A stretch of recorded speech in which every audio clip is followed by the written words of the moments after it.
Good morning. Good morning. I'm super tired. I didn't sleep much last night. Unlucky. Good morning. I see a Loxor over here starting things off strong. Thank you for the 5 gift members. Thank you. Thank you, my guy. Hello, ma'am. Don't call me ma'am. I'm not that old yet. What is the dono bar? What? Buy entire village and make... Yum! Let me bring it up on screen. I don't know where he got this fucking link, but he posted a link. Now I don't even know where he posted it. Nim, can you repost the link? Because I don't know where the fuck it is. I just fucking scrolled a fuck ton and I have no idea. I have no idea where it is. Oh, what the hell? Yeah, I have no idea where it is. But he posted a link to me. Oh, thank you, Binary Mind. Binary Mind coming in clutch. Wait, no, this isn't the right thing. Okay, you fixed it. Getting link horde! Getting link horde. Okay. I don't know where he got this link, but he sent this link to me. And it's a $5.5 million estate that's actually an entire town. A town that was built in 1840. A garage that can fit 510 cars, I guess. So apparently if you know we buy this, it could be like a VTuber compound. Okay, we can have like a little VTuber cult going on here. I'm guessing this is like the main house or like the biggest one. And then there's like a little church here. You have a church. You're getting a vigorous spanking because you've been a bad girl.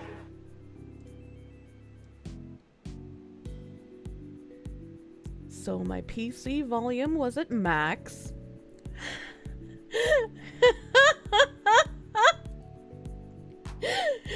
I turned my PC volume all the way up because I was trying to listen to something last night and I couldn't hear it at all. So I cranked my volume to 100 and then forgot that I cranked it to 100 and left it there. And that alert just jump scared the shit out of me. What funny shaped windows? Yeah, they're like Minecraft penises. You'd move in because the rent would probably be cheaper than your apartment. Probably. Tiny front of the house near the church. Like, the church has electrical wires. You're fucking set, dude. This house is also really cute. Look, they even have the tiny, skinny, long windows that most cult buildings have. So they've already done the cult architectural details for you. You don't even have to add them yourself. There's the cuck house for the person that you don't like in the village. There's one of the garages, I'm guessing. That can't fit 510 cars, so, you know. Tune in, first word being spoken is Minecraft penises. As you do. As is tradition. And I guess it's inside the main house. Brent Wolfe, thank you for the 100. For the prosperity of the village, m'lady. Don't actually donate for the village. I can't afford a $5.5 million village. But thank you, Brent. Thank you, Brent. Oh, that's a pretty fake bouquet of flowers. No, with that attitude. The taxes would be nuts. I assume you would somehow figure out how to lower your taxes. This is old. This is really old by looking at the inside, man. Every room has like an ornate colored wall with a fireplace. You heard her, chat. Charge. Oh my god. Oh, there's another house with that looks like garage doors. The entrance to the town. Oh, that dark house is kind of nice looking. That's kind of nice. There's another one of those garages. Another kitchen. I don't even know how many like pictures they have here. Because I was just like, Nim, you're crazy. I'm not gonna look at all of this. Would live in the Kirsche pound with the Kirsche unity. Oh my god. Instead of making an HOA, you set up a trust. No taxes. Simply split off from the local government and only pay federal taxes. I don't know if Maine will let you do that. I don't like this building. Slaves built the pyramids. Oh my god. Built the Parthenon. Slaves built America. Slaves, this is your song. Thank you. Slaves. Thank you. Slaves. Thank you. Slaves. Slaves, this is your song. Thank you. Thank you, Conscript Yuki, for the first 100 slaves for the new town. We will fund the village and you get all your streamer friends to live with you. Oh my god. This is indeed where the slaves live. I was about to say, I don't like this barn. I'm assuming it's a barn, but like it having completely 0 windows, that makes me feel uncomfortable, man. That makes me feel uncomfortable. Silent Alto, thank you for the 10. What was that? Crowdsource the village with chat? Alright, bet! Jesus Christ. Snapplefax, thank you for the 20. Could you apply for township and charge your own taxes? I've never owned a village before, so I have no idea. I have no idea. Barns don't usually have windows. Actually, I played Red Dead Redemption 2, and the barns in that game had windows.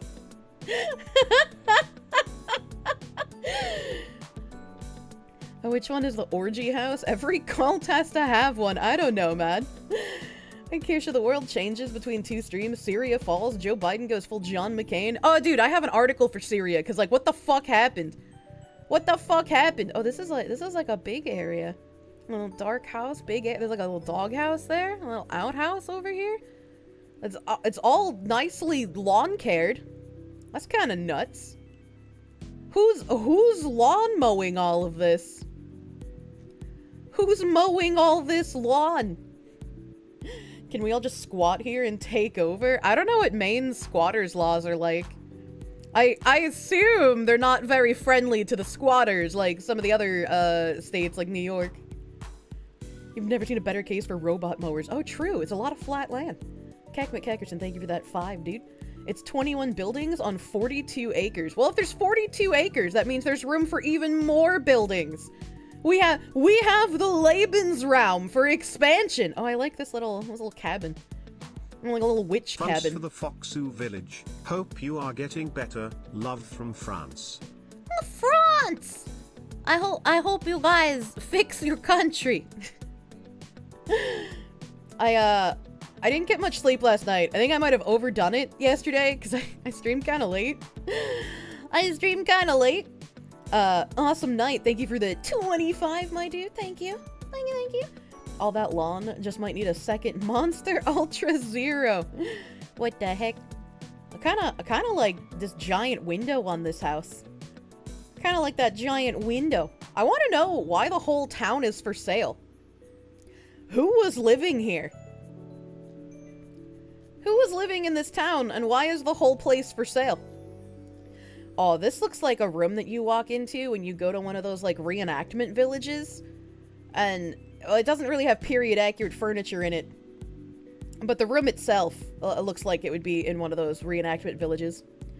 Probably a NASCAR driver. What the heck? Maine has a law that squatters, if turned into the police, have to pay the property taxes where they squatted for at least 30 years. What? Maine is based? I was like, alright, pay my property taxes for 30 fucking years, you freak. That's what you get for squatting. Who lines up their tomatoes in a perfectly aligned, solid line on their windowsill? I'm afraid of the people who live here, man. No Go Hippo, thank you for the 10. Kirsche's a butt. You're a butt! Scoopy, thank you for the 5. Buying yourself a house? I don't think you can buy the individual houses. I think you can only buy the whole village. Maine is where the rich liberals live and complain about conservatives. Oh my god, trad wife Jack. Who out there lining their tomatoes? Yeah, it's a nice floor. That's what the floor in my grandma's kitchen looks like. I don't like this doorway. This doorway makes me feel Welcome really to uneasy. Kirsche, Maine, a lovely little village full of spicy cats. The free-range Kirsches are not for doing. Welcome to Kirsche, Maine, a lovely little village full of spicy cats. The free-range Kirsches are not for doing. It's like the intro video for the cult when you first decide you want to join. Cold Acid, thank you for the 25. Thank you. Thank you. Didn't know you could just up and buy an entire town. Yeah, neither did I. I had no idea that was a thing you could do. I mean, I guess it's possible. There were those, I don't know if they were Black Lives Matter people or just like regular black people, but there were black people who bought like a huge amount of acreage in Georgia, and they made it like a black-only village where like you have to be black in order to live there. And they sometimes will make an exception if there's like a black person married to a white person. Typically they don't want to, but in special cases they'll make an exception. And I was like, huh, I didn't know that was legal. Oh, what does this fucking say? What does the sign say? Tut Hill? The T-U-T Hill? It is Tut Hill. Now I gotta look up what happened to this village. This is your song, thank you. Thank you. Thank you.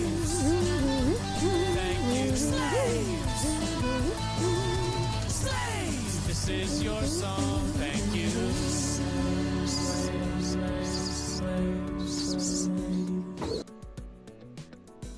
Fox Village Fund.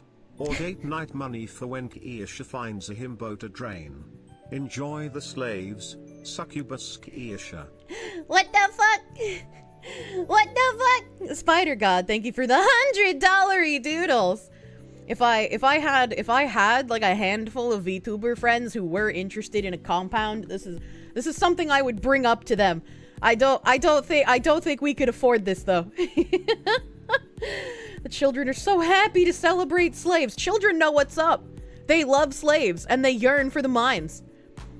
I did find a page about the village. I did find there's a Business Insider article on it as well, but this one specifically talks about explaining it.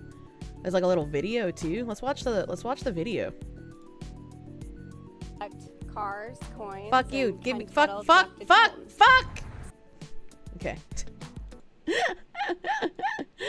Some people collect cars, coins, and Ken Tuttle collected homes. Anna Boucher knows a bit more than most about Tut Hill, a village of sorts from another time, specifically the 19th and 20th centuries. Okay. Not only is she the realtor working on selling the property for $5.5 million, This is our main house where we live. this has been her home for the past 14 years. Her husband's father, Kenneth Tuttle, built the complex. He Oh, wanted fuck. to have his own antique village. He started collecting property for sale close to his main house. He ended up with 55 acres. Bit by bit from You know, I questioned Rakita buying a house next to his house, but if Rakita was planning on setting up some sort of weird cult village, that makes a lot of sense. You know, maybe he was smarter than I give him credit for. 1967 till roughly 20 years after that, Tut Hill took shape, with 3 homes moved as much as 8 miles. This house traveled the farthest. There's the corner house, which is original to the property. There's the church, which is original, and the main house, which is original. Really, the only building that needs some TLC is the church. Today,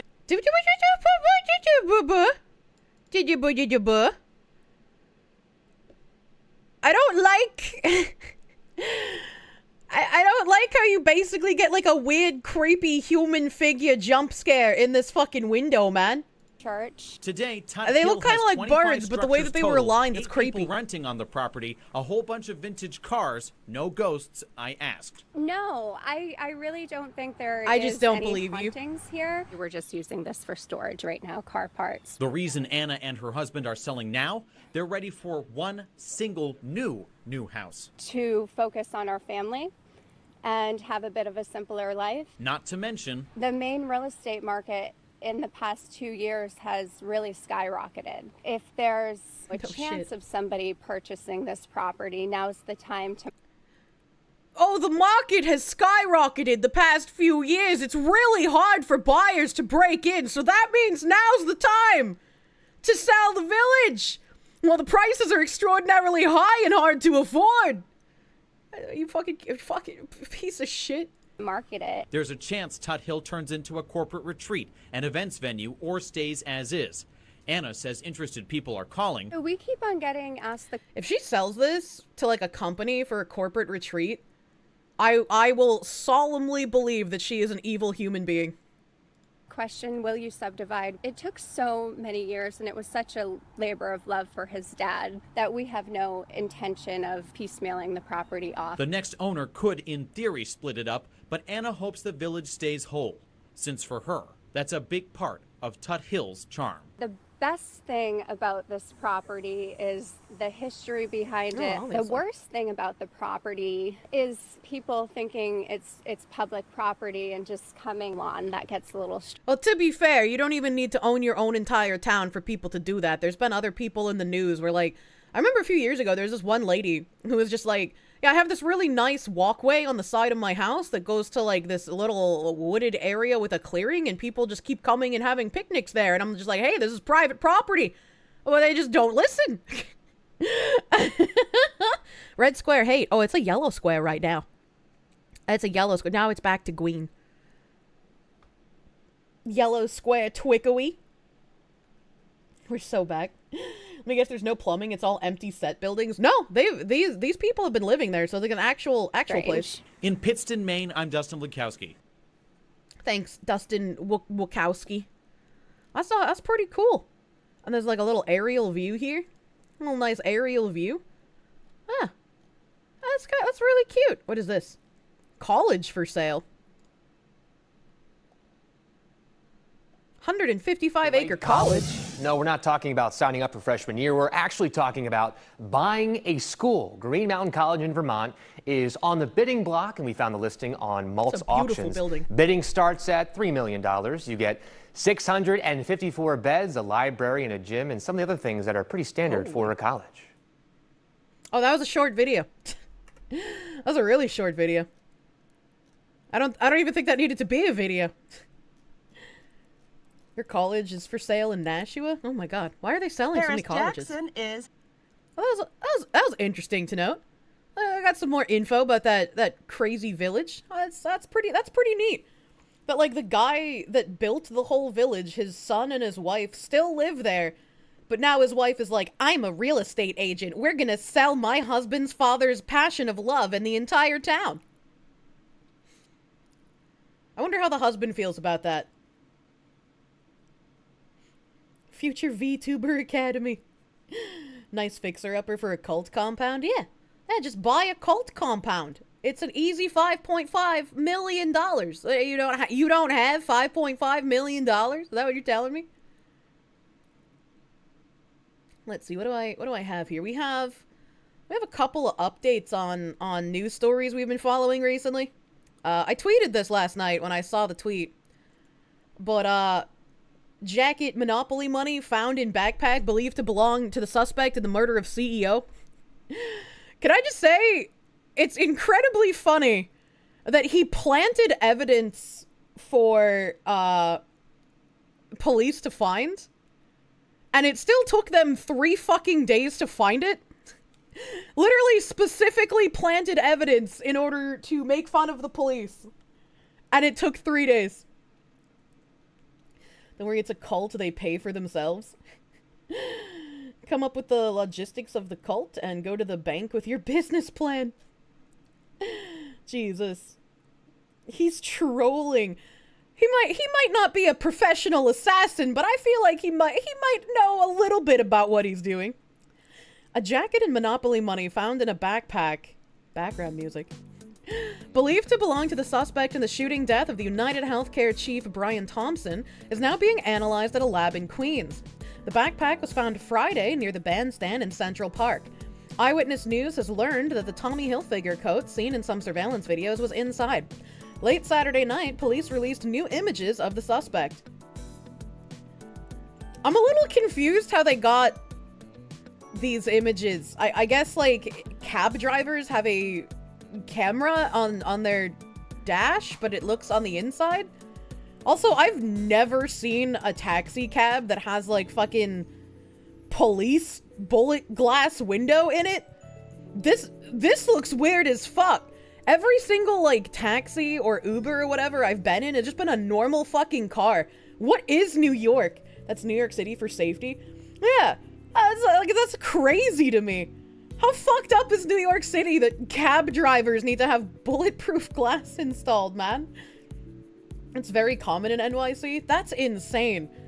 The last time I took a taxi in NYC, I was like 17, so they didn't have bulletproof glass when I was 17. That's for goddamn sure. Times have changed. He stepped into a cop car to troll them. That would be even funnier. But they have no guns. Everything is weird there, I guess. Gundam, no!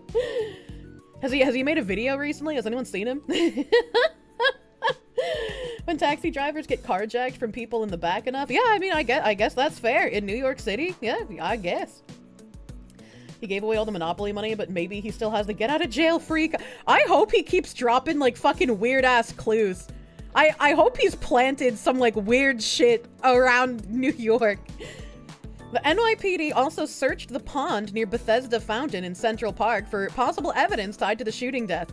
Hold on, I thought Bethesda was in fucking Maryland. Is this a different Bethesda?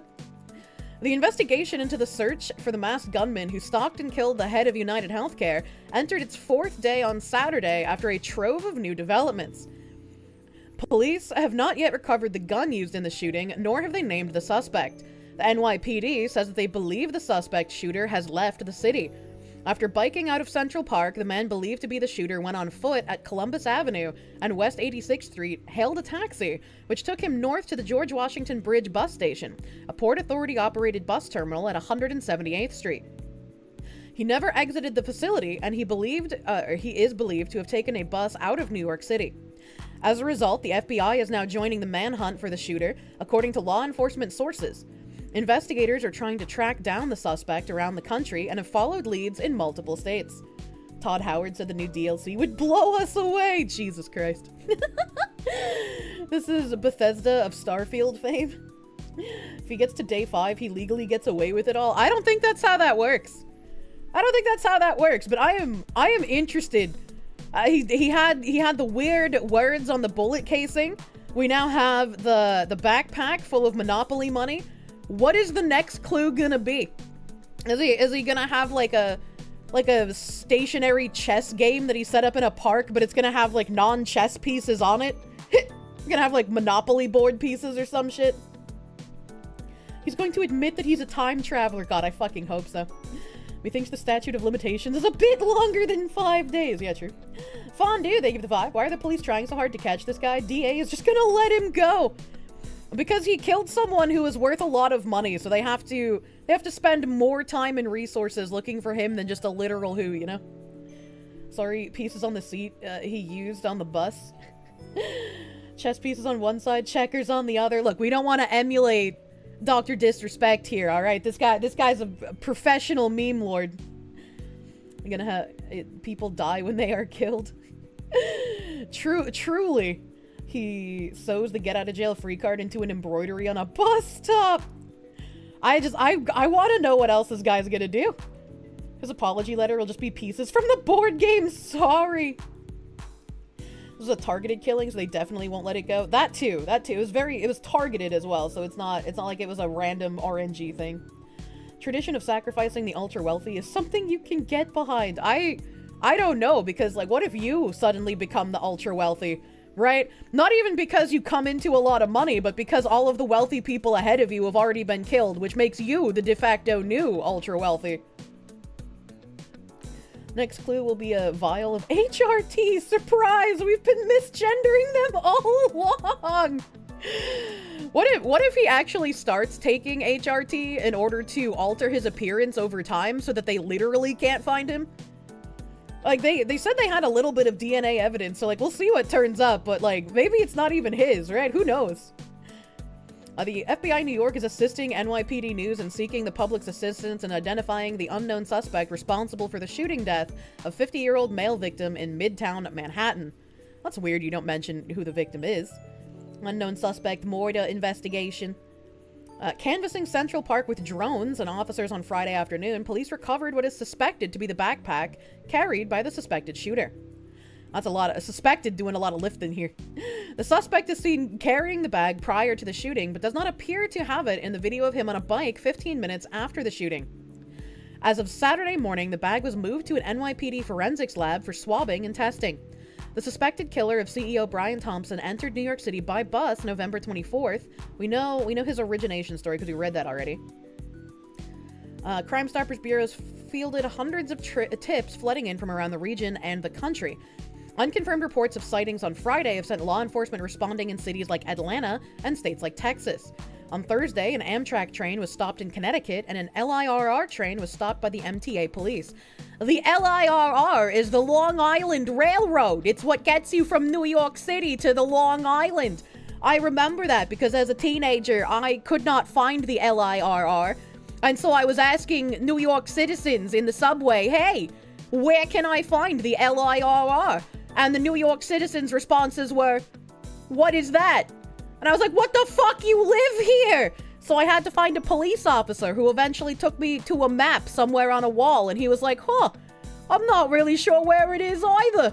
And then he had to radio someone who actually finally told us where it was. And I was very shocked at just the overt incompetence of every adult I spoke to. Bostonian can't find things within many such cases. True. True. Sorry, thoughts and prayers require prior coverage authorization. What the heck? Welcome to NYC. Thanks, I hate it. NYC's like 6 cities. Average retarded New Yorker. Freaking true, dude. Detectives in the Crime Stoppers Bureau worked through the night fielding calls and tips at 800-577-TIPS and online. Police are encouraging everyone to come forward, even with the smallest bit of information. 10-day period between the suspect's arrival and the murder is the focus of investigative efforts. Detectives are also running down any possible lead. One theory brought detectives investigating a sale of a gun that closely resembles the one believed used in the shooting to a Connecticut gun dealer. Sorry, I was trying to stretch my neck in the middle of that sentence. The guy's purchaser has been identified and is not a suspect. Police have collected a trove of surveillance video of the suspect all over the city, in the subway, in cabs, in a McDonald's, and in a Starbucks. Each place he paid with cash, and he made sure to keep his mask on, which indicate to detectives he knew he was coming to the city to commit the murder. Police were able to extract a fingerprint off the water bottle the suspect acquired at a Starbucks, but the fingerprint is smudged. It's unclear to what extent the fingerprint will be helpful in the search for the killer. Meanwhile, a Greyhound spokesperson said that they're cooperating with the NYPD investigation, but said they cannot provide further comment at this time. Police sources told ABC News that the suspect checked into the HI New York City hostel, located at 104th Street in Amsterdam on the Upper West Side on November 30th. It's believed he arrived in the city prior to that date, and detectives continue their video canvas to gain a fuller picture of his movements. It's also a nice building. Bro's just chilling and they still can't find him. Billionaire CEO, 10K reward, good luck. I think they upped it to 50,000 now. But they're probably gonna have to make that a bit more lucrative, you know? Didn't it say 50K? Yeah, it was originally a 10K reward. Now it's 50K. The new development comes after the NYPD released new photos of the suspect without a mask Thursday, apparently from when he stayed at the hostel. A law enforcement source told Eyewitness News that the suspect's unmasked smile came as he flirted with the front desk clerk, who checked him into the hostel, and encouraged him to drop the mask so she could see his smile. The suspect obliged, pulling his mask down long enough for the surveillance camera to capture his face. Now, like, if I wasn't in the real world and a real person hadn't just died and I was watching a movie and this was like the plot of some sort of true crime, you know, a fake story thing, I would be like, oh, this guy is one of the killers you would want to be, you know, entangled with romantically, because he would be safe if you were with him. He's gonna kill other people. He's not gonna kill you. That's a good-looking dude. I mean, he looks like he might be. It's hard to tell. You know, it's grainy footage. Plot undone by flirting. Women! Never trust them! Standard woman reaction to grave danger. Look, if he's out killing other people, I'm safe, okay? And Kirsche has a new himbo. Jesus Christ. He looks like Jared Leto in the right pic. Oh my god. This person was fully masked, and we used good old-fashioned police work to come up with the picture that you have, Adam said. Like, the more that I read this, the more that it sounds like it's just a movie in a simulation, man. Nobody talks like this. No police officer in the real world is like, yep, we used some good old-fashioned police work to come up with this picture here. Nobody talks like that in current year.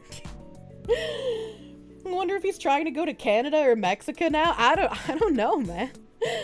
This is why women hurt themselves in dating. The photo represents an important image for investigators, and police are confident that someone will recognize him.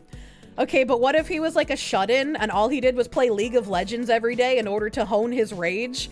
And so nobody's gonna know what he actually looks like since he never left his home. He was a NEET, you know? Half surprised they didn't use the Sam Hyde picture. You know, I only even saw one Sam Hyde joke about this. I was kind of impressed. If he was smart, he'd buy a ticket and travel the opposite direction on foot. Oh, you know? League players do not have the joy to even fake a smile. True. Oh my god. Where the fuck was I? I don't even remember where I left off. Oh, I highlighted it. I'm so smart. Thanks, past me. It appears the suspect shared a room on the 4th floor with 2 other men and checked into the hostel using a New Jersey license that isn't his. Well, who are the other 2 men? What did he say to them? Well, you were outside having sex. I honed my rage. League of Legends is gonna make you real fucking angry, so you're either gonna give in to the anger and become an outbursty guy, or you're gonna learn to hone it. Detectives ran the name and found it did not resemble any known photos of the suspect or other evidence amassed so far, the sources said. 2 other men, of course he's gay. Chat, it's a hostel! Him sharing a room with men doesn't mean he's gay! Separately, surveillance footage reviewed by police- Wait, no. Okay, it's a good thing the photo's grainy, because if I had found him attractive, then I'd probably have to defer it to you and say that, yeah, he's probably gay. But, you know. League players are the kind of people who kick puppies. Separately, surveillance footage reviewed by police shows someone who appears to be the suspect exiting the subway prior to the shooting at the 57th Street station, just blocks away from the shooting scene. The suspect was spotted on surveillance footage about 5 a.m. Wednesday outside the hostel holding what appeared to be an e-bike battery. Police are working to determine if the suspect prepositioned the bike and took the subway to the shooting scene. I was like, how do you preposition a bike? What the heck? And then I was like, oh, I got it confused with propositioned. You've been clean of League for 7 years and you've never kicked a puppy. Jesus. I don't know if it's just because it's full of more shit, but the backpack do kind of look a little different from these angles. A possible motive. Police say Thompson's schedule for the investor conference was widely known. The shooter appears to have known which door Thompson was going to enter and was spotted on video at least 5 minutes prior to the shooting, loitering around the hotel. Thompson was approached from behind and shot several times at point-blank range at the doorway on West 54th Street, including several rounds in the back and one in the right calf. It's not clear if any words were exchanged prior to the shooting. The gunman, described as 6'1", with tall, thin build, ran through the mid-lock Ziegfeld alleyway and eventually jumped on a bike and rode away into Central Park. Deny, defend, depose were written on the live rounds and shell casings discovered at the scene of Wednesday morning's shooting, which detectives interpret as a possible message from the suspect. It furthers their working motive that the suspect held a grudge against the insurance company. They're checking every dispute or contested denial of service brought against the company, as well as running down every threat made against United Healthcare CEO. Detectives still do not have the suspect's name, and they have his cell phone but have not accessed it. Ooh, where did they find his cell phone? That's interesting. Police are still searching for the e-bike that he used that was last seen on West 85th Street, and the backpack he was seen on earlier video wearing. Police are still searching for the e-bike and the backpack he was seen on earlier video wearing. So they're saying that the backpack they found is a different backpack from the one that he was wearing? He had 2 backpacks? Gee, Billy. Planted cell phone, maybe to throw cops off. They open the cell phone and it's just full of, like, gotchi moochie. Detectives are interested in every moment of the 10 days the suspect spent in New York City and will be canvassing the Upper West Side, Midtown, and possibly other neighborhoods for surveillance until there's none left. full of Pepe memes. So many women online are thirsting after this man. Women be crazy. You know, it's a little weird. He's a fascinating specimen. Women love mystery. women love mystery. The cell phone is full of Skittles, detective. What now? Oh no. They open the burner. Find lemon party. Anya. Do you have any idea how little that narrows things down? I'm sure there's a lot of people who had a grudge against that healthcare company considering what they were doing. Women also love getting murdered. True. And there are many, many powerful men throughout history who, you know, killed people in the name of impressing their women. Quite the euphemism for women are atrocious at picking partners. But, I mean...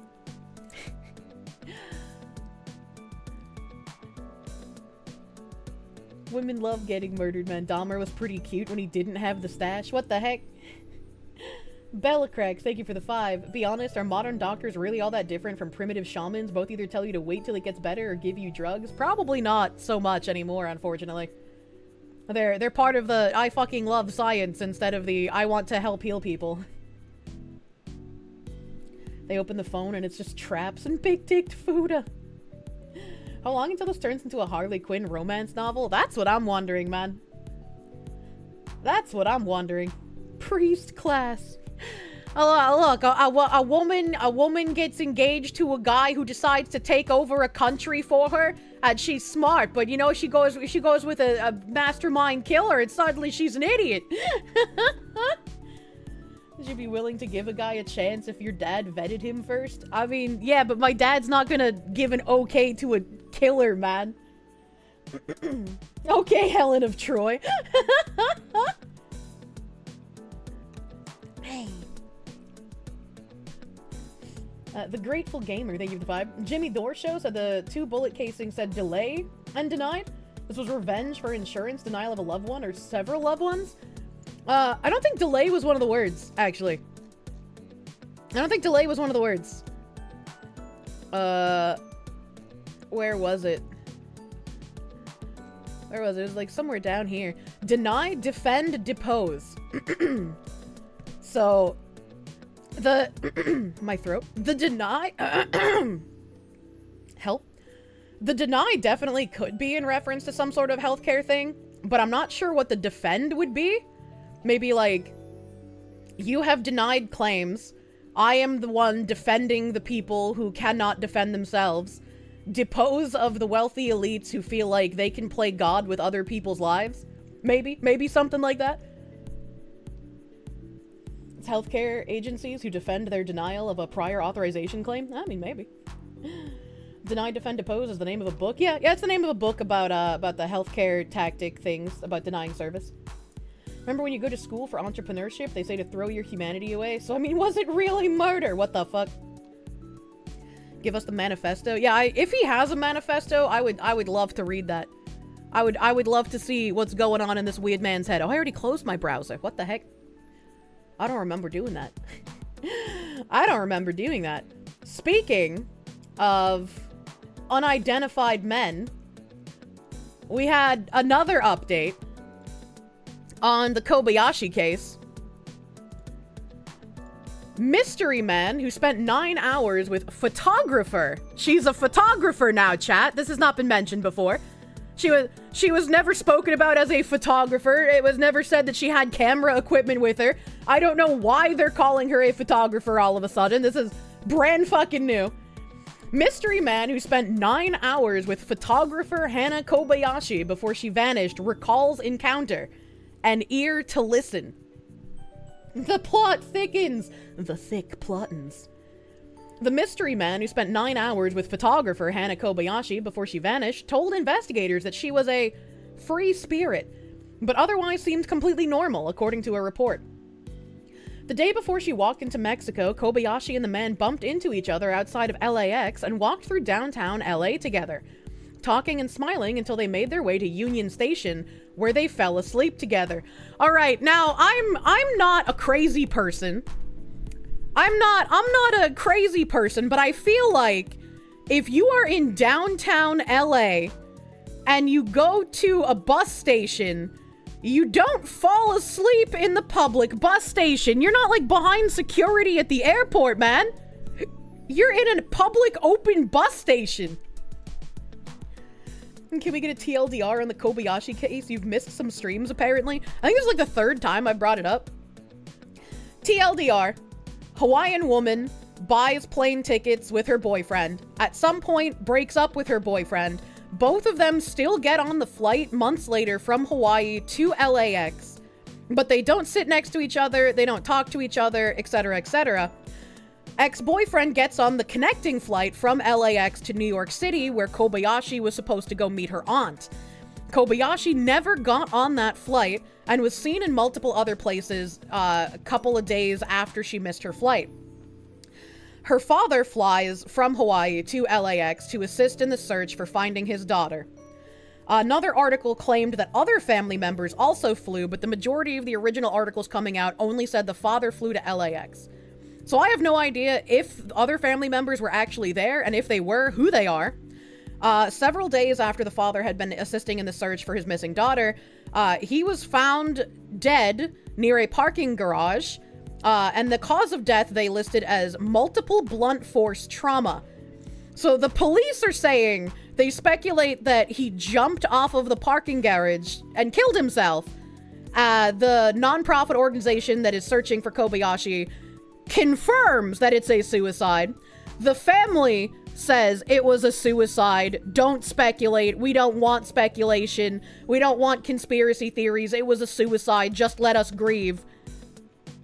But none of the news reporting on this, and like the police when they talked about it, reported it as multiple blunt force trauma, not as trauma from jumping. So it's a little suspicious. And then a couple of days after that, they got surveillance footage of Kobayashi crossing the Mexico border. So at Union Station, they assume she bought a bus ticket to Mexico, and then went, or not to Mexico, to like the border. And then when she got to the border, she got her passport, crossed the border, and that's the last we've heard of her. That's the last we've heard or seen of what she's doing. And at one point they said that there was a suspected, like green card immigration marriage scam. Like some guy in Argentina was trying to use her for a green card. And that's why she sent her family like fucked up text messages of like, oh, I thought I loved this guy and I lost all my money.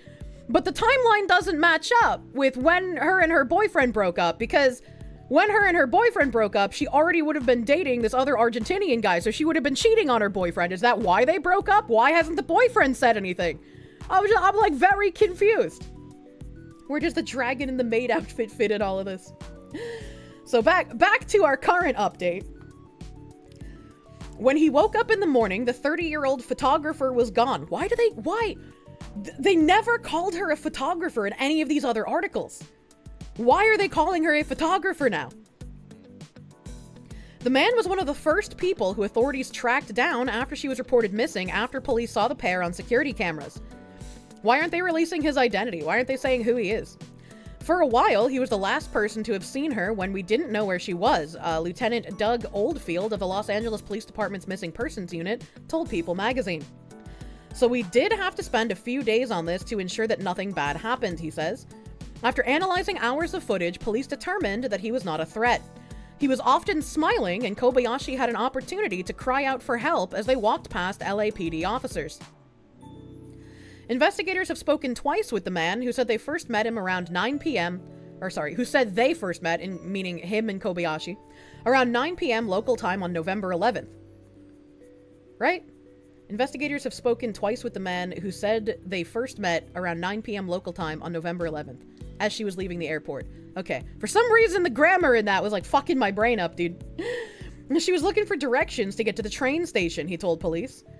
She's wearing a different outfit here, though, right? Black shoes with a white trim. Black shoes, white trim. She's wearing like tie-dye pants and like a navy sweatshirt with white detailing. But here, she's wearing a pure black sweatshirt and she's wearing gray sweatpants. And her hair looks quite a bit more frazzled, you know? I mean, I guess she hasn't had time to brush it, right? But like, I don't know. Something is striking me as odd here. The two decided to walk together and formed an instant bond as they talked. I've talked to strangers in my lifetime. I can't say I would ever describe talking to a stranger and then forming an instant bond with them. I just like, I don't know about that. You hate when women wear leggings as pants? Fashion crime? Hey, excuse me, some leggings are cute as fuck, alright? For the amount of time they spent together, he pretty much was an ear to listen, said Detective Omar Franco, who heads the Missing Persons Unit. She just spoke and talked about her life in Maui, her personal life, her love life, and so forth, and he just listened to her. Why would you just... That seems strange to me. I can't imagine, like, being in person, in public, and then, like, finding a stranger and being like, would you like to listen to me trauma dump about all the terrible things in my life? Like, that's, like, as a streamer, it's a bit different, right? Like, you tell it in an entertaining manner, but, like, what the heck? Kirsche doesn't have the dumb white woman who's likely to join a cult gene. I don't? You've had that shit happen to you at a bar? Okay, at a bar makes sense, because, like, they're probably drinking and sad. It's a lot easier for many. You've seen it happen. Oh, no. No man wants to listen to a woman. This is a simulation. And sometimes it's easier to talk to a complete stranger about things than people you know. I mean, maybe. I don't think I would. That feels strange. Like, if I was looking for genuine advice, I don't know. The man described Kobayashi as a free spirit, but told police she seemed perfectly normal and not scared. She didn't seem scared and even had mentioned her plans to be in New York, where she was supposed to fly 3 days earlier to visit her boyfriend, but never boarded her flight. Wait a minute, hold on! There's a third man involved? Okay, so she had the ex-boyfriend who got on the flight after they broke up and actually made it to New York. She had the Argentinian man that she's supposedly in a marriage scam with. And now there's another boyfriend in New York City? What the fuck is happening? The streets, they call to her. Mr. President, a third man has hit the missing woman. Thought she was going to a concert? Yeah, I thought it was originally a concert as well. What the fuck is going on? What the fuck is... No wonder the ex didn't care. So she's basically hot and crazy. Maybe they meant the one who went to New York. If they meant the ex-boyfriend and then reported it as boyfriend, fucking get an editor, you shit cunts. Right? Like... Or yeah, free spirit means exactly what we think. Yeah, fucking free spirit for sure. When they got to the station, they ate dinner together and passed out in a waiting area. Why would you just pass out with a stranger? Man, hookup culture has ruined people. Why are you assuming she isn't lying? Also possibly, she could be lying. So many relationships all over the damn shops. It was only a matter of time before she disappeared. Someone called in a favor, it seems. Kobayashi then got up by herself early in the morning, gathered her luggage, and walked off on her own, Franco told the magazine. Well, how would you know that? How would you know? Like, if he was sleeping, how would he know that she walked off alone? These things we were able to corroborate, Oldfield said.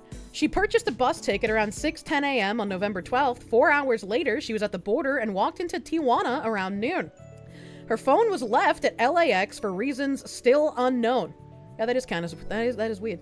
Police have cleared the quote-unquote gentleman of any wrongdoing and do not suspect Kobayashi was the victim of any crime. While her whereabouts remain unknown, Kobayashi may have been caught up in a marriage scam perpetrated by an Argentinian national.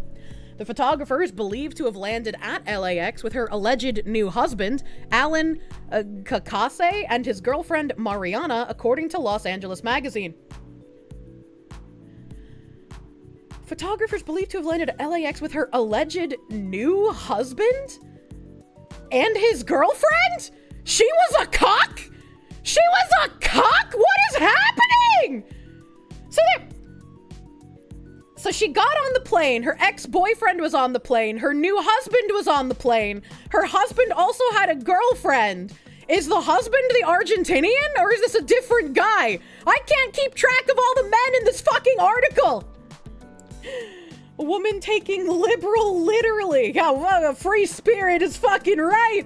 What is happening? I feel like I'm only reading articles in a simulation. None of this is real. Are they gangbanging in the airplane toilet? Holy shit. Why is this like a telenovela? Because she can't stop fucking many people. If this is what you need to tell you to stop hooking up with people, fucking please take it as a sign. The husband was probably the Argentinian. Is Kakase? I'm probably pronouncing that wrong. Is that an Argentinian last name? Hey, Netflix, adapt this. The girl's either high, having a psychotic episode, or some sort of a spy. That could be why she was upset, right? Kakase. So if Alan Kakase is the Argentinian national that is part of the marriage scam, maybe him having the girlfriend is why she was pissed, right? Because the text message she sent to her family was like, I wasted all this money on someone I thought loved me. And so it's like, maybe she thought he didn't have a girlfriend, and he's like, surprise, you're part of my harem now. I'm collecting women from all over the globe, as Argentinians do. If this turns out to be some polyamory cuck cult situation, then maybe the dad offing himself after he found out makes more sense. Actually, unironically, yeah. I would stop thinking it was tinfoil and like the father got like Clinton'd, right? And be like, if the father found out this was some like weird cuck cult that his daughter was a part of, I could see him actually killing himself. Swear to God, if we're getting torn up over some absolute I gave all my money to an Argentinian man with a wife that I've never met who loved me. Oh my God. Really free-spirited, yeah, right? Oh my God. I haven't streamed in ages. I have to trauma dump to someone. Chat, be my therapist. Can no longer explain the story to my grandfather. Kakase's surname meaning Italian, Naples, unflattering nickname from dialect Kakase, wicked from medieval Greek, Kakakes, a diminutive of Gakos, bad or wicked. Well, fuck. I'm just like fucking stunned now. The photographer is believed to have landed at LAX with her alleged new husband and his girlfriend. Like, what the fuck is happening? Now all we need is for the family to start fighting, and we have like the perfect Netflix bait. Now all we need is the family to start like turning on each other and being like, no, you don't care about Hannah or her father. You're in it for the fame. You want money. This is too ridiculous. Hatfields activate. Is this a missing woman again? It is the missing woman. I'm like fucking out of my mind, dude. I love you forever, by the way. Here's my wife. Like, how did the girlfriend be okay with this, right? Was she told that she was like the bottom bitch or something? Like, I don't understand. Telenovela's gonna go crazy. Delete this en español! This is like legit one of the plots to your parents' telenovelas. Oh my God. Every Latino mother, I guess Latina mother, is gonna be going crazy for this story. I feel like the universe retcons this lady's story every time you read about it. Okay, I've regained my composure. The outlet reported that its sources believe the aspiring photographer may have been scammed out of money after allegedly marrying the man in a green card visa scheme gone wrong. Kobayashi's mother, Brandy Yee,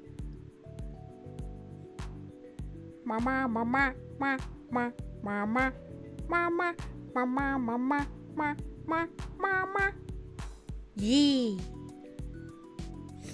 allegedly discovered immigration documents at her daughter's home in Hawaii that showed she was working with or in contact with an immigration attorney. Tensions. I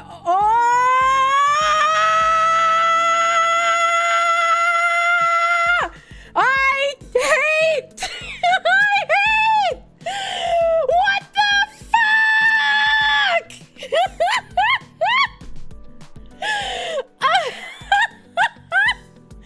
There's no fucking way this is real, chat! There's no fucking way! fox who lost her spaghettis. All of my spaghettis have been spilled. What the fuck? Clairvoyant. I am the modern day Cassandra. Please help. Tensions have divided family members since Kobayashi's self-disappearance and her father's tragic suicide. The tear in the family between Kobayashi's sister Sydney and aunt, the one in New York, Lori Pigeon, spilled out into the public last week. I'm fucking, what is happening, chat? We're in a simulation, and the people running the simulation are just making the stories more wild and wild every single time. We are merely pawns in their advanced virtual reality video game. I don't know who our alien overlords are, but they got a fucking sense of humor. I'm losing my mind. You're now the new Miss Cleo. I don't think I could ever be Miss Cleo, man. Anonymous, thank you for the gift sub on Cake, my dude. Thank you, Anon-gifter. This whole situation is literally stranger than fiction. It is. What the fuck is going on? Sydney blasted Pigeon, who has become the de facto for updates, saying she doesn't speak for the family. It's really unfortunate when you have to question family, Sydney told News Nation. The fact that she's gone rogue and wants to disconnect from our effort, that's on her. Pigeon has hit back at her niece, telling the Post that Sydney is throwing her under the bus because she wants the limelight of national TV interviews.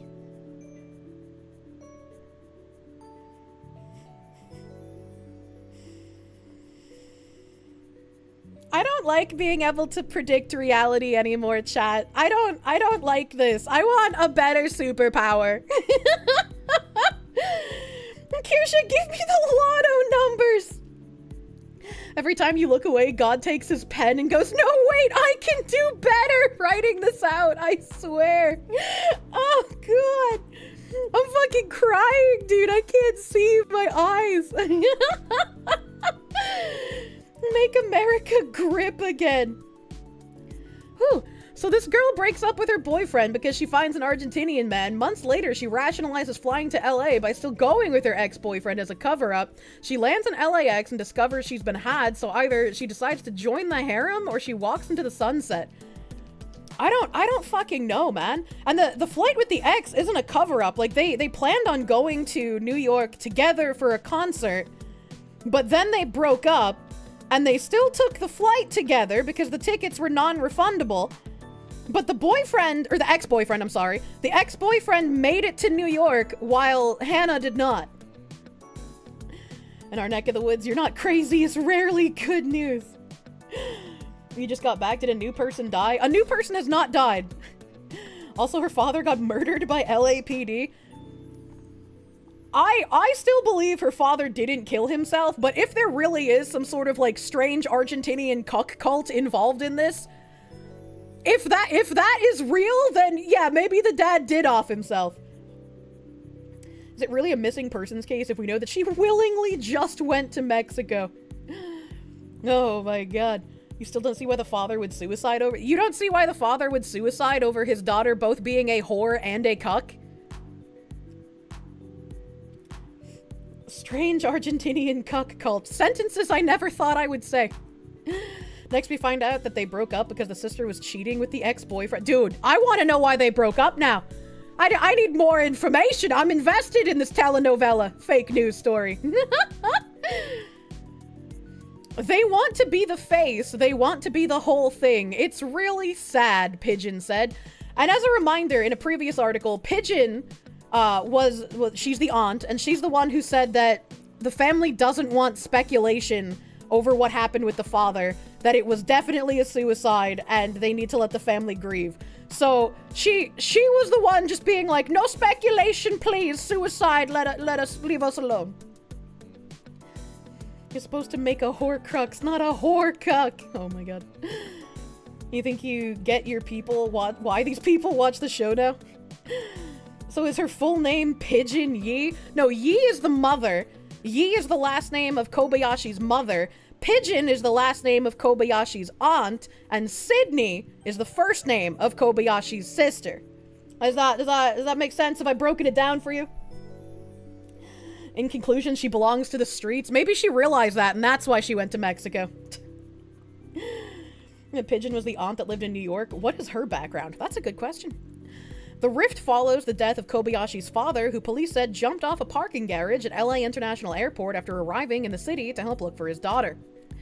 Actually, in a previous article, they said it was a parking garage at a business near the LA International Airport. There are Instagram screenshots on Reddit showing this isn't the first time Hannah's run off without contacting her family. There are obvious mental health issues here, and the family needs to be more honest about that. To say this has never happened, and then you see a post from a couple of years ago where she did the same thing, makes me feel very distrustful of what the family is saying. She intentionally left her phone at LAX so she wasn't tracked. The writing is on the wall. Can anyone find those screenshots on Reddit? Can anyone find those? Or even if there's like maybe a special fruit farmer thread on this psycho woman? Yeah, I need some sources here. How do we find those? How do we find those? I always considered the description of free spirit as the politically correct way to say someone is not well mentally. It's a way to call someone a whore nicely. Kobayashi fled to Colombia to work as a donkey. I mean, I'll do a little digging as well. That's Hannah Kobayashi Instagram Reddit. Her Instagram is sketchy. This is 2 weeks ago? Has it been that long? Have y'all seen her Instagram and the account she follows? Apparently most of them are all like spiritual accounts, spiritual cleansing accounts, stuff like that. Her last post was the LeBron James event sign and poster with a black and white filter and an odd song playing. And this is why I hate Redditors.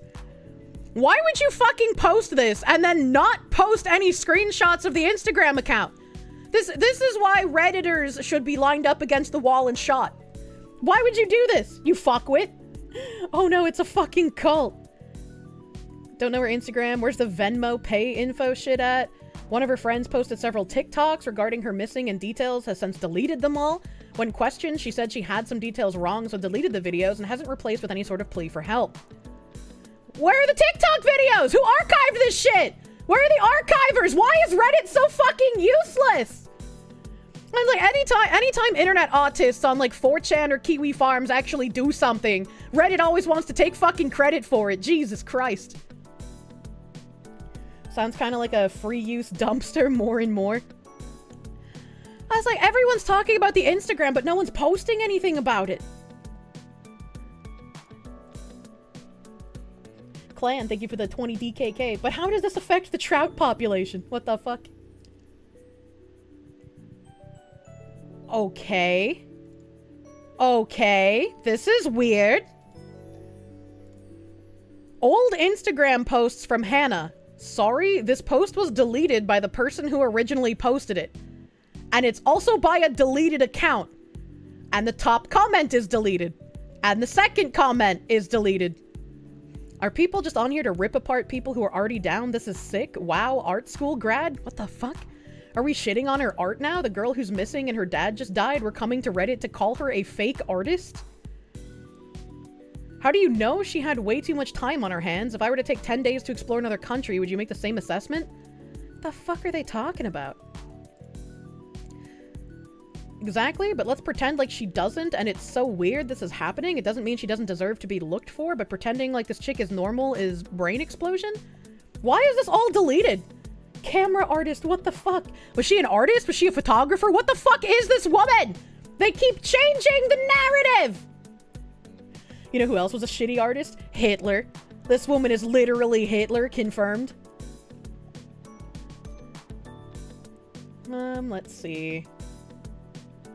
You can't be mean to women on Reddit. Well, that's just not true.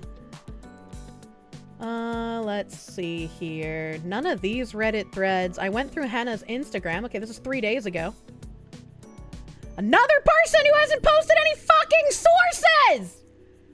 I went through Hannah's Instagram history and she's kind of goofy, not in a good way. She's a good photographer. For someone who gives the impression of having copious amounts of friends, there's very little commenting activity on her posts. She reposted pictures from 2015 this year, but flipped horizontally. What could it mean? I was bored and drunk and already getting impatient for the next Street Fighter banger? Is that what SF would be? Bonus thought, Sydney should sue the plastic surgeon who did that work on her. Sorry, not sorry, Sid. What the fuck? I also noticed that Hannah's not following Sydney on Instagram, Sydney being the sister. Interesting. Next banger has arrived. Smite the Redditors, please. I think I'm gonna... Oh, man. Let's go with Street Fighter. Instagram post a day after the wedding post. Wedding post? Okay. We finally have a Redditor that posted a fucking picture. Bless this guy for being a normal human being. What do we think about this? I guess Midori Eve is Hannah Kobayashi's Instagram account. She posted a picture in black and white with like a little fan. Do you believe in magic? She wrote. Alan Kakase Haiku Hawaii, liked by 161 people, 27 comments. So, she got married to Alan Kakase in Hawaii. So, I mean, he does look kind of German, so I guess the Argentinian checks out. In a young girl's heart. Might I interest you in a... I don't know what that is. Look, I feel like every time I've seen someone with the online moniker Midori, they've been absolutely fucking insane. That's like a red fucking flag name, baby. So what's this all about? Oh boy, do you have a telenovela to fucking catch up on? Instagram? Oh shit, is the Instagram still fucking active? There's no way. There's no way they've left the Instagram account up.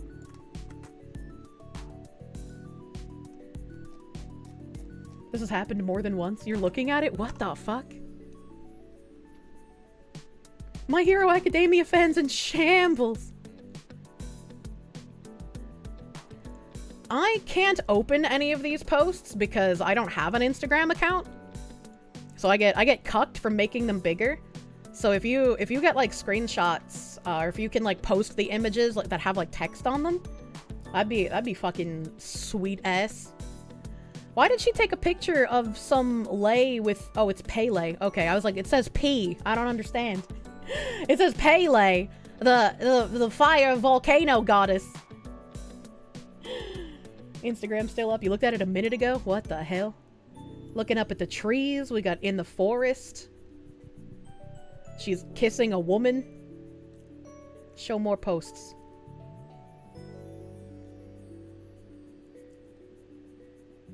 Stop it! Stop it! I hate you, Instagram! Instagram is the worst. It's fucking... I don't want to have to get an account to look at shit. Kissing a woman with a half-eaten cucumber? What did she mean by this? The last one from the 8th of November? That was, when she was at the... I don't think it was Kobe Bryant. There's some sports ball guy event. I don't remember the sports ball guy name. Instagram is the worst. I fucking hate Instagram, dude. She looks like your mom. She's nuts for sure. What the hell? Let's see. Strange Instagram account makes even more sense now.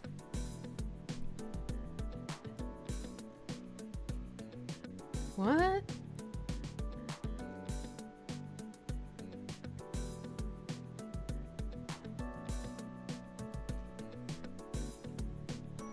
Okay. Alright, Mr. Redditor. Very strange Instagram account located in California, Texas, and New York is only following Hannah. I have no idea when this account followed her, but I was looking to see if any psychic scammers were following her, so I searched psych and this popped up. The username is alarming itself, but the bio states they're located in California, Texas, and New York. The 3 places connected to Hannah. That's weird.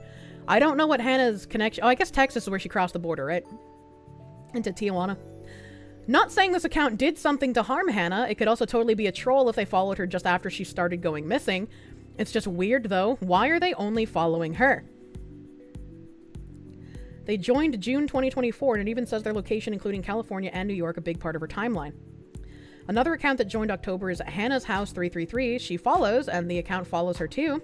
She liked a video on November 10th. Next day, she disappeared. The video is called Does Love Always Hurt?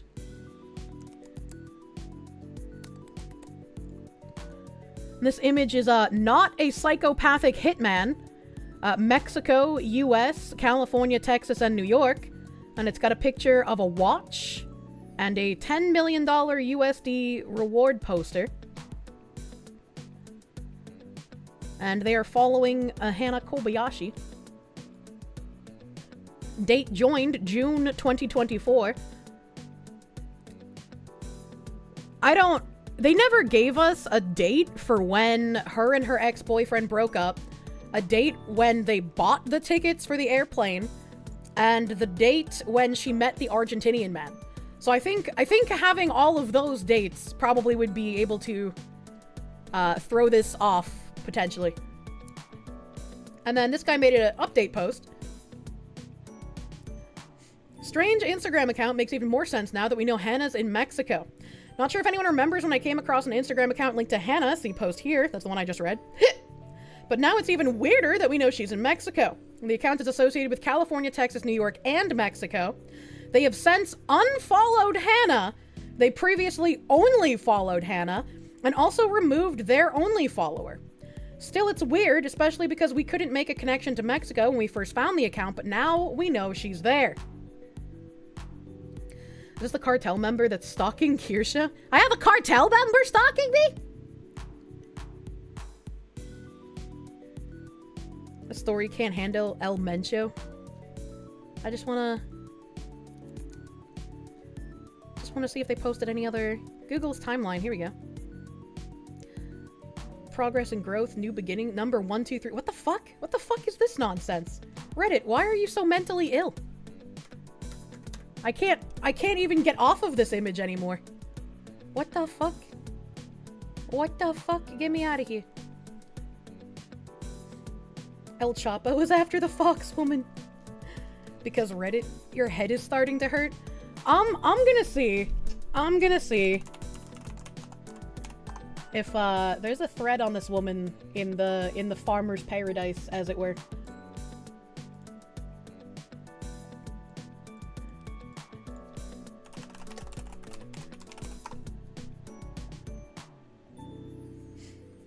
She doesn't have her own thread, and there's only 4 posts that feature her full name.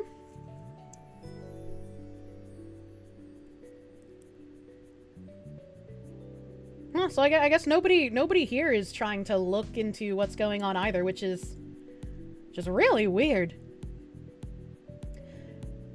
Someone said, can we please talk about Hannah Kobayashi? She went missing and her dad flew out and searched for almost exactly 2 weeks before committing suicide at an LA airport in the parking lot.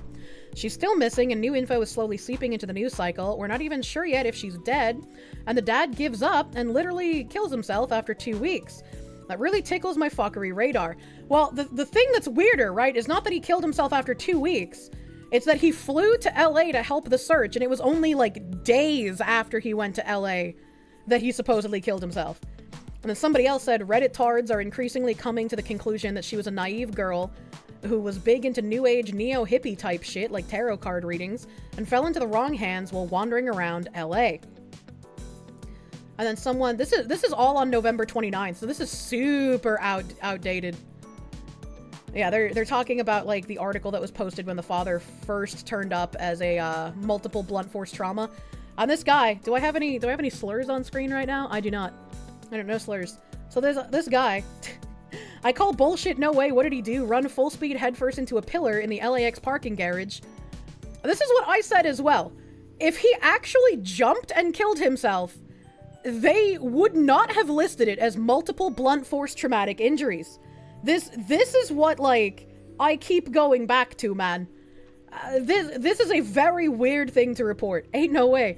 I'm glad some internet autist also has the same opinion. But I'm kind of disappointed that there's no info on her on here. Let me try...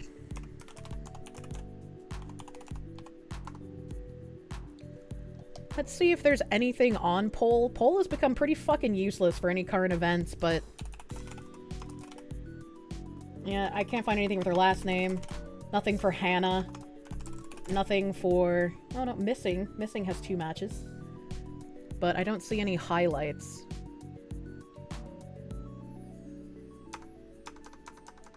Yeah, it says there's 2 highlights, but it's not actually highlighting anything, so not even Poll has any threads on this woman. What happened to the internet, man? What happened to the internet? I guess people are too busy chasing like fake pedophiles instead of actually looking at real people. Clearly jumped down an escalator.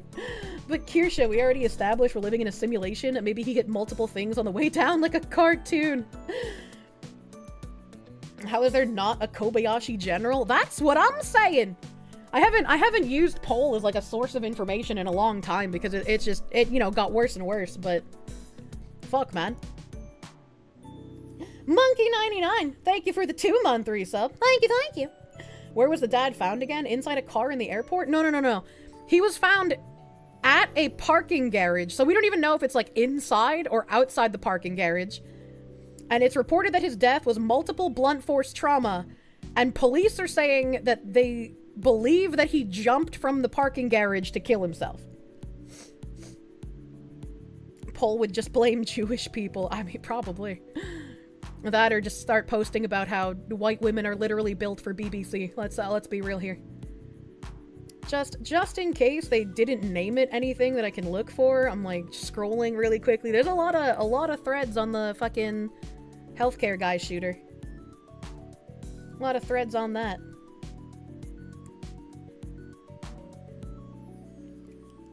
Glowy's infiltrated most boards. Sad. Ah, well, very sad. Biden crashing stock market. No, it's something I'm looking at here. There's a Closey general because of course there is.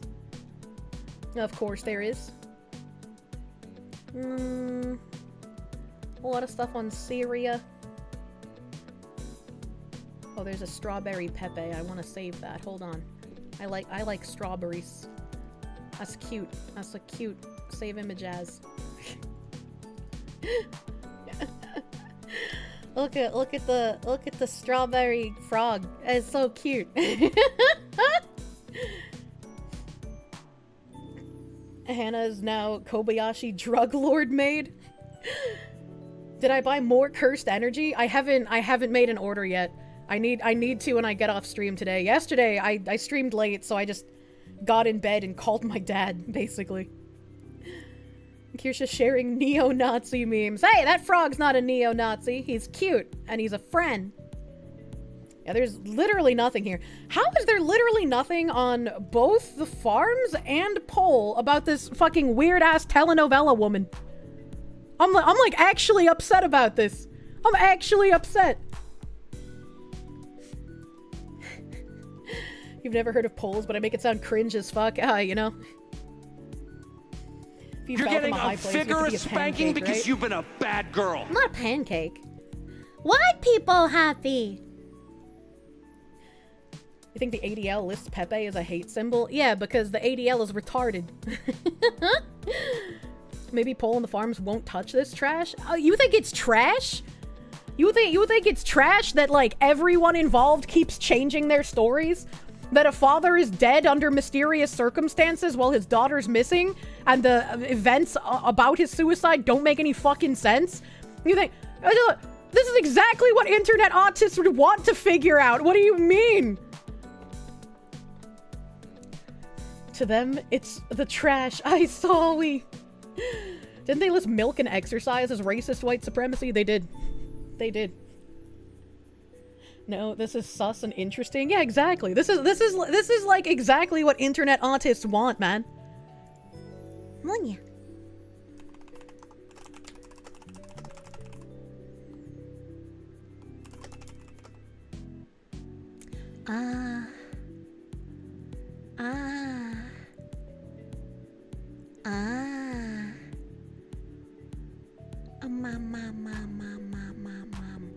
Hold on, I was just asked what I wanted to eat, and I'm a woman, so I don't know what I want to eat.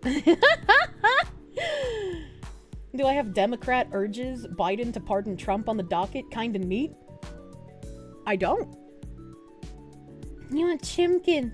Bendy's? Oh, dude, I don't know if I want fast food with how much I've been feeling kind of sick. Just pick something.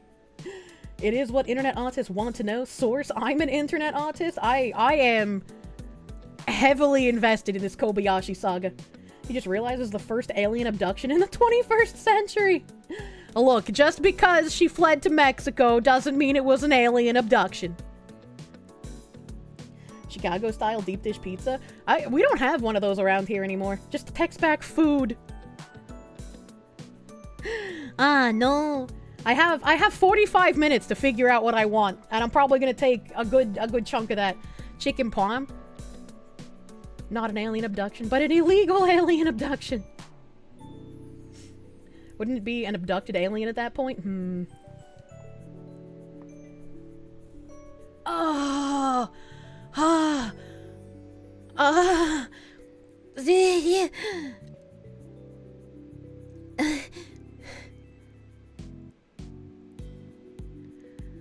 I stretched my shoulder and it made a bunch of styrofoam noises, and now it's really cold.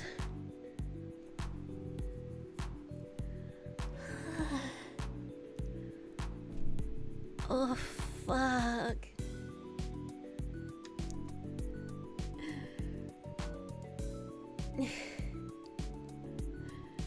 Crunchy styrofoam or squeaky? Crunchy styrofoam.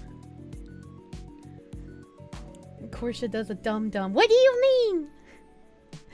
Styrofoam noises? Yeah, like when you hold styrofoam and then you like bend it to rip it apart, it makes like not the squeaky noises, but like those weird little cracking noises.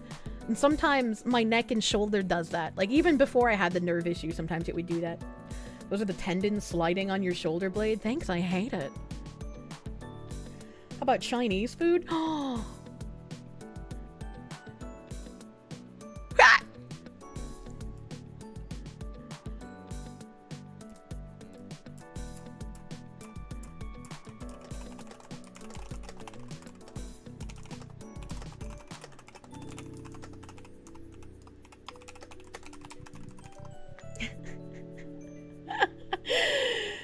There's this one Asian food restaurant, I think it's Japanese food, that I really like, and I never remember the name of it. I've been there like 5 times.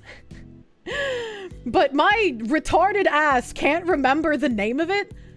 So whenever I refer to it, I'm like, what are we near that Japanese place that's owned by Korean people?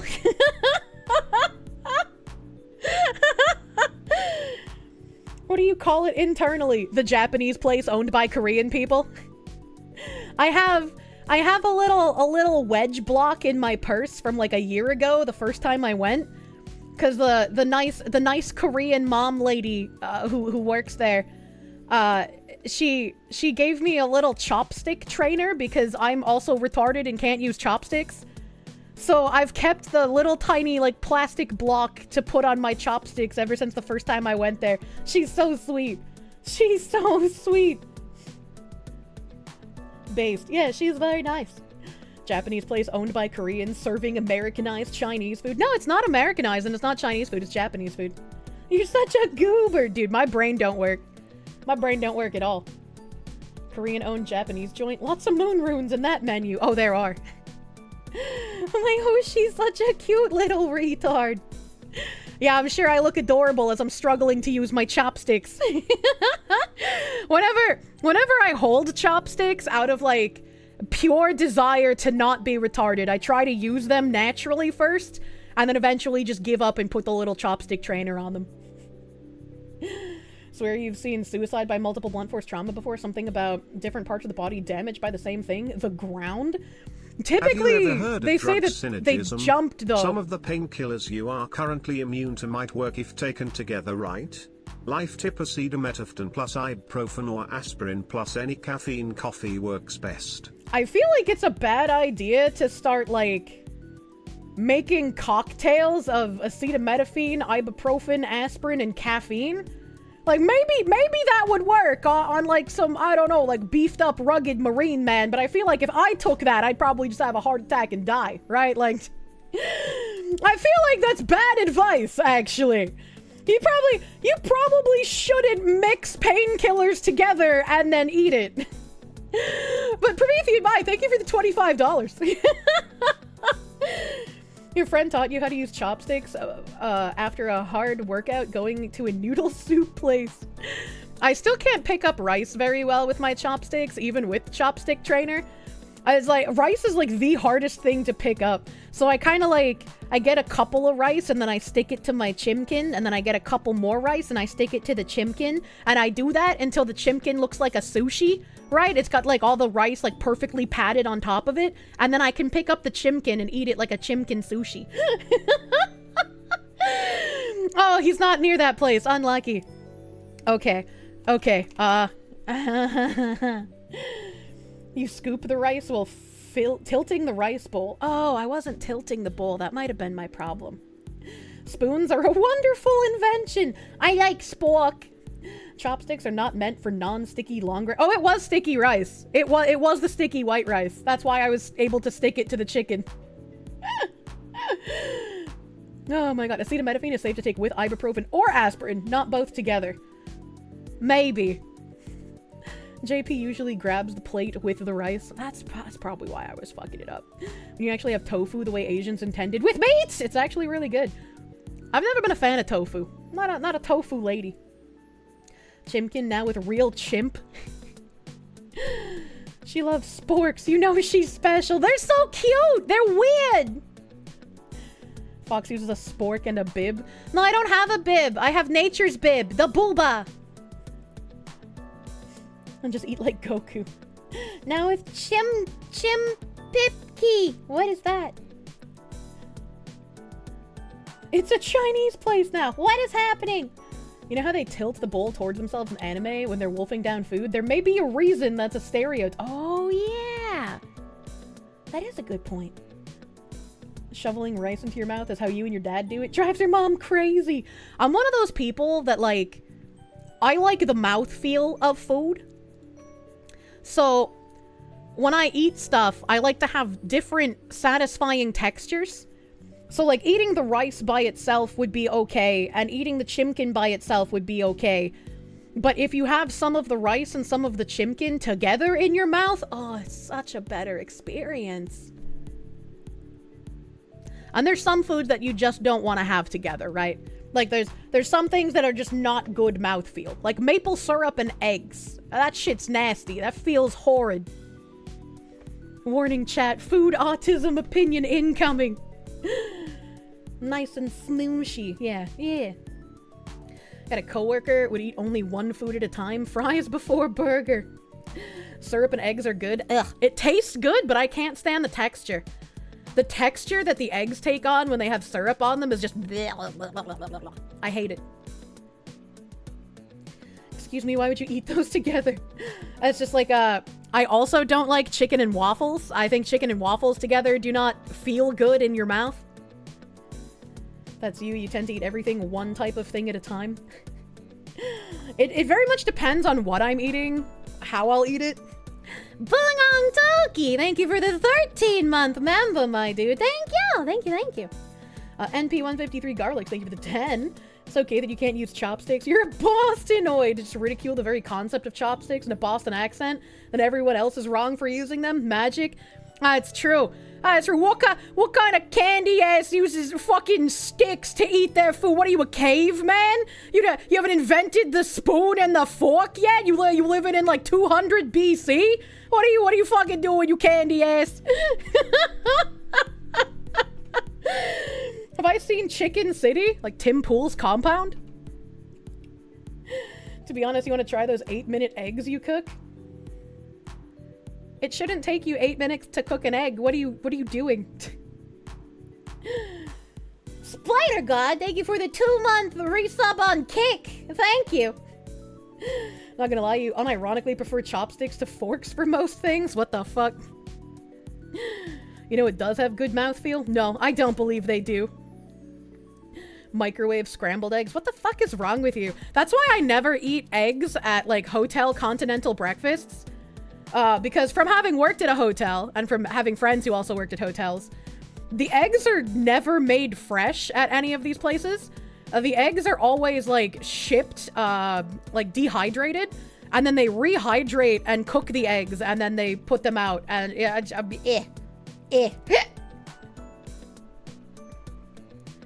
Huh, really? I really used to like eating the waffles at hotels. And then I worked at a hotel. And you have no idea how old that batter is because they never clean out the batter tub. They just refill it with more batter and stir it together and keep it in the fridge. And I'm just like, that's kind of nasty, brah. Speaking of eggs, have you seen How to Basics video on a 500 calorie pizza? Probably not. Oh god. Sorta, yeah, it's part of the compound. Yeah, it's kind of gross. That can't be hygienic. Yeah, I'm pretty wary of a lot of hotel sloppa food now. If it's like a high class hotel, maybe it's different. Like I worked at like a business center hotel, so it wasn't like 5-star, but it was pricey. A mommy ancient waffle. In Europe, most hotels use eggs out of the Terra Pack. I don't know what a Terra Pack is. Working anywhere with food, you slowly begin cooking a lot more. I can only imagine. Oh, I gotta figure out what I want for food. Oh, fuck. Why'd my tablet say mommy? Eggs and syrup sounds way too Canadian for you. It tastes good, right? Like, eggs and syrup taste good together, but the mouthfeel, I can't handle it. High-class hotels fucking charge for food now. Yeah. I stayed at a hotel one time that had, like, room service, and I ordered the room service, and the food wasn't even that good, so I was really disappointed. Someone who used to clean after breakfast in hotels, you take offense to not cleaning after the wares. Even the free breakfast at the base pro pyramid was dogs. They have free breakfast at the pyramid? Room service. I don't know. Where are you? I don't know what I want. Help, I'm a woman. What do I want to eat? Japanese room for service was made when you went during the lockdown. What? Orange chimkin. Eat some yogurt? I hate yogurt. It has bad mouthfeel. It makes me gag. Staying at a hotel, don't open the mini fridge. Wait, why? That's where I put my leftovers. Pizza? Oh god, no. Even saying the word pizza makes me feel sick. You want to eat food, silly fox? Do ice cream with soy sauce? I feel like you guys aren't offering good suggestions. Eat bread or bready stuff. I want protein. I want meat. I want a meat. Room service is only for when you're totally exhausted. What kind of meat do I want? Do I want chimkins? Maybe chimkins. Pizza, Philly rolls. That's what you're eating right now. Maybe some sheep meat? What's wrong with you? Chicken sounds good. Chicken sounds good. Where can I get chicken? Jerky? What the fuck? Chicken parm, you silly Italian anime foxu.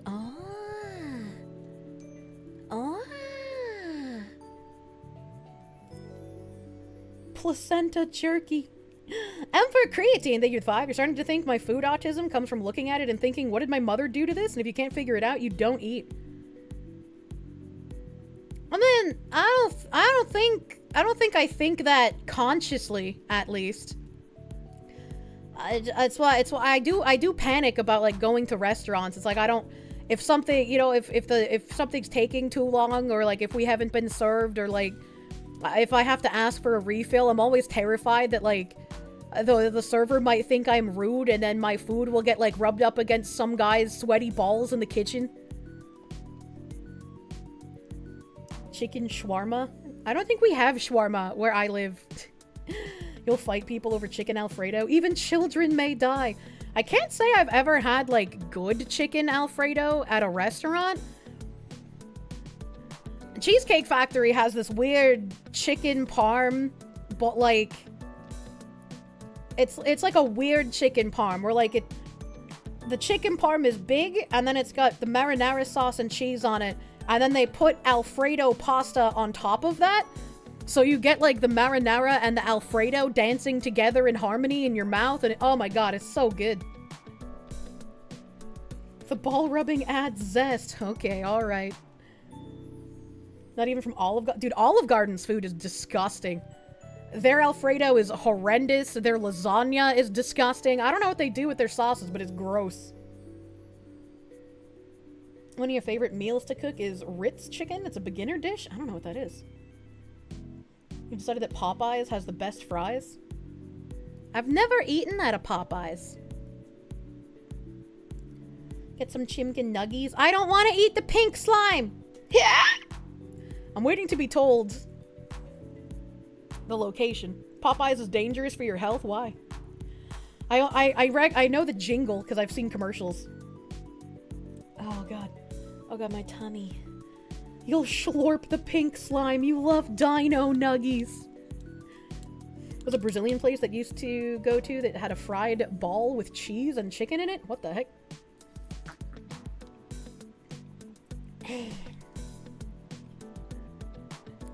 She wants Cheesecake Factory? Dude, the closest Cheesecake Factory is so far away. Is there a Chick-fil-A near you? If you're not in imminent fear of being shot, you're not at a Popeyes. Do they have a similar reputation to a Waffle House? Chick-fil-A's closed on Sundays, you heretics. Oh yeah, it is Sunday. Fondue! Thank you for the 5. On that note, have you ever had the mac and cheeseburger balls from Cheesecake? I have not. I have not. There was a burger place, and they stopped serving it because they're fucking assholes. But there was a burger place who served, like, really elaborate, like, giant burgers. And one of their burgers had mac and cheese croquettes on it. That thing was fucking crazy good. I could barely eat half of it. Haven't gone to a good Chinese food place in a long time, 10 plus years. Popeyes is usually better behaved than KFC. Popeyes had a new chicken sandwich that people were getting shanked over a few years back. Oh, I vaguely remember that. Now you want food, you know? Chicken pizza sucks. I like chicken pizza. I like chicken barbecue pizza and chicken Alfredo pizza. I'm not being told the location. So I think I have to just figure it out on my own, which, not knowing where the location is makes that considerably fucking harder. Let's open my phone so I can be a laid-back gamer and not hurt my shoulder. I'm gonna assume somewhere over here, probably.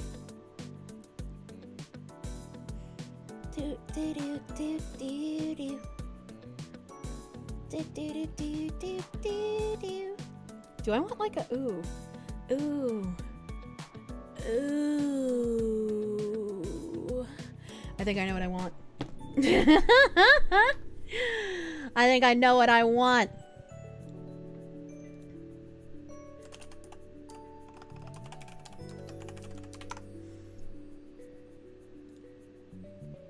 Pippa's ears. Okay, I can't eat those anymore. They're too far away.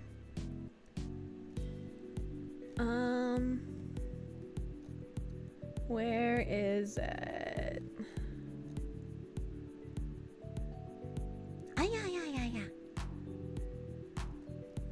These are all okay.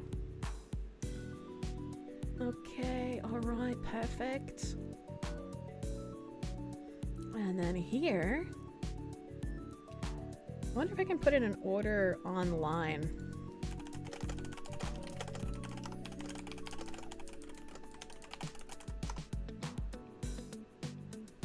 Okay. She made a decision, huzzah! And it only took me like 25 minutes, chat! That's like a record! Have the Pippa ears sent to you by HelloFresh today's. I got a tab for that! I got a tab for those stupid fucking assholes! Okay, special sauce. Oh. What's the difference? Cheese, onion, special sauce.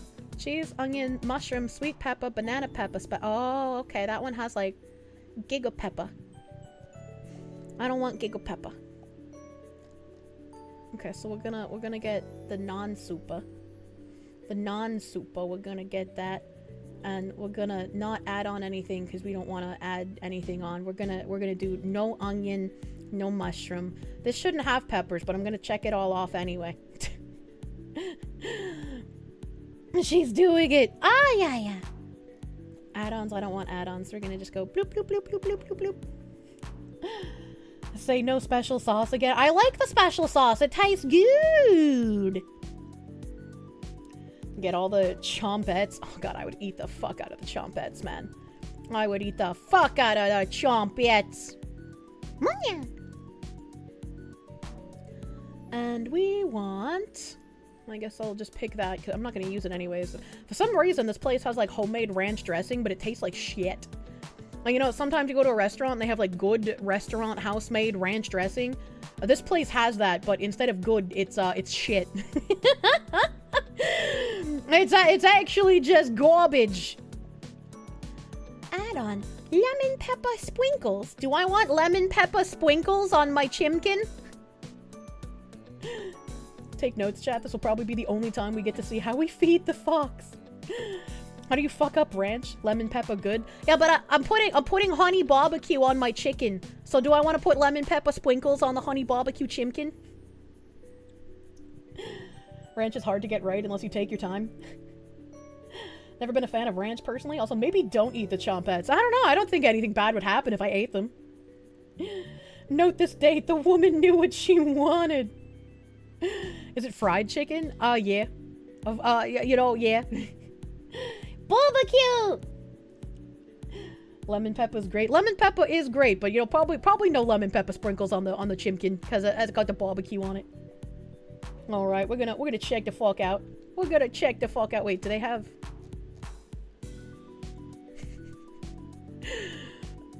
Every time I order from this place, I forget that they have something called Italian fried rice. I don't know what makes fried rice Italian because the only Italian rice I've made is risotto.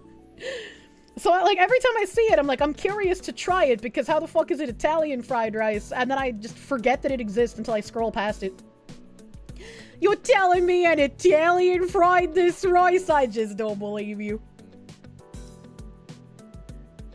Sounds like some Jamie Oliver shit. This is a public service announcement. Kirsche and chat are super mega duper cute and wonderful less than 3. Ew. Not ew to you, Bailey. You're cute and lovely. Ew because I read fruit smoothie drink with sea moss. That sounds disgusting. Absolutely disgusting. Chat, what is a Loganberry? Maybe those are arancini? I don't know what that is. It's weird not hearing the alert before the message. It is sea moss bat. No, sea moss! Like S-E-A space M-O-S-S. Logan Paul's berries. Loganberry is so good, it's sexo. But what is it? What is Loganberry? Google. What is Loganberry? The Loganberry is a hybrid of the North American blackberry and the European raspberry accidentally bred. Oh, miscegenation of my berries! Loganberry tastes a little like raspberry and a little like blackberry. Very flavorful and slightly tart. Midsummer season. Use these berries whenever you'd use blackberries. They shine in jams, gelatos, and muffins. Chat, do I buy the Loganberry?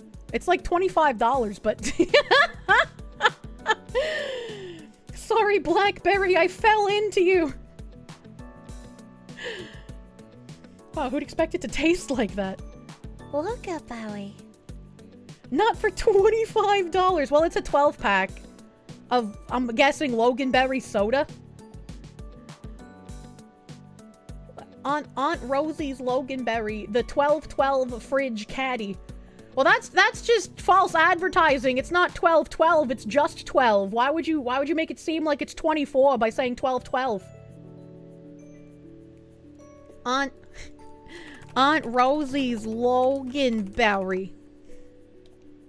12 times 12 ounce. Fuck you, stop being logical. Oh yeah, you could buy this shit for like $12. So yeah, 25 is a crazy upcharge. With a flavor based on the Loganberry fruit, a hybrid of blackberry and raspberry, the drink is sweet, tart, and an intensely dark purple. I want the purple drink! I want it! I want to buy this! Can I... Oh my god, it's $42 on Amazon! Holy fuck! There's people who have bought this! For $42 on Amazon! There's only 8 left in stock! What the fuck? Oh, it's got 42 milligrams of potassium in it. Phase out seizures, honestly. Not worth the money I paid for. It didn't taste the same as it used to taste. Will not purchase again. Maybe if it was down to $20, I would think about it. Why would you pay $20? You made all the glowies watching stream perk up with the purple drank scream. A purple drank! But like, where do I buy it? It's out of stock at Tops, Instacart. It's out of stock. I guess it's hard to find. That's why it's so expensive. It's a PepsiCo product. Where can I buy Aunt Rosie? Fuck off, cookies, you bitch. 12 full ounces? Where to buy? Powered by Destiny. It's not working. It's not letting me use the where to buy box. Is it because of my pop-up blocker? Refresh page. Where to buy? No, even turning off my pop-up blocker doesn't make it work.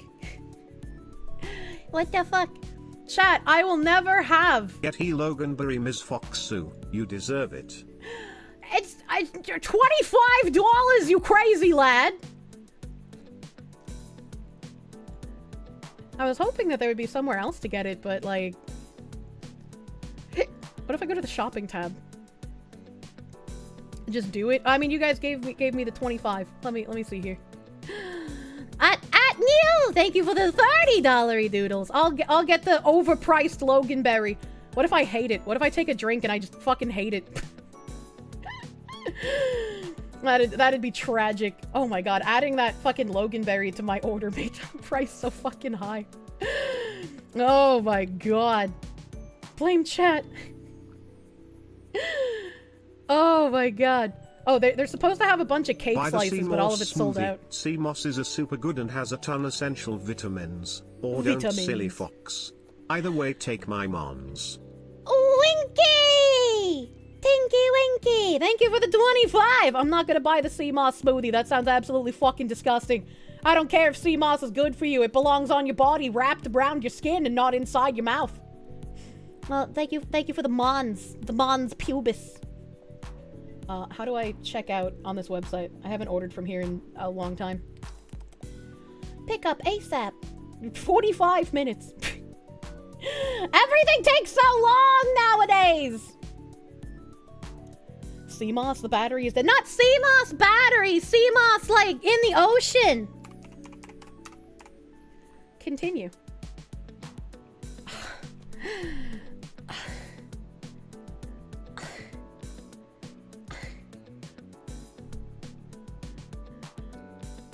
Sorry, I have, like, fucking two-factor authentication on, like, fucking everything, and it frustrates me. Like, I know it's a good idea to have it, and I shouldn't complain, but I hate it. She's sighing! You never spent that much on a Loganberry? Well, chat gave me the 25 to try the Loganberry, so it's happening, alright? It's happening! Oh, I have to put in my credit card information. Don't listen to my keyboard ticky-tackies. Don't divine my credit card information from the way that I type.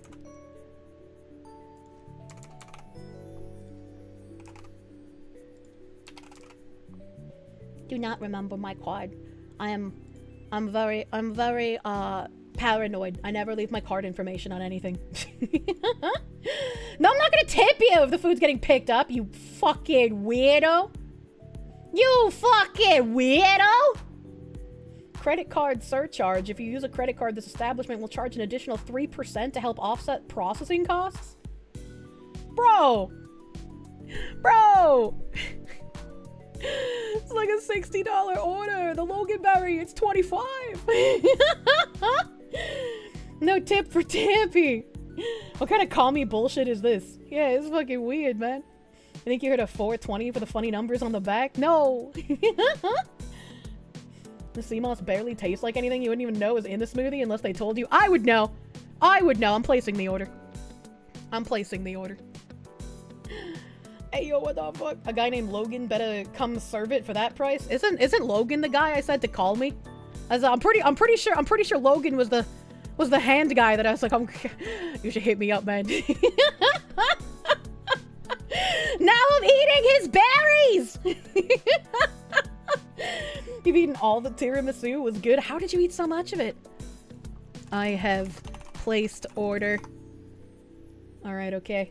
Thanks for your order, Kirsche. You ordered number 29. I wonder if that means the 29th order all day or like 29th order for this portion of the day. Because if that's all day, that's kind of sad. That makes me feel kind of sad. Chat bullied me into buying a 12-pack of Loganberry soda.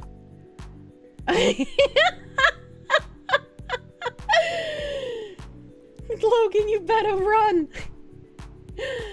Oh god. They could have better in-person traffic than online. I mean, maybe that's true. They could have different like ticket systems. Knight of Protector of Chuvas, thank you for the 10. Crystal Beach Loganberry is the true Loganberry.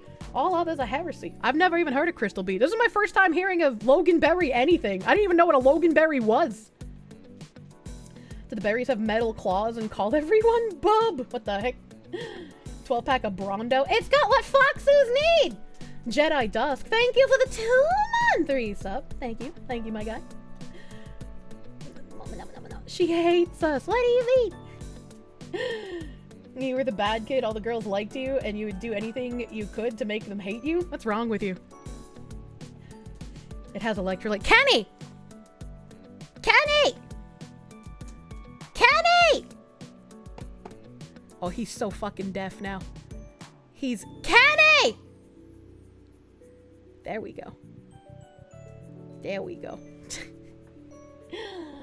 Kenny is an old man. I think he's like 14 or 15 years old. And in the winter he gets super dry skin. So he will just like bite himself until he bleeds. And so if I notice him doing the biting, I try to yell at him. Just like yell his name so he stops. Cause I don't want him to bite himself until he bleeds. Kenny is literally you. Poor old Kenny. Yeah, Tim gives him Benadryl. Because apparently if doggos have dry skin, you can give them like half of a Benadryl pill and they'll like have a little bit of relief from it. Poor pup, I know. I might not like dogs, but I don't want to see him hurt himself. Someone moisturize the doggo. Tim's been giving him oatmeal baths to try and help. That used to be you. Oh no. You're lucky enough to have all the girls like you and you would intentionally ruin that. Why? Because teenagers are idiots, I guess. Kenny on the bennies. True. Feed the doggo coconut oil. It will help with this. Oh, I have coconut oil because I make like a little potion filled with oils for my hair because I don't get haircuts. Much like I don't trust doctors, I don't trust fucking hairdressers. I got one bad haircut. My hair used to be down to my knees, and I wanted to trim off like a couple of inches for the split ends, and the dumb bitch cut it up to my shoulder blades. So, I've never gone to a hairdresser since then. At least the cold didn't give him headaches in his old age like you. Yeah. Yeah. Whoa, that's long. Yeah, I've never been able to grow my hair out quite as long anymore, unfortunately. Wow, so long. And you didn't say stop? I was a teenager, and like the hair was behind me that she was cutting, so I didn't see how much of it was coming off. It's like going to a car dealership, getting a used car, and getting a 757. You bet she did it on purpose? You know, probably, actually. Long goth hair, love. I know. It ruined my aesthetic for a while. It was very tragic. At that length, how do you not just do it yourself? Being a man is easy. You can just shave your head. Jesus. Haven't been to a place since a teen. God damn. Yeah. Yeah, as long as you give your hair, like, oil treatments, you'll be fine. Like, I don't have noticeable split ends or anything. Go to a local place and donate yours from time to time. It used to have yours down to your ankles. Black women asked him if they can buy his hair all the time. You always thought I had a shoulder length cut? No. Well, of course not. Sailor Moon, Kirsche. Yeah, I would put my hair up in Odango all the time. Cool, quick question. What is hair? What? You'd be pissed if someone cut your mullet off. What in tarnation? What? Did I... Dango haircut? Yeah, it's super cute. I love it. That's what I have the kanzashi flowers for, chat. I put my hair up in the Odango, and then I put the kanzashi flower clips on the Odango, so I have like cute little flowers on my balls on my head. Does he sell his hair to the black ladies? No, he tells them, no, that's my hair. Dango, dango. Don't go on any street named Martin Luther King or Malcolm X. You'll wake up bald. What the hell? You don't know what any of these words mean, but they sound nice. Woman things. Help. Why did you send me question marks? Can't wait to have hair again. When you get discharged, hell yeah, dude.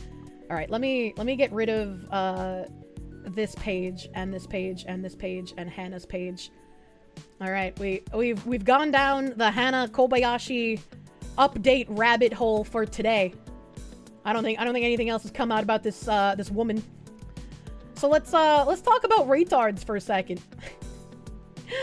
let's talk about retards, chat. Unfortunately, you're losing your hair. Oh no. Oh no. I'm on you. Oh, yeah, Tim sent me a bunch of question marks back, and I asked why he sent me question marks to saying that chat bullied me to buying a 12-pack of Loganberry soda. And his response was, I don't know what a Loganberry is. Well, it's your lucky day. You can find out with Loganberry soda! Exclamation points! Why does Tim ask stupid questions? Oh god, finally she's talking about me! Your hairline started retreating to your asshole, so now you just keep your hair buzzed. I feel like there's gotta be some, like, better hair treatments now than there were in the 90s, right? You don't have to worry about going bald. You got good hair from your dad's side. It's the only thing he gave you. Yeah, my dad still has a full head of hair. So does, like, pretty much everyone else in my family. Even my grandfather.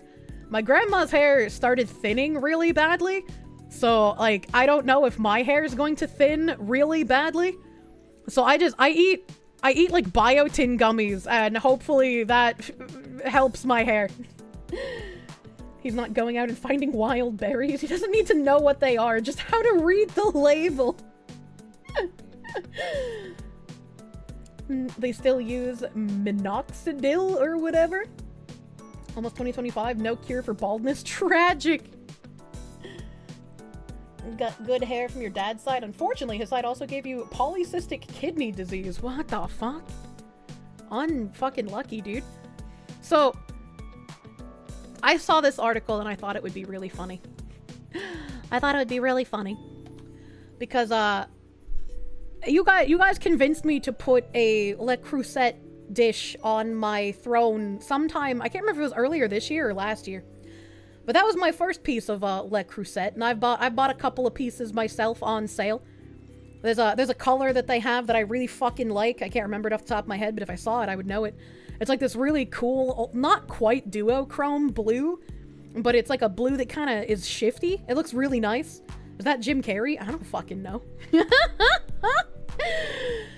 And so, like, I actually know how to cook. I've been cooking since I was a child. First at my mom's place out of necessity because she wouldn't do it. And then as I got older, I just liked doing it. I liked making things. What is a La Crusette? La Crusette, maybe La Crusette, because it's French. It's a cookware company that's existed since like the 1920s. And they're on the pricey side. You can find pretty good dupes for their stuff, pretty cheap from like the Pioneer Woman and shit. Jim Carrey went off the deep end. Do you remember him on the Norm Macdonald podcast? It's a pot. Well, they have lots of different things, not just pot. You wanted some of the pans, pots, and knives for years? Yeah, there's some shit on their website that's just crazy expensive. But, I guess people on TikTok are buying Le Creuset stuff, and they don't know how to use it. So, Le Creuset has a whole new generation of owners, and they don't know how to use them. Le Creuset may have become a status symbol among Gen Z and millennials, but that doesn't mean everyone knows how to use one. Can you imagine not knowing how to cook, and then buying, like, a $320 pot or pan, and then fucking it up because you're a retard who doesn't know how to cook and you wanted it as a status symbol for having money? I bet they couldn't even afford that shit. I bet these people who are buying Le Creuset as a status symbol are gonna end up on fucking Caleb Hammer's podcast, racking up a gajillion dollars of debt trying to buy these status symbol dishes that they keep breaking. The people set the dial to high. Le Creuset, the formal French cookware company, has become the latest item coveted by both millennials and Generation Z. As the luxury brand takes over TikTok, For You pages, and Instagram feeds, people everywhere are scrambling to purchase the latest Le Creuset collection drop in some trendy color like shallot to add to their hashtag kitchen goals. But like many items that become a must-have overnight... Can I get rid of this? Is this something I can get rid of? Close. No, I guess it's just there forever. Fuck me. Oh, wait. I found it. Like many items that become a must-have overnight, it seems that some customers don't actually know how to use them. In a now viral video posted to TikTok, a user named Lindsay shared footage of her shattered Le Creuset stoneware baking dish. According to the clip, which has been viewed more than 1 million times since it was posted this week, the TikToker attempted to cook dinner with the baking dish on the stovetop. Seemingly unaware that Le Creuset stoneware must not come in direct contact with a gas burner. She's not using a gas burner. Those are electric burners. What the fuck do you mean, article writers? Was cooking a lovely dinner when my brand new Le Creuset decided to explode and catch my stove on fire. Lindsay wrote over the TikTok along with the caption, "So, does anyone know the @Le Creuset customer service number?" However, it didn't take long for thousands of commenters to inform her about the correct Le Creuset item she should have used. Stoneware should never be used on the stovetop. It can't handle direct heat.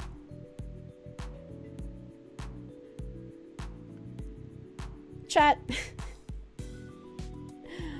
Chat, even as an actual fucking single-digit child, I knew to not put the square baking dishes on the stovetop. I knew that those were inside oven only and not stovetop items. How was I smarter as like an 8-year-old than these fully fucking grown adults? You're not a retard, but you know you can't put stone on the stove. I am just... How are these people real? That's like trying to boil water on the stove with a glass bowl, another person quipped.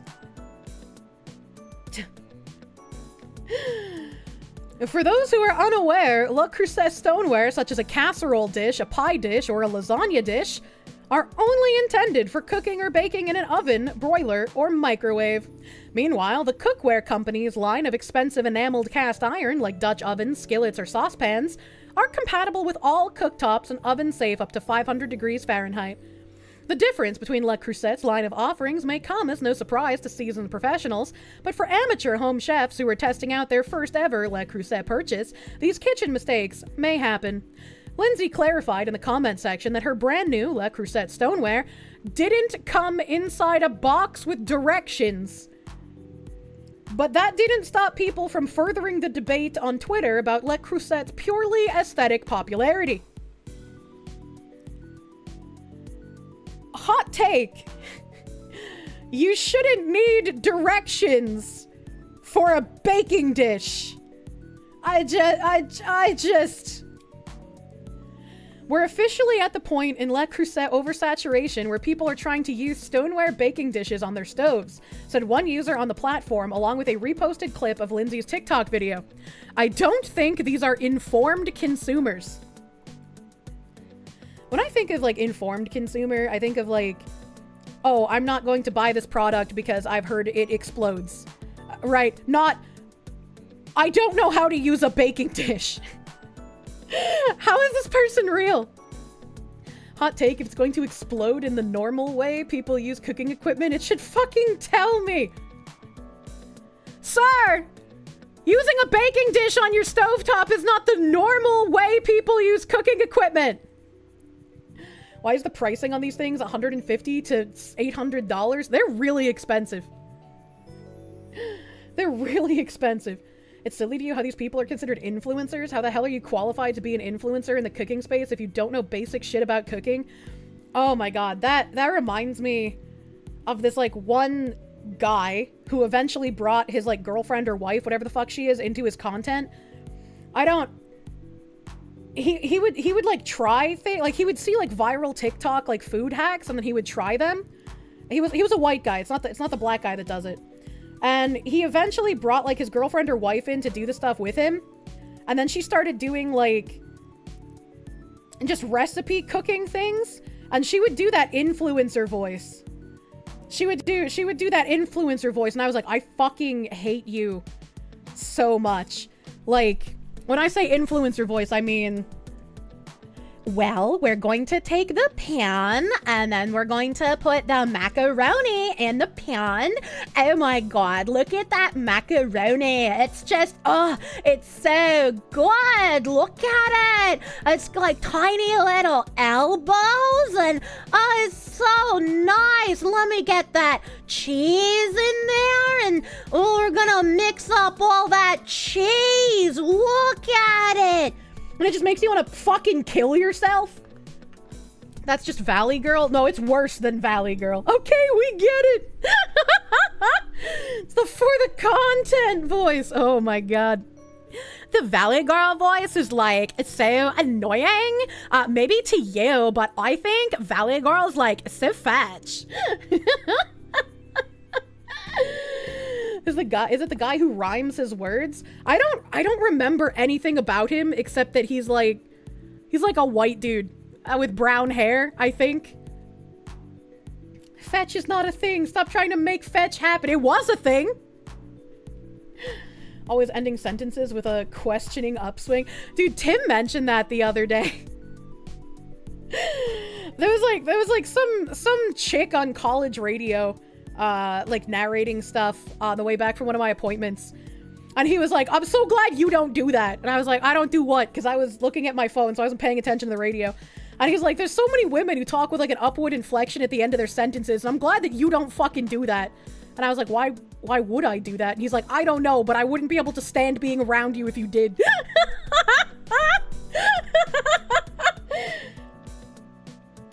Uptalk is intolerable. Oh my god, you have to know good English to hate it. Where was I? I don't know. Le Creuset craze has definitely gone a bit too far now, someone else agreed. Well, a third person wrote, probably shouldn't be upgrading to Le Creuset if you don't know the basics. Ceramic doesn't go on the stove. Well, I mean, they do make specific ceramic pans that go on the stove, yes, but they're made differently than the baking dishes that you cannot put on induction burners, you know? You don't inflicted your sentence because you never stop talking. Yeah, I just don't know how to breathe. I just don't know how to breathe, man. It tilts you just seeing people make declarative statements with a question mark a la twit speak. I'm just like, why do people feel the need to buy expensive cookware if they don't know how to use it? right? Like, the article says it's become a status symbol, so it just seems to me like a whole bunch of dumb people are like, oh, if I buy this stuff, people will think I'm, like, really rich and fancy? And it's like, no, you just look like a retard because you shattered your fucking baking dish trying to use it on your stovetop. To flex on people? If you're buying cookware to flex on people and not because you, like, genuinely like the way it looks, you're kind of fucking weird. Yeah, like, it's the gold chains and Tims of cookware.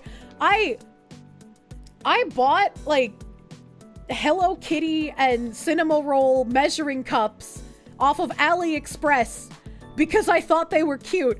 I was like, I'm taking a risk here by spending $6.42 per measuring cup because this could show up and be filled with, like, uranium and fentanyl, right? Like, I could just kill myself with the quality of the Chinese glass, right? When they came in, I filled up my regular measuring cup to, like, the half cup line and the 1 cup line and the 2 cup line and poured it into each of the China measuring cups just to make sure that the lines were accurate. That's how much I don't trust fucking Chinese products. If you're too inept to use the cookware you buy, just assume you don't know how to handle money. Also that. $500 just to explode your dish. Uranium infant is peak. It glows and it kills you. Facts. Actually a good idea. A dual guy, thank you for the 6-month member. Hey, Fox Lady, it's been a fun half year. Hell yeah! I'm glad you're enjoying your time here, dude. Slices Lemons, thank you for the 5. Thanks for all the good streams. It helped make the days at a shitty job brighter. Finally got a job doing what you love. We're all gonna make it. Hey, congratulations! Now you're no longer slicing lemons because your life's looking up. What are you gonna do now? The upgrade fruit. Look, we have jackasses who ruin expensive-ass luxury cars on stream live, but this is... Okay, that's fair. That's a fair point. The retards are gonna buy anything they think makes them look rich and fancy.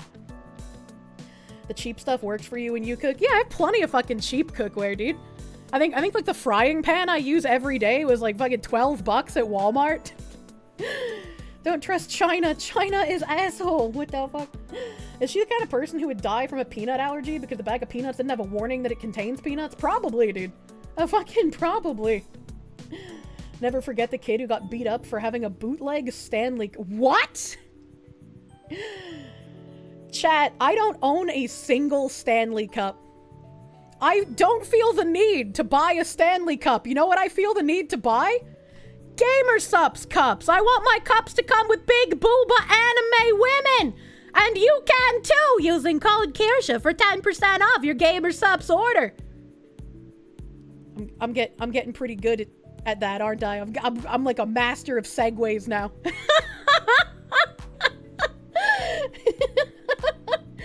When people buy luxury cars, they're shocked at the oil change bill. Really?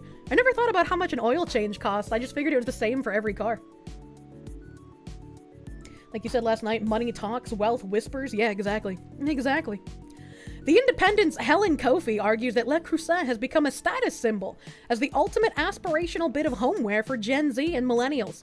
The French company, which was founded in 1925, offers its best-selling Dutch ovens online for anywhere between $260 to $625. A rectangular casserole dish costs between $108 and $140, while a cast iron skillet is priced from $136 to $250. Chat. Zoomers and millennials might be obsessed with buying Le Creuset as a status symbol, but you know what I want as a status symbol? I want a full, like, 8-piece dining set with the soup tureen and the butter dish and the serving platters. All of that shit. I want the Wedgwoods embossed Queensware cream on lavender set. They're so fucking hard to find, and the only time I found a full set was at an estate sale, and it was $10,000. To be fair, cast iron skillets last forever if treated correctly. They do. They do. Oof. Yeah, they're an antique, so they're very hard to find. Want a giant Kirsche statue in your living room? I want to make a giant Kirsche statue. GamerSups made a Cinder statue. Maybe when I become big booba like Cinder, I can have a statue. Recently saw a bill for a Lamborghini oil change, $260 just for the oil. What the hell? Why are all of Kirsche's dreams to be a grandma? Because I was born in the wrong century. I want to be an upper-class woman living in the 1860s, where the children in town go missing because the baronesses are kidnapping them to take their blood to live forever. And I can just look upon the town from my estate and be like, man, things are weird. I'm glad I don't have dysentery. You need to 3D commission someone so you can 3D print your own statue, true. Why do you want to be a vampire? I would love to be a vampire. If they exist, please, one, find me, bite me. I want it to happen. She has the soul of a granny stuck in a fox. Oh, we do have that hag emote. She was meant to be a Victorian. I was, honestly. I should move to Romania. I could probably live pretty well there. Is Kirsche a gilf? Ma'am, do not invite the vampires in. I will invite all the vampires. Please turn me. Despite hundreds of dupes and affordable alternatives available to purchase, owning a Le Creuset is synonymous with an adulthood aesthetic. It may just be a casserole dish, but for those of a certain age, it feels inherently imbued with the power to transform the owner into a completely different kind of person. What the fuck are these people talking about? The kind of person who can throw together a perfect beef bourguignon, roast potatoes with confit garlic, or honey glazed apple galette on a whim. The kind of person who invites friends over for a glass of wine and sophisticated conversation in their immaculately clean kitchen. The kind of person, in other words, who has their shit together. I feel like this is just people watching influencers and seeing influencers have like top of the line bakeware and being like, if I want to be popular and famous, I need top of the line bakeware just like my favorite influencer. It's just like, you don't though. You don't. Adulthood aesthetic sounds like a new version of adulting. Yeah, exactly. Apple mentality. It's high school all the way down. These people sound horrible. They sound insufferable. Where's the TikTok? Luxury Man takes over and now viral video. I want to watch the viral video. Wait, it didn't open. Hold on. Open. Okay, maybe if I just go to the TikTok page? No, that goes to their front page. What the fuck? Why didn't they include an embed of the video? Maybe... Okay. Okay, they did. It just didn't load for me the first time? What the hell? And there's no sound. How do I get the sound? View profile. How do I get this? I hate TikTok. I hate fuck. Oh, someone was correct earlier. Someone was correct. Okay, how do I find her video? It doesn't say when it was posted. If I click the watch now, will it take me directly to it on her page? That is a horrifying thumbnail.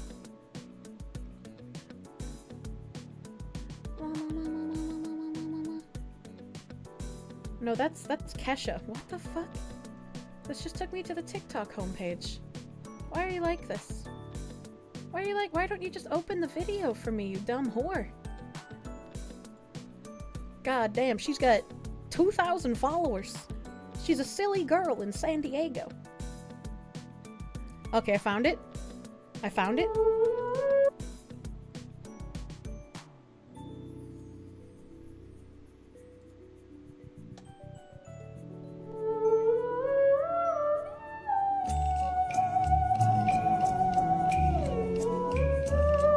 What a dumbass, dude. Did she turn off the burner yet? Why is it still smoldering? Electric stove too. Yeah, Jesus Christ, man. Is the lovely meal in the room with us? Why? These people vote. No, get out of here. I wanted to X out of it.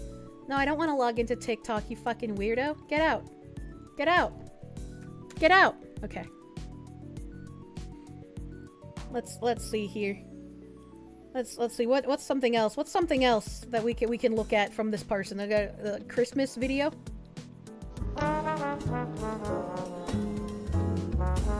Is she not talking any of these, or are these just all like music overlays? I do like her TV setup. It's kind of cozy. That's kind of crashing out. Is she talking in this one?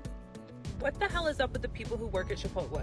I just left Chipotle. I was getting 2 bowls for my boyfriend and I for dinner. I got double chicken on both bowls, okay? The guy scoops it like normal. And you know how there's one person doing the meat and the rice and then the next person doing like the veggies? The guy gives me my chicken and then slides it to her and she starts screaming at him about the amount of chicken that he gave me, saying that he gave me too much, even though I'm paying for it and I asked for double. Then we get to her little section, okay? And we get to my bowl and I go, oh, can I get hot sauce on the side, please? She goes, We'll worry about your bowl first. Excuse me? And then, okay, we get to the cheese section and she goes, is the cheese coming out of your personal refrigerator? Why would you put 3 specks of cheese? Women with nose rings are not beating the allegations, chat.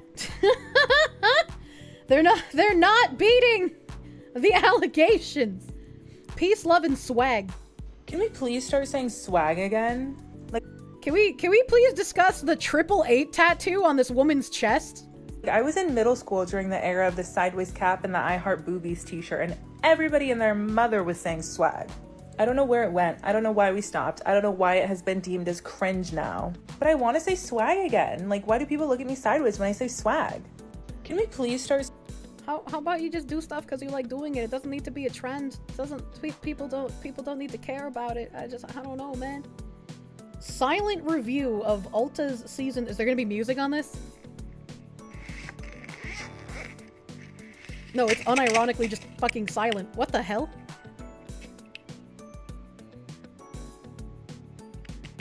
What is that chest tattoo, man? That looks like it should be a tramp stamp and not on her chest. Isn't the 888 like a zip code? Am I crazy? Not a zip code, but an area code. Am I crazy?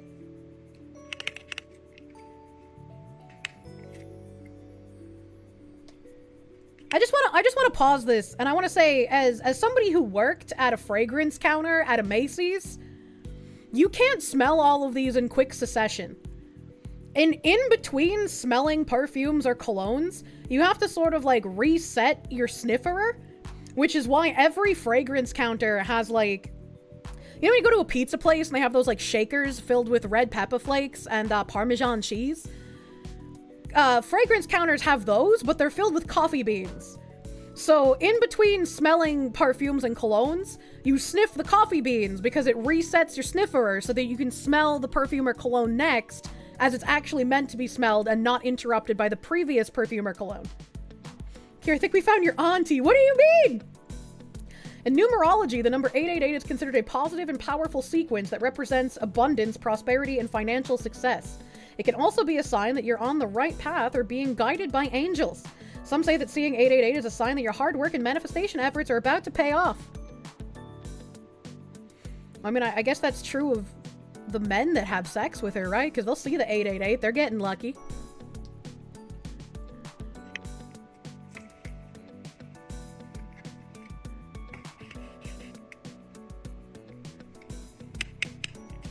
Tap, tap, tap. Tap, tap, tap. But like, why silent?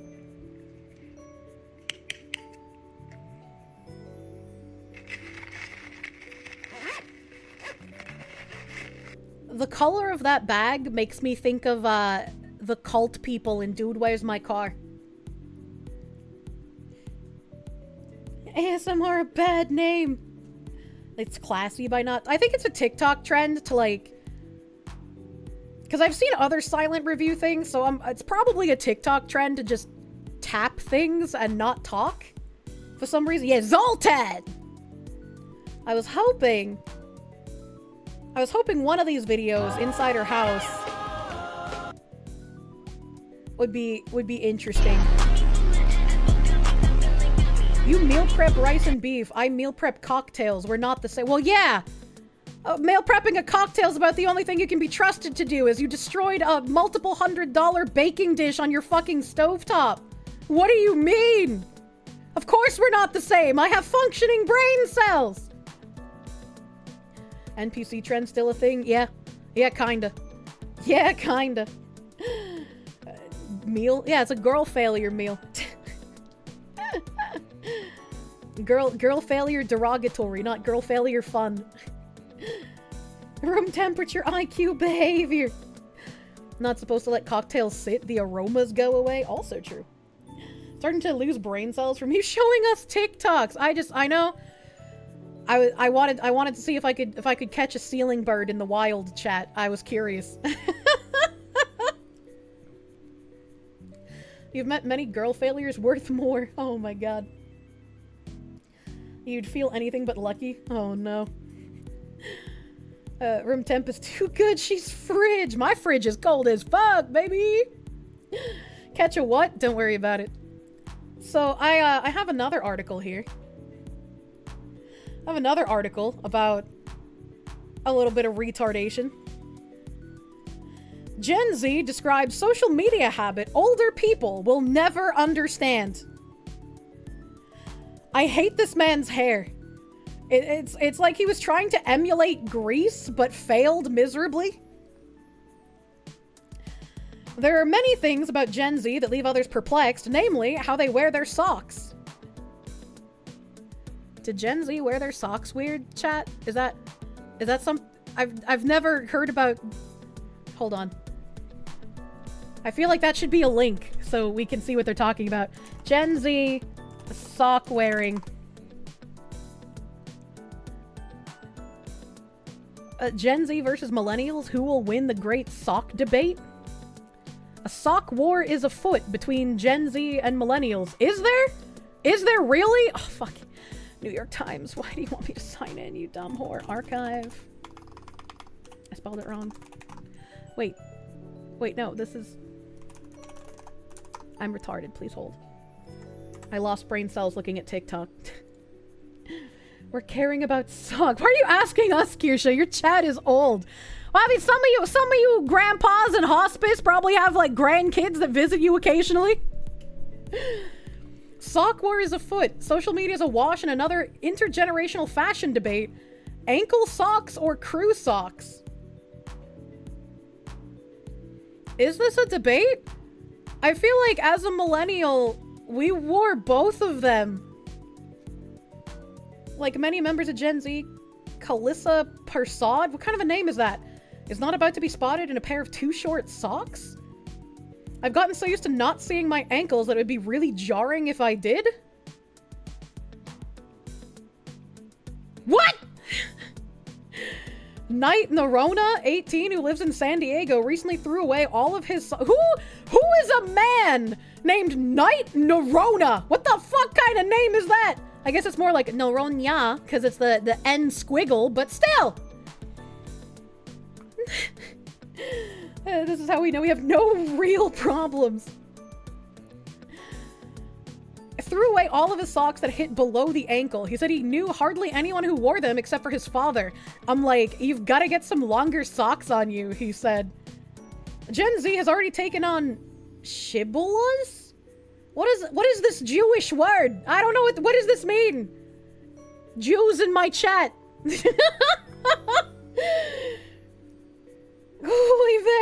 Oy vey, they're wearing socks that are too short.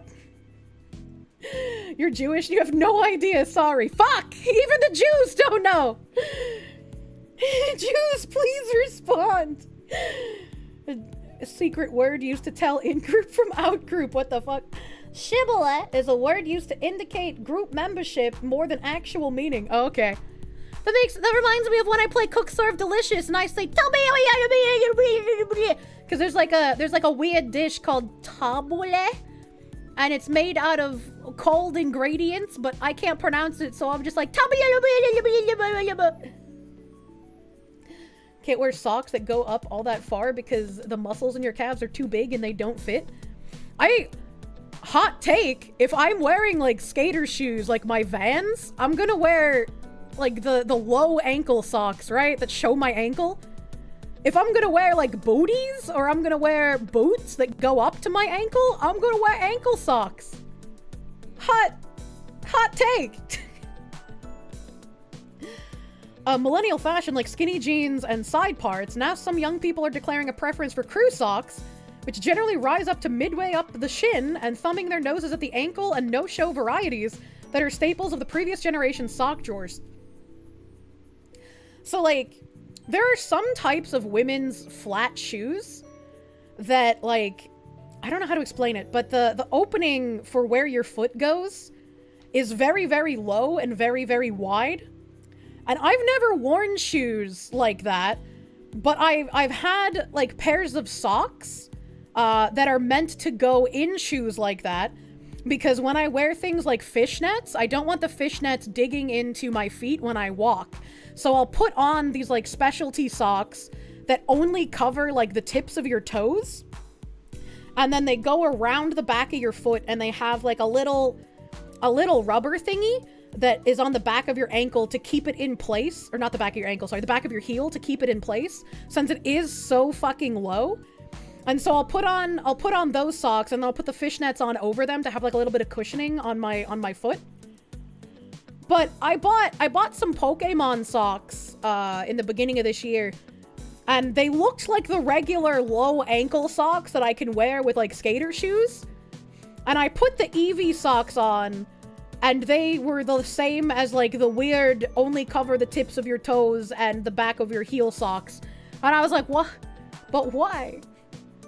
It's like the lewd glove. Yeah, it's like lewd gloves. Real trollop hours. Ugh, you like Eevee? Well, you know, they came in a 3-pack of socks with an Alolan Vulpix and an Umbreon.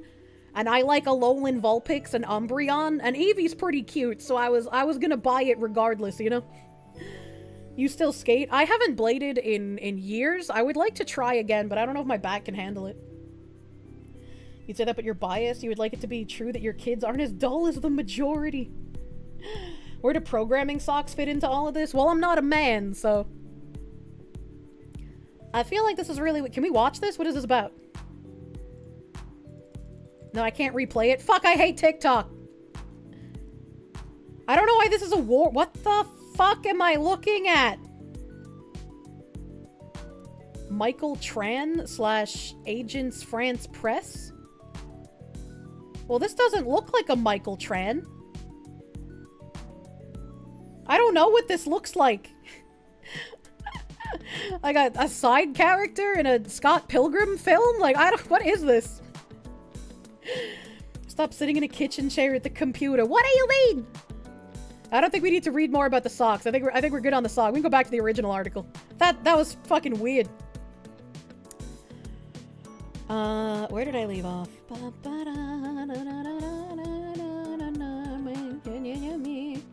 Okay. In a now viral video, TikTok user Tyler Vitelli provided an insight into the key thing that people will never understand about Gen Z. And people born between 1997 and 2012. It's not their sense of fashion or even their taste in music, but rather how they communicate. Vitelli used the video to say that what sets Gen Z apart is their impeccable online communication skills. I'm gonna fucking X to doubt here, dude. What the fuck? Not only can they have a conversation with someone on iMessage, but they could also be chatting to that same person about something completely different on Instagram or TikTok. No, that's not impeccable online communication skills. If you're talking to one person, you don't need to have multiple conversations with that one person in multiple different places. If I was talking to somebody on Discord, and then they sent me a message on Twitter about something completely different than what we were talking about on Discord, I'd reply on Discord and be like, hey buddy, why did you just send me a Twitter message when you could have just typed it fucking here, you retard? They're impressed with an IQ above 90. While this might seem completely natural to Gen Zers, Vitelli says that it's not so easy for older generations to get a grasp of.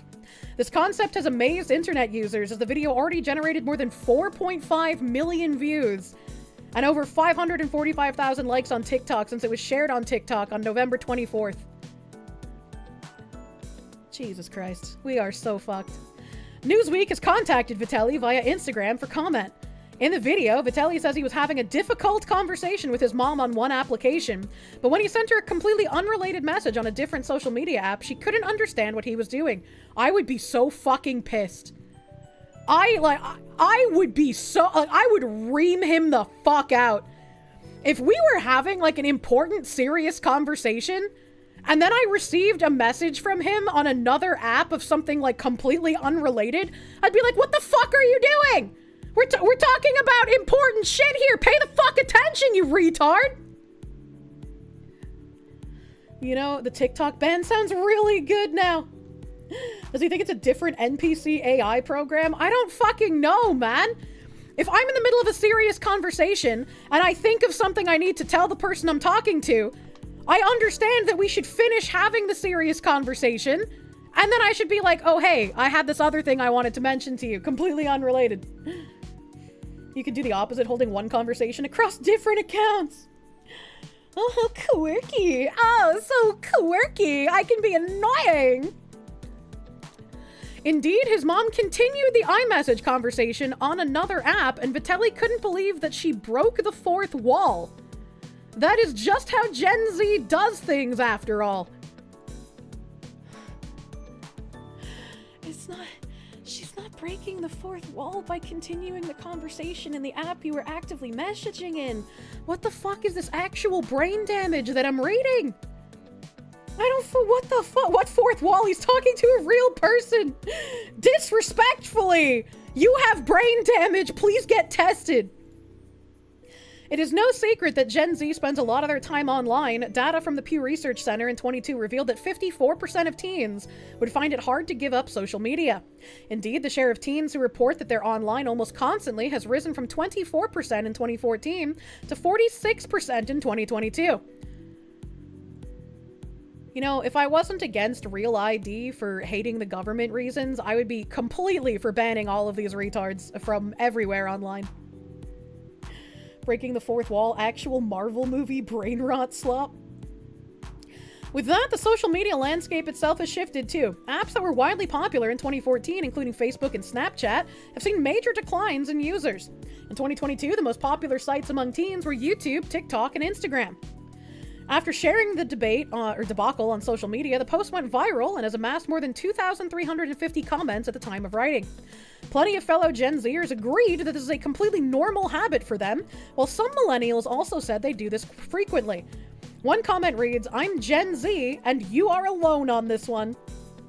Another TikTok user wrote, "Is this a Gen Z thing only? Because I do this as a millennial." I hate the yickers. "I'm having 3 different conversations with the same person at the same time on one app," added a third. Another comment read, "Trust me, millennials invented that decades ago. I remember doing this in middle school with MSN and Facebook." What the fuck? Yicking out. We're yicking out. Dude, apparently Yick's gotten an update. I saw Hina playing it the other day and I was like, oh shit, that Yick update came out. She's yicking out of her fucking mind. Mom, stop breaking the app lore. Mom, we can't talk about the coffee beans in iMessenger. You can only talk to me about the coffee beans on Instagram. God, you don't understand. Where's the fucking video? Never understand about.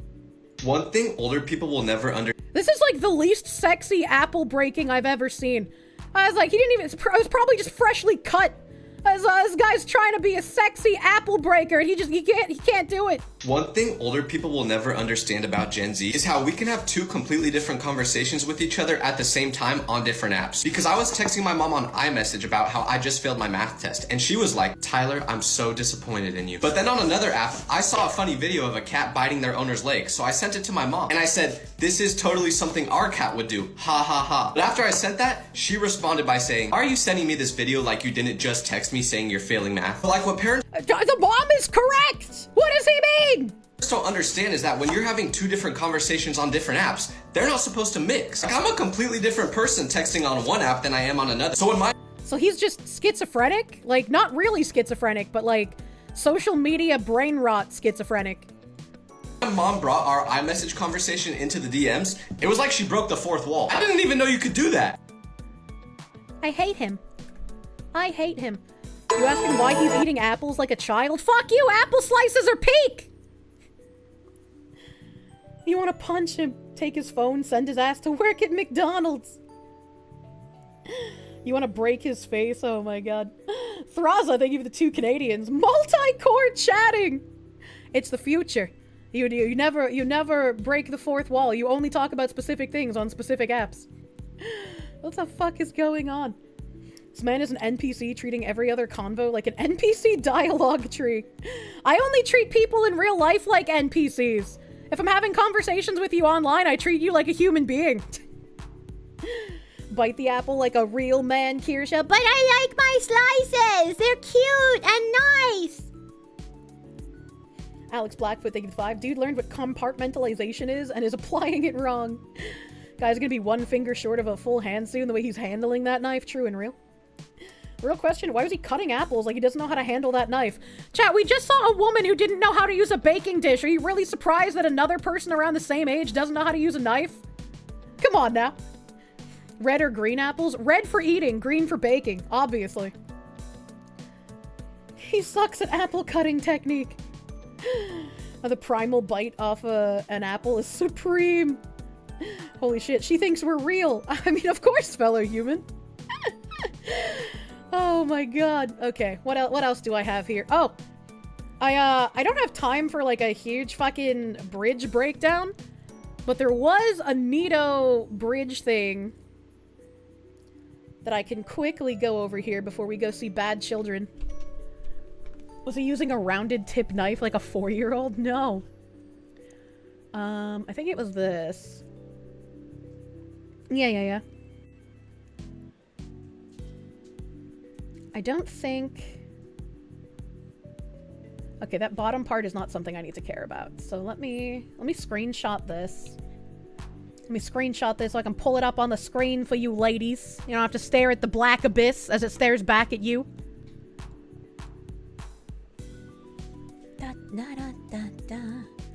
You know, if I wasn't brain damaged, I think it'd be really cool to like put a spooky face in the black abyss of my background, and then like slowly over time in streams it would get like less and less unnoticeable. I fucked up my sentence and didn't know how to recover it. It would get more and more noticeable, like you'd be able to see it bit by bit more over time. I think that'd be cool. Transparent retard tangents. So we got a little bridge email here. Bridge community call. The Bridge Community Call is a vibrant monthly gathering of diversity, marketing, and business leaders committed to driving systemic change within our organizations and the industry at large. This month we will be discussing our Project Forward initiative. And having attended multiple of these, they do have like actual people from the companies that are involved with Bridge, like not the CEOs, but like CMOs and marketing directors and shit, like actual people who can affect policy within these companies. Are they actually people though? Well, you know what I mean. Hi, Kirsche. Be one of the first to hear about and oh, sorry, I didn't finish the sentence. This month we will be discussing our Project Forward initiative. My bad, I forgot that sentence. Hi, Kirsche. Be one of the first to hear about and give input into our new cross-industry initiative, Project Forward, to ensure the ever-important work we do continues without interruption. Leading from the front, just a week after the election, together with the Bridge Board of Directors, we announced the launch of Project Forward.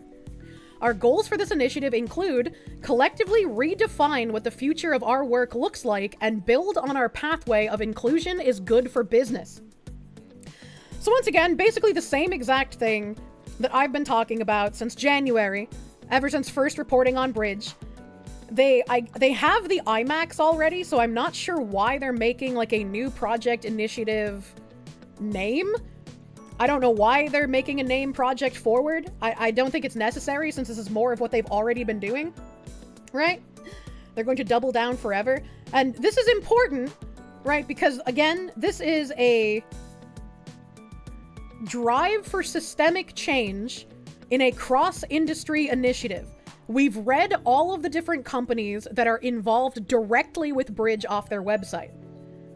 Collectively redefine what the future of our work looks like. They've already been redefining it. They've already been cutting DEI language and changing it to inclusion or changing it to belonging. They've already started the subversive language. It's already begun months ago. 2, bring consistency to language, terminology, and approach. This is so vague that it's actually incredibly worrisome. I don't even know what they could possibly mean by this until they start telling me. 3, equip, educate, and empower DEI, marketing, and business leaders to respond in these changing times. Please join us for our December 19th community call and be an integral part of our strategy moving forward. See what they did there? Look at that pun. We look forward to your thoughts. Thanks, Cheryl Dijah. Hashtag we are stronger together. And I thought that was interesting because completely unrelated to Bridge, this article was in my newsfeed. Colleges Dismantle DEI by Erica Pandey. Colleges across the country are shutting down expensive and expansive diversity, equity, and inclusion initiatives, some of which were put in place just a few years ago. While students, faculty, administrators, and experts all acknowledge DEI programs can be flawed, bans are prompting colleges to close up cultural centers and rewrite course catalogs, moves that can interfere with student life and threaten free speech. The big picture is that DEI programs, many of which sprung up in 2020 amid Black Lives Matter protests and a national reckoning on race, often involve running cultural centers, ensuring diversity in hiring, and developing training programs to promote inclusiveness. They've become a favorite target for Republican governors, and President-elect Trump has promised a nationwide crackdown. If you look at the way this has actually been implemented across the country, DEI is better viewed as standing for discrimination, exclusion, and indoctrination, quoted by Florida Governor Ron DeSantis in April, when he's signing the state's ban on using public funds for DEI programs. Texas, Iowa, and Utah have also banned DEI offices and initiatives at universities. Alabama has restricted them. When these states first came out with their bans on DEI stuff, one of the first things that I said going over it on stream was that it doesn't exactly address the core issue, because it bans things based on DEI language. And as communists typically do, they're going to continuously change the language. They're going to be like, oh no, it's not diversity, equity, and inclusion. It's belonging. It's not the same thing. It doesn't surprise me, right? It doesn't surprise me, especially with Trump saying that he's going to be cracking down and trying to get rid of DEI in education institutions and in the government. It doesn't surprise me that before his inauguration, colleges are going to be trying to cover their ass and hide the work that they're doing so that they can continue in secret. Equity used to be equality? Absolutely. When these people talked about equality, they didn't actually mean equality.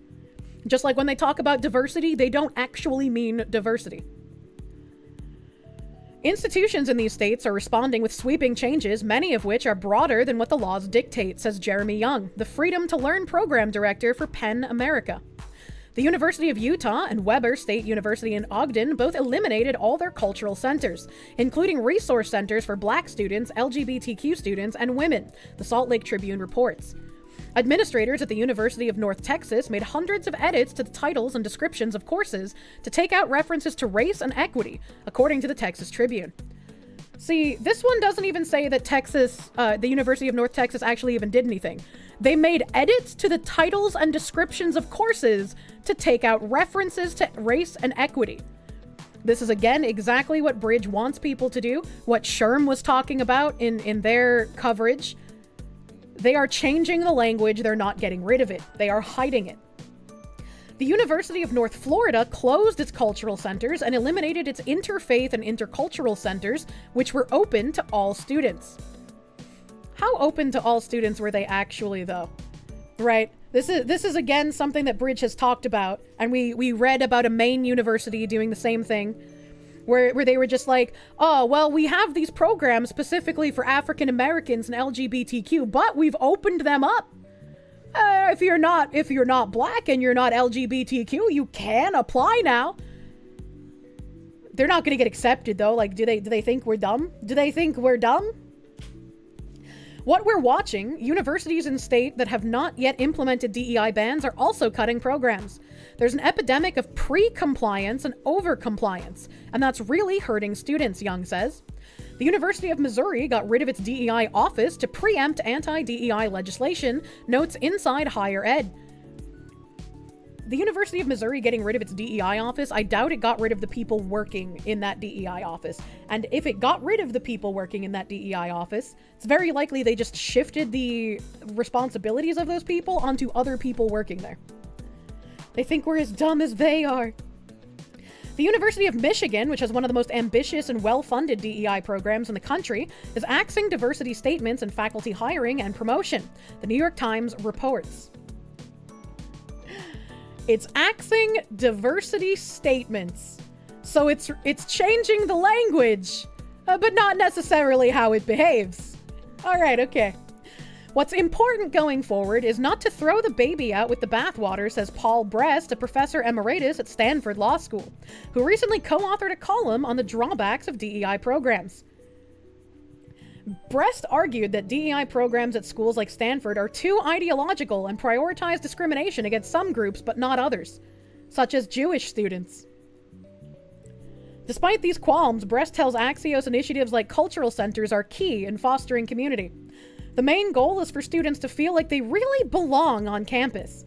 If you don't feel like you belong, you're much less likely to be academically engaged and successful. You see how they did this? You see how they wrote this as Paul Brest, a professor emeritus who co-authored a column on the drawbacks of DEI programs. So they made it seem like he was being critical about having these programs, but then when they explain how he feels about them, he's saying that they're necessary, but they're not doing enough. Cootman, thank you for the 5. Your friend Mike thinks I'm cute and hilarious. He knows nothing about VTubers, and he's a himbo marine. You'd love to get me in contact with him. I love himbos! Did he hit his head? Is that how he became one? Leave my people alone! Of course, the one guy immediately goes the direction you think he would. That's really funny. That's really funny because also, if I go back to my inbox here, the Bridge Smart Brief from this week, the first article, the very first fucking article. Hold on, it's not letting me click on it. Let me wait quick, you fucking whore! Why no click? There we go. Copy link address.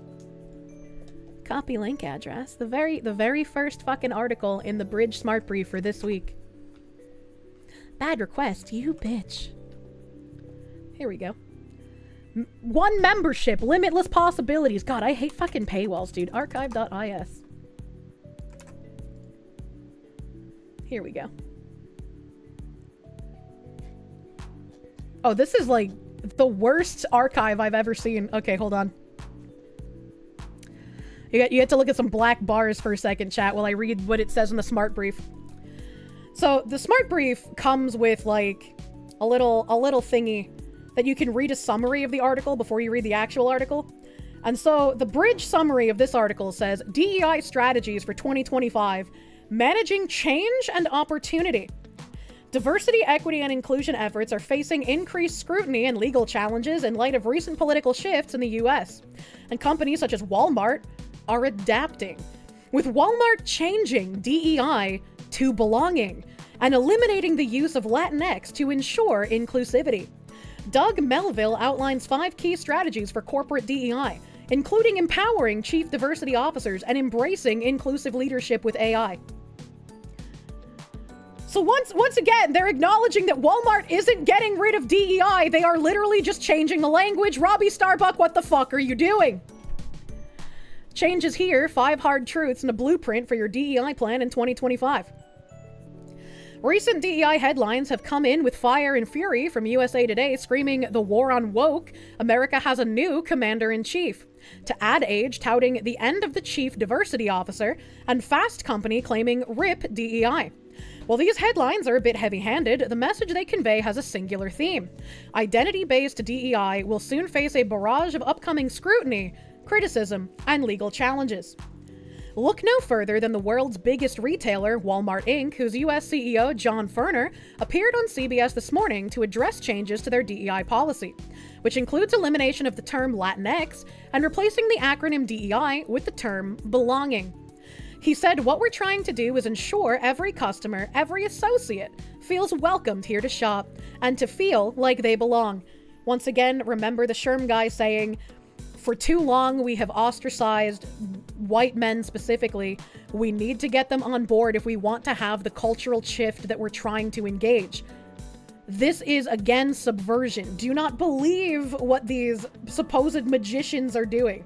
Do not buy their slop. For the U.S. chief executive of Fortune 500's #1 company with a market cap of $731 billion to go on a national network morning show to address DEI isn't a small announcement. It's a lesson in reputation management. The lesson is to get ahead of the narrative. Over the past decade, the pendulum regarding DEI in corporate America has swung both ways. Far to the left in 2020 in the aftermath of George Floyd's murder, "Oh, Saint Floyd of the fentanyl, in his name we pray." Far to the right in 2024 with the election of our 47th president. Corporations will keep tweaking their inclusion policies, but the devil will be in the details. Chat, they cannot get more obvious than this.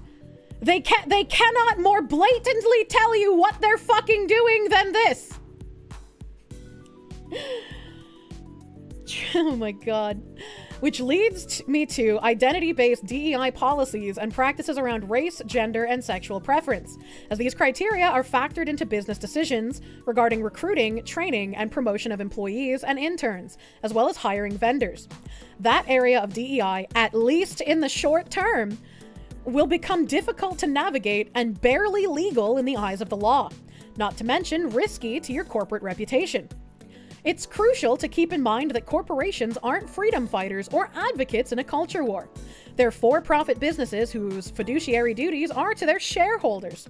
While American DEI greatly expanded over the past decade, the reality is that many DEI departments were created to protect companies from litigation and claims made against them.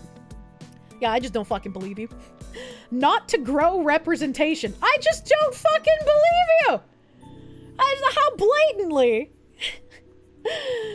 That's why the role is typically housed in HR, yet the most common DEI practices actually undermine diversity. Based on the current landscape, I went to share 5 hard truths of corporate DEI in 2025, as well as a blueprint for success that will allow you to course correct.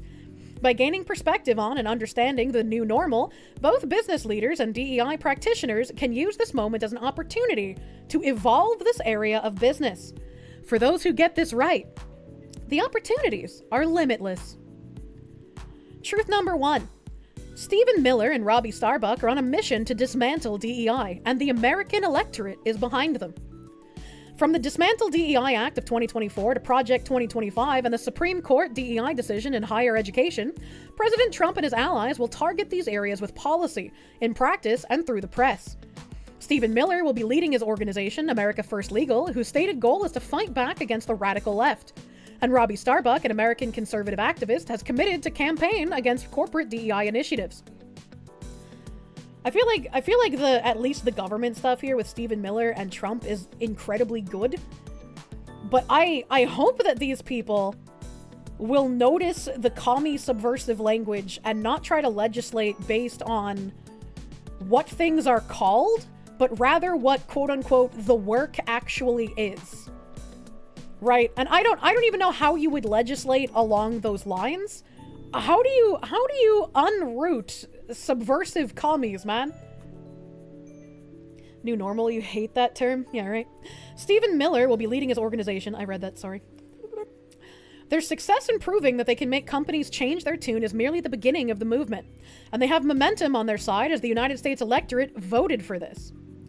Truth number 2, visible diversity is becoming a liability, but invisible diversity is a huge opportunity. This truth number 2 is something I have been reading from different Bridge articles since like March or April of this year. Like they've been talking about changing the language since last year, I've been reporting on this since January, but it was around like March, April, where articles were coming out where they were like, look, companies are under attack. You don't want to have a threat of a lawsuit. You need to make your diversity less visible, which again brings me back to Robbie Starbuck making fun of HR professionals on LinkedIn.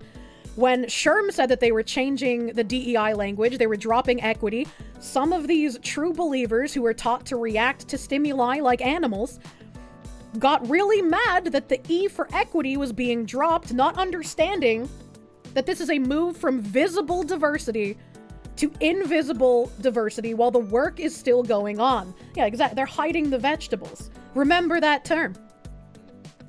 In the summer of 2020, being vocal about DEI was a sign of the times. Companies added DEI pages to their websites and made loud, bold, and definitive commitments to how, where, and what they were going to invest in. Silence equaled compliance, and those who stood for nothing would be shamed. Today, the opposite strategy may be the winning one.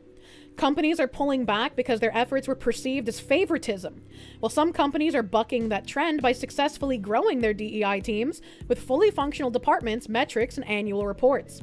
Their victories represented individual battles against the larger cultural war in America. You best stop believing in a culture war. You've been in one for decades. This is the part that, like, I guess kind of pisses me off about people that are just like, I don't want to hear about this. I don't want to keep having to deal with this. Like, everybody's talking about DEI and it's just inundating and it's terrible. And like, I just want to play video games. And it's like, yeah, I did too. Yeah, I did too. But if there are people actively fighting a culture war to change the culture around you, and you sit there and do nothing and not pay attention, they're going to win. It's a one-sided fucking war, man. If you want off of Mr. Bones' wild ride, you have to fight to get off, man. The day of just being able to play video games is over. I want that day to return. We need the strong men to make the good times. It's a political war. It's contentious. War isn't always about guns and bullets, obviously. There are even, like, some people who have commented on my videos who are just like, Kirsche, I love you and I love watching your content, but you talk about Bridge way too much. Like, you should do other things besides talking about Bridge. And I'm the only one talking about what they're doing. Like, they occasionally get mentioned on, like, Lotus Easer because they've been informed about what it is. They've occasionally been mentioned on like, Cobra Cast, Friday Night Tights, Side Scrollers knows about Bridge, right? But it's like, no one else is doing the digging. No one else is going to their meetings. No one else is looking into what Bridge is doing. So why would you tell me that I need to shut the fuck up about it? Why would you tell me, as the only person doing this, that I need to talk about it less? That's demoralizing. That's blackpilling. What's wrong with you? Don't you want the days back when you can just play video games and not be bothered by people like me having to talk about Bridge or people trying to ruin your video games? Like, I just don't fucking get it. I don't get it, man. For her service of exposing Bridge, Kirsche will be getting a statue. Don't turn me into a statue. Sounds like a PSYOP account that tries to get you to shut the fuck up about cultural wars. I mean, if it was just one person, sure, but it's not. Damn you, Matt Walsh. Why won't you listen? I've sent emails to the Daily Wire. They haven't responded. I don't know, maybe I should try like Michael Knowles or something. Maybe he would listen to an anime fox woman. Apparently, Ubisoft going bankrupt? I have no idea what's going on with Ubisoft right now. Kirsche, you talk too much about Bridge. Shut up and let me enjoy the slop until a more popular YouTuber brings it up when it's too late to sell me their product. Jesus. For most companies, visible, loud diversity efforts may need to take a back seat to silent, bespoke, and, dare I say, invisible programs and policy changes. This is exactly what Bridge has been wanting since the fucking beginning. They've been saying you need to be committed to the work, and you need to do the work in a way where you're not getting penalized for it, where lawsuits can't reach you, where conservative activists can't point at you and say, look at this DEI. This will be the secret to continue evolving and getting things done. Some companies have taken the lead in this area, making quiet adjustments to their DEI programs, and They've been successful. And I've talked about them every time it's happened. Every time it's happened. And it's like sometimes, right? Like I fucking brainworm to my moderators. And I'm just like, maybe I'm the fucking retard. Maybe I don't know what I'm talking about. Because all of these people that I perceive to be smarter than me, no longer James Lindsay, because he seems to be, wait, is it James Lindsay? The anti-communist one who's having like a fucking meltdown and is trying to paint Sargon as a Marxist now? Is that James Lindsay? I get them confused. I'm bad with people who have the same names. Chat help. Yeah, him, that is James Lindsay. Okay. Like, I always thought he was like someone who's smarter than me, but he's having like a fucking meltdown. Sargon was like, yeah, you know, Karl Marx made some good points about liberalism, but his conclusions were completely incorrect. And it's like, I don't fucking remember what Karl Marx said about liberalism, but if you have an enemy and they make a couple of good points, or they have a strategy that's been literally kicking your ass for 100 fucking years, maybe you should not treat your enemy like they're some sort of fucking retarded dog. So all these people attacking Sargon, calling him a Marxist, I'm just like, what the fuck is going on? What the fuck is going on? Even he brought up, he was just like, you've been losing to Marxists for decades. Clearly something in their strategy is working, isn't it? Clearly conservatives are not noticing something. Shakes the bridge. Sargon studies his enemies to understand his enemies. Yeah, he even made like a reference to, I can't even remember like what fucking war it was. He knows far more about history than I do. Always seed the good points so people keep listening to you. Did I hear about Ken Akamatsu looking into the Visa/MasterCard and all the stuff linked to China? Hell yeah! I sent an email to Ken before about that weird fucking woman who was appointed as like a Japanese ambassador thing to a news organization after she made that hit piece for Vice. I sent him an email. He read Critical Race Theory to defeat it. James has made the fatal error of attacking the language of his opponents instead of the substance of the argument. He's pretty high on his own fumes. So it's just like I see all these people and I'm like, they've been in politics longer than me. They're probably smarter than me. They probably know more than I do. So what if I'm in the wrong? What if I'm wrong about Bridge? What if I'm wrong about all of this stuff that I've been talking about? And my mods are just like, you're being retarded. You've been able to successfully predict since the beginning of the year exactly what companies are going to be doing, and then they do it. You're not dumb and you're not retarded if the things you predict because you're reading what they're doing actually fucking happen. And like, I'm using the word predict, but it's not predicting if I'm literally reading what they're going to do, right? It's not like I predicted it. I read it and I was like, this is going to happen. And then it did because no one else talked about it. What if I'm wrong about gaslighting? It's just hard, right? When you're the only one talking about something, the only one ringing the alarm bells, you just like, but what if I'm wrong because nobody else notices and nobody else wants to pay attention to it? Right? Like you get that insecurity because it's like, I'm a retard. I can't be correct here. James isn't against commies. He's against trying for communism too fast. Oh shit. And clear signs of future events, kind of like reading the clouds and checking for inclement weather later that day. Yeah, I'm literally being the weatherman. She says after successfully predicting the Kobayashi family drama. You need to cronk slap yourself sane. I'm just saying, it's difficult to not brainworm when you're the only person talking about it. You have their playbook. I'm reading it right now. This is what they're about to do. Hey guys, we're winning. Yeah, right? It's like, fuck, dude. I've been telling people what's going on for 20 years. They don't listen. It's very much like being the Greek Cassandra. It's fucking rough, man. It's not like I'm just conspiracy theorying, making shit up. Again, I'm literally reading from these people's mouths what they're going to be doing. Anyone can read this. It's not predicting. Truth number 3, it's time to replace race and sexual orientation with more internationally accepted areas of inclusion. History has taught us that the best way to become a world-threatening dictator is to write and publish a book which spells out your evil plan in explicit detail and has an I really, really, really will do this the moment I'm handed power, I swear, seriously, written in all the margins in crayon. Nobody will believe you, and they'll throw money at you for decades. Jesus Christ. having led corporate diversity in the US and Switzerland and traveled to 40 countries to study DEI. What a useless individual. American DEI differs greatly from the rest of the world. Evolving the position could strengthen the practice, particularly around identity.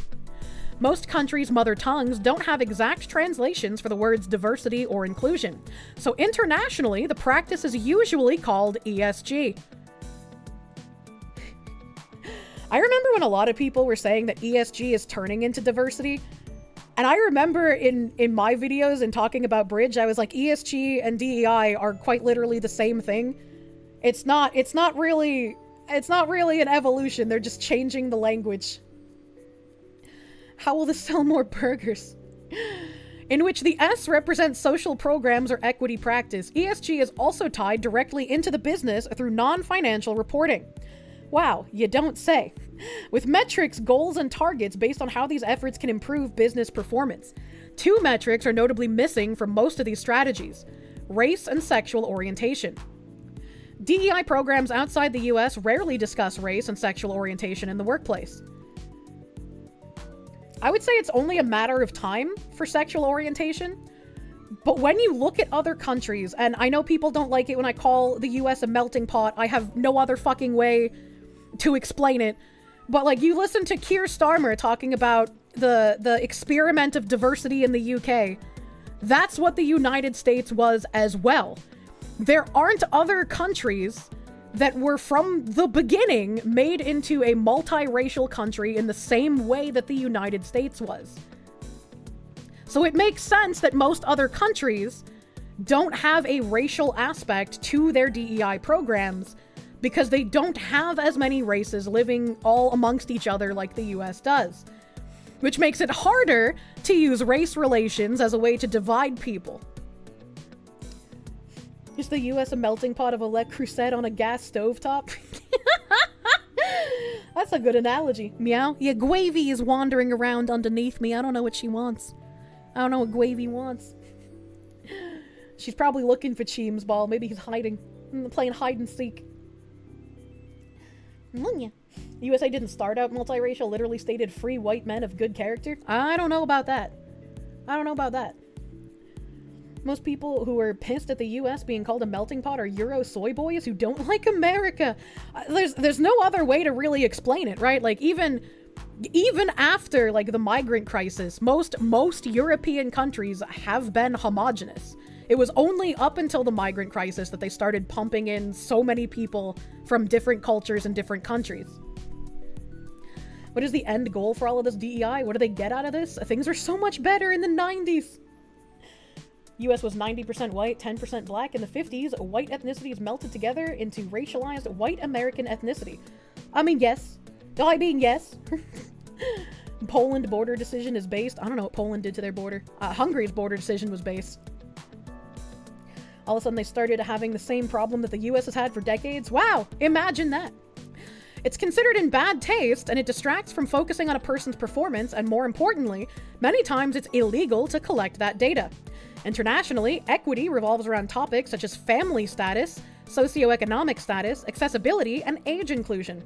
The US system Keep up the great work, Kia. You've inspired me to do more digging on Bridge myself and even make videos about it. Hell I'm yeah. not a big channel at all, but the more people the information reaches, the better the chance we have. Absolutely. Thank you for all you're doing. And thank you, Hayden. You've been amazing at trying to deliver the words of Bridge to other channels. You've been great. Thank you, Hayden.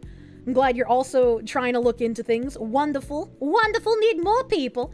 Thank you for the heckin' fitty, my guy. Well, thank you.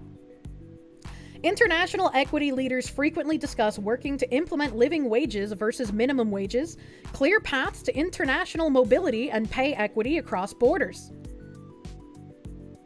This seems a little weird. How would you ensure international mobility and pay equity across borders? This seems like a globalist scheme. I can hear Alex Jones ripping off his shirt in the distance. These conversations are starkly different than US topics such as the use of pronouns, third gender self-identification, and transgender policy. Truth number 4. Be honest with chief diversity officers and either empower them, evolve them, or reward them. Companies have spent years treating the practice of DEI as a sideshow by underfunding the departments, giving little power to stakeholders to create change, and not allowing the DEI leaders to tout or target metrics or benchmarks. Organizations have also created loose, if any, ties to the business case for DEI, all of which has resulted in a C-suite role, which is very often not positioned to succeed. I'm glad they at least admit that the fucking studies are bunk, saying that there's business cases for DEI, despite how much they keep trying to push that shit. Oakview, thank you for the 5 gift members. Thank you. Thank you, thank you. Leadership and the CDO should discuss one of 3 paths. Empowering them. Bring CDOs, Chief Diversity Officers, to the boardroom, lunch, or dinner, and commit to including their voice, their experience, and their vote in management decisions. Provide clarity, not ambiguity. Grant them the proper resources while addressing this commitment, putting to rest rumors and murmurs regarding their status. Rebrand their department, their reporting structure, and their ties to the business. This could include changing the title from DEI to belonging or another appropriate term, which again are things that like Amazon had already done earlier this year, even before Robbie Starbuck had started making his "we're winning" posts about other companies that actually aren't changing anything. Evolve them. Work with HR to provide your CDO with an opportunity to evolve into another role within the company. Can they move into HR, communications, L&D, strategy, perhaps even shift into marketing or be prepped to become president? There's no way a fucking diversity officer is going to be handed the presidential role. Are you fucking kidding me? Most DEI leaders are incredible executives, but they've been typecast. Now is the perfect time to create a success story internally and show that upward mobility is possible. And the evolving them, right? Work with HR to provide your CDO with an opportunity to evolve into another role. DEI should be the job of everyone at the company. Everyone needs to do the work. Dissolving DEI departments and renaming your diversity officers or whatever the fuck you're calling them to something more palpable, like a people officer or a builder, that's going to make more people be like, well, that's not the same thing. Look, it's got a different name. How could they possibly be doing the same thing as before? They got rid of DEI. We're winning. Reward them. Offer your CDO a financial package to step down or allow them to stay on as a consultant. Corporate structures change all the time, and this time is no different. They were loyal to the company when you needed them, so thank them by providing a 1 or 2 year severance, plus bonuses. What the fuck? Yes, they deserve that much. This person is so fucking high, I want what they're smoking, man. The job market is tight, and your corporate reputation is valuable. Word of mouth goes a long way, so ensure their satisfaction by giving them adequate financial margin to ponder their next step. Oh my god, what a fucker. Truth number 5. You must decentralize and embed inclusive leadership into everyone's role by using Gen AI and or leadership training via outside experts. I'm so fucking sick of being right, chat. I'm tired of winning. I'm tired of winning because that means we collectively are not winning because no one is paying attention. Ah! Companies should take some of their newly formed, well-funded AI budget, resources, and brainpower and invest them into inclusive AI solutions. It's clear that the siloed chief diversity officer being asked to oversee multiple time zones, business units, and countries is unrealistic. Literally one of the first fucking things that I played from Bridge was the interview with Sasha Thompson on DEI After 5 with Cheryl Dijja, the CEO of Bridge. And Cheryl Dijja, in her own words, from her own fucking mouth, said that it's too much of a siloed approach right now. We need the diversity officers and the other people in the company working together with marketing. They can't be removed from each other. They have to be working together if we want DEI to become part of the DNA of a company, because right now it's more than just a moral imperative. This was in January. I posted this in January. My shoulder's killing me, chat. I keep fucking tensing up. Use this opportunity to leverage and supplement their knowledge to evolve your corporate culture into what you've dreamed it could become. So many people throughout the year of me reporting on Bridge have been like, well, when they run out of money, it's going to stop. They're only doing this because they think that it's going to get them financial success, but it's not. You go woke. It's not about the finance right now. They are foregoing short-term finances for long-term cultural victory. And you are not paying enough attention. Enter generative AI. Inclusive leadership tools such as Jody AI, note of which I am an investor in, or LLM evaluation tools such as Scale AI can equip individuals across the company or companies at large to be inclusive on their own accord. I recently reposted the page about Amazon's AI shit where they're trying to use AI to reduce unconscious bias. There was another company that also was talking about using AI to reduce unconscious bias, but I genuinely cannot remember which fucking white page that was from, so I don't want to say the wrong company name. But we've seen this multiple times already from companies in the fucking summer. Jody, that's a red flag if you're already married. Jody Foster! This is also the ideal time to bring in advisors, experts, and consultants to lend a helping hand in areas you need to focus on. Outside advisors are used for many other departments within a company, so why not for DEI? And if you have outside consultants, you don't even have to say that they're working on DEI things. You can say they're consulting for marketing. You can say they're consulting for HR. You can say they're consulting for inclusivity in the workplace. Thanks, sweet baby. The year 2025 represents a big moment where we can all play a part in revising the DEI playbook. This process will take time, and it may be uncomfortable on occasion. But this is an opportunity, not a crisis. With the fiscal year end around the corner, today is the day to address and shape your organization's DEI efforts.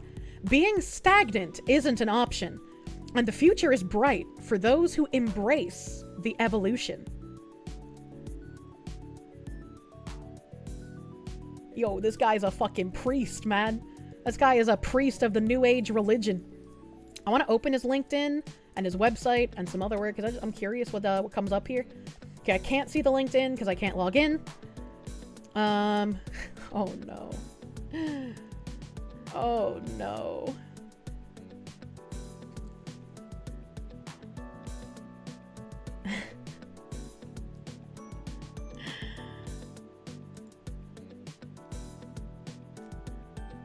I can't bring this up on screen because it's on Amazon. Let me take like a little screenshot here so I can put the picture up at least.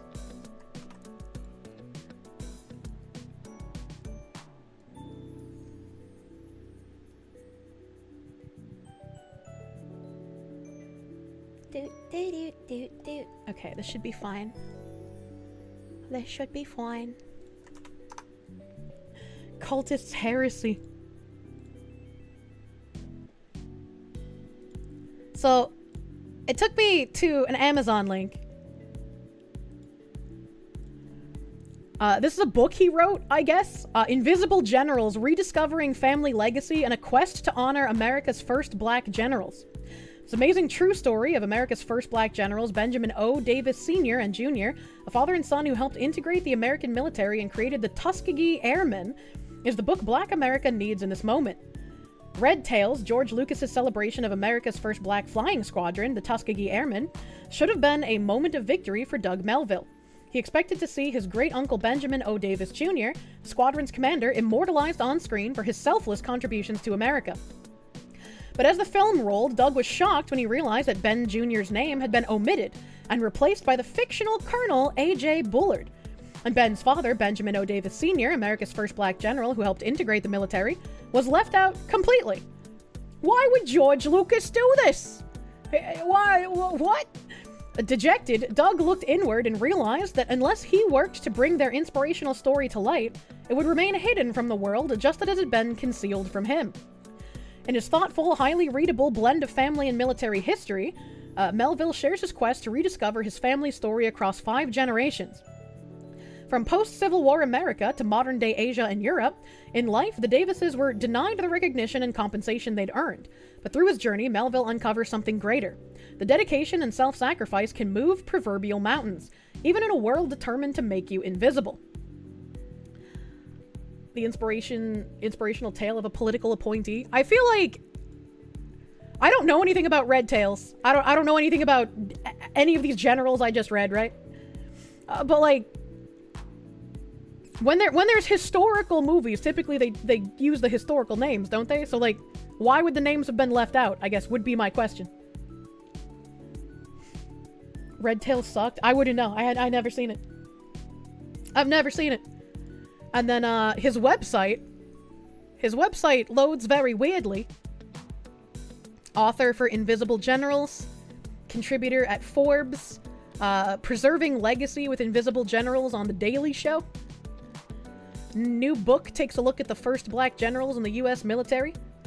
Book dug for Veterans Day events 2024. Oh, it doesn't even tell you his price? That's unfortunate. I was hoping it'd have the prices here. A bio. Doug Melville is a celebrated author, 3-time TEDx speaker, and one of today's most innovative and sought-out voices in international equity and inclusion. He's been featured prominently in the media, including CBS Saturday Morning, Time, The Daily Show, The Guardian, The Breakfast Club, and The Washington Post, and is also a Forbes.com contributor. A 5th-generation leader, Doug Melville's first book, Invisible Generals, Rediscovering Family Legacy, and a quest to honor America's first black generals, Simon & Schuster, debuted November 2023 as an Amazon #1 best-selling new release, and has since become the subject of a PBS NewsHour classroom daily news lesson.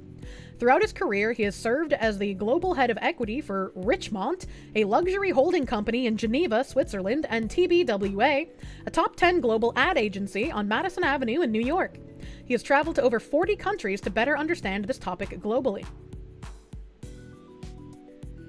They give TEDx to literally anyone. Oh, he's got like his whole family tree here back to 1930. That man's got a regal mustache. Oh, unknown to 19... Oh, so dead in 1930. Okay, I see. Oh, I'm understanding. I'm understanding. Judge L. Scott Melville. Oh, he's still alive. He's old. Read. Author presents Family Military, Rediscovering Family Legacy. This is all about his book, Pioneering, Invisible Generals. This is a lot of writing. Meet Madison Avenue's male chief diversity officer. How to extend diversity initiatives to the marketing supply chain. One-word answers addressing social injustice, inequality, TBWA Diversity Chief Officer Doug Melville.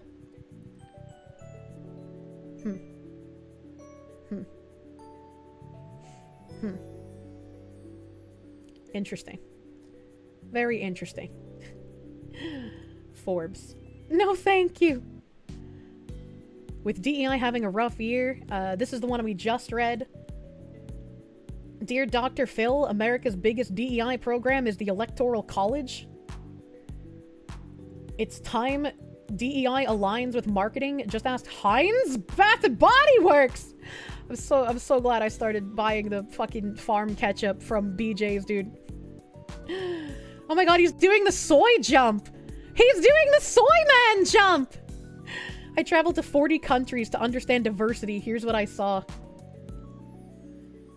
With so many CEO exits, it's time to tap a diversity officer to lead. Oh, so he's trying to get himself promoted to a CEO position. Okay, all right. Diversity is at a turning point, and Martha's Vineyard is the epicenter.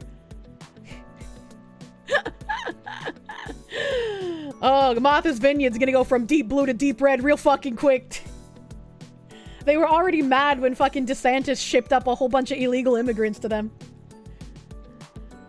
Mrs. Obama implied the US president is the new black job. What? Mrs. Fuck, I hate you, Forbes. I just want to read the fucking title.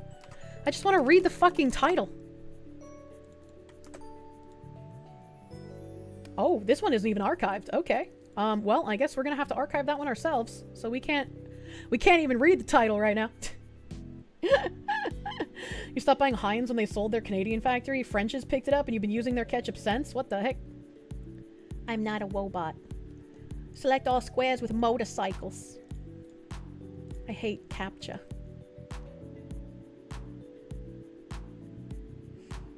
It's $2.99 to read the title. Okay, I'm number 52 in queue for archiving my article. Then we'll get to read the title. DEI is a $1 trillion blind spot. Sephora gets IT. Oh, so Sephora gets it. You should too. Sephora is one of the spearheads, along with Campbell's Soup, for Bridge. Sephora is one of the people, like, literally leading the Bridge initiatives. Not that Sephora's a people, but you know what I mean. What does this one say? How Fenty and Skims Olympic partnerships are changing the Paris Games. Snoop Dogg, Flava Flav, breakdancing bring hip-hop vibe to Paris Olympics. Flava Flav is still relevant? Kamala Harris's $310 million haul shows the power of a diversity strategy. What did they mean by this? What did they mean by this? AI may be the spark. As DEI comes under fire, AI may be the spark needed to evolve it. I'm a DEI hire. When can we discuss legacy hires and Nepo babies?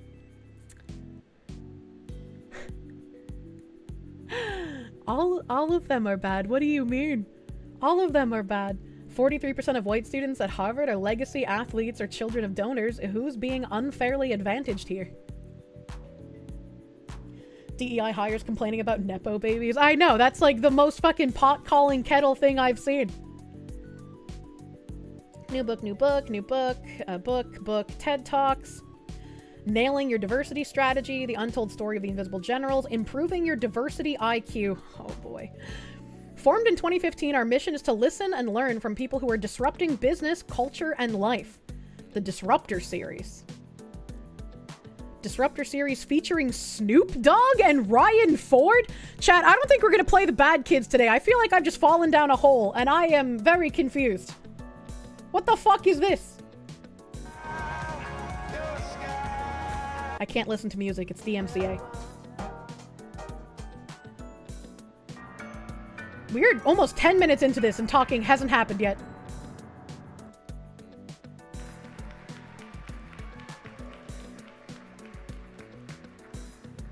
All right, how we doing tonight? What? All right, we got a lot of exciting things happening for the rest of the day. So we're going to finish up strong here at Ag Color 2017 with a special treat. Thank you, Ziz. That we put together. So I'm the CDO at TBWA, and we are the Disruption Company. So a few years ago, I sat down with my CEO and I said, we should start a Disruptor series. Why don't we sit down with people that are defying culture, that are breaking out of the traditional way of doing things, the conventions, and actually creating new platforms and changing the world. And we have a great guest here today, too, actually. That's really ironic that they've named it a disruptor company, considering what they're doing. Snoop Dogg is the ultimate disruptor of culture. Is he? And Ryan Ford is also here today. Who works I don't know who Ryan Ford is. So what we're going to do is we're going to bring everyone out, and we're going to get this party started and do something fun and new. So, first up, I'd like to give a big introduction to the EVP and Chief Creative Officer of Cashmere, the incredibly cool marketing collective made up of creative minds from the worlds of entertainment, advertising, and new media. I was gonna skip ahead, but I wanted to know like where that Ryan whatever fuck worked at. And what is Cashmere? I feel like we've read that in a different article. Can we have a tiny Snoop on screen? I don't have my tiny dancing Snoopy. I'd like you to all give a round of applause to Ryan Ford.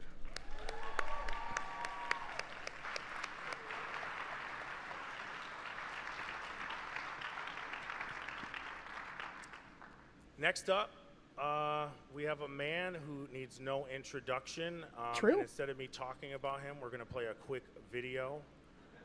Wait, what? To describe some of the things that he's done in his career. So let's cue that up. What? Oh, you're gonna teach me how to rap? Can I teach you? Yeah, okay. How do I do it? What is happening? Snoop came from, the county jail to the recording studio to become almost an overnight sensation. Didn't they say it was a video? Why is it only audio? I was hungry as What is happening? Going to work, and I put my whole heart on the line. He sold over 30 million rap albums and has been nominated 13 times before for a Grammy. There's so many. Whoever's filming this is terrible. As a person and as an artist. I'm a big admirer of yours because you're always coming up with something new. You can gangbang and turn it around and be a positive somebody in the world who can give inspiration. You can gangbang and turn it around and be a positive somebody in the world. What a statement. He established the Snoop Youth Football League. You redefined yourself and reinvented yourself. Today I'm a father who speaks to issues that affect me. I've always wanted to make a song that could stand for something. I was like, just because Snoopy was able to turn his life around, don't mean that is the standard, as it were. It's very hard to get out of gangbanger life, man. Also, why? You guys can't see this. Hold on, let me get rid of my overlay for a second here. Why is my YouTube in Russian? What the fuck? Why is it in Russian? I don't understand. What the fuck? I'm playing this off of that guy's fucking website. He's not Russian, so why is the YouTube player in Russian? Alana did this. All right, comrade, let's learn more about the Marxist infiltration. You're one in a million. There ain't no other Snoop. Shares with my nephew. Ladies and gentlemen, give it up for entertainment icon Snoop Dogg. Smoke weed every day.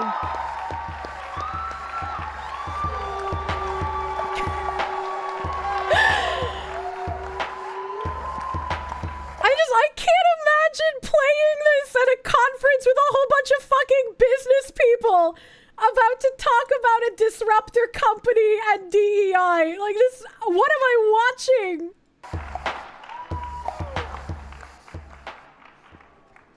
What's up? What's going on with you tonight? We would have started at 4:20, but there was some scheduling problems. It's all good. I started at 4:20. Yeah. Well, first of all, thank you both for coming to the Ag Color stage and finding time to share your voices and experience. We were just talking a little bit backstage, and Snoop described this as the secret society of multicultural media. So he's now going to unlock the key and share the message with those in the space. What a fucking thing to say! How bold of you, sir, to talk about the secret society behind your disruptor company at DEI. I think, first of all, the thing I would notice is that I like how you walked out here and said it was security. You have a chief creative officer with you. That's pretty, that's pretty 2017. Right. So, a little origin story on how we met, actually. TBWA has our campus in Playa del Rey, and we have our Media Arts Lab and Shia Day offices there. And one day I was having lunch, and a girl came into the office and says, "Yo, Doug."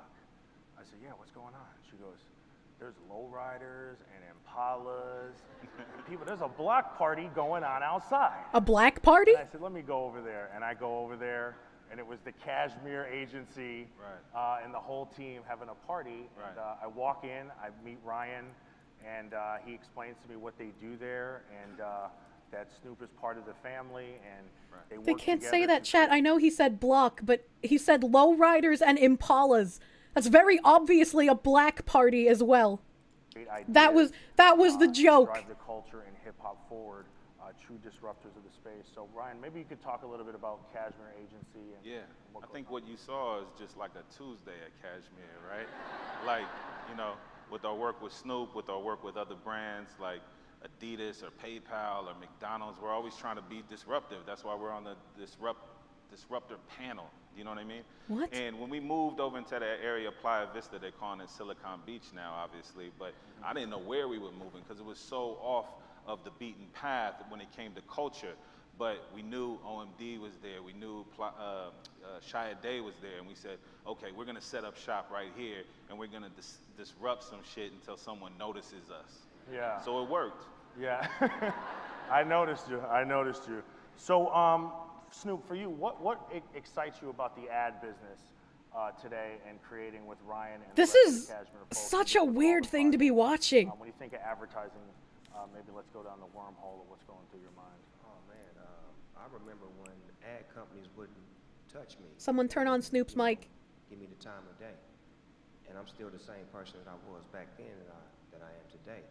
But it just goes to show that you got to understand and master the craft of ad, marketing, and promotion. So I'm great, but I got a great team of people around me that can, you know, execute my ideas and my thoughts. So that's what happened. I figured out how to take my brand, which was first and foremost, which was the Snoop Dogg brand, and make that more international and more global. And then from there, learn how to master doing it with other brands and breaking into the world of creating a branded company such as Cashmere. Can't hear shit, Cap. Yeah, I cranked volume, dude. It was like as high as it'll go. What year was it? We talking about probably 2000, the year 2000. I was a freelance journalist at the time, and I was still in grad school working for the Source. I wish this had magazine. chapters so I could me and Snoop share a surf. deep love of hip hop in common, and right off the bat, you know, being on the West Coast, I had the opportunity to meet a lot of the hip hop stars and stuff that were on the West Coast, and there was none bigger than Snoop at the time. And you know, I had a chance to go out to his house for the first time when I met him when he was recording. I think it was Paid the Cost to Be the Boss, and sit there. And in the back of my mind, I always thought I was going to be a rapper until I saw him go through the process and how smooth it was. And I was like, okay, well, let me focus on this journalism. What? So you know, but the thing was at the Source is, the thing at the Source was, you know, when we showed up, it wasn't like Newsweek or the LA Times showing up, and Snoop had so much love for the Source even before I got there. So when we had the opportunity to build about hip hop, which we still do today, he always knew that he was talking to someone else from the culture that wasn't there to set him up or to pull the okey doke, but was really there to share The okey his doke? story, Wait, I heard his that in a words song to before. all the other people around the world that loved hip hop so much. Yeah, I love that. Hey, your what, senpai what noticed me. commercials are kind of catching your eye these days, Snoop? Do you, when you watch? Massive Delgo, thank you for the 25. Thank you for the 25 and the jump scare.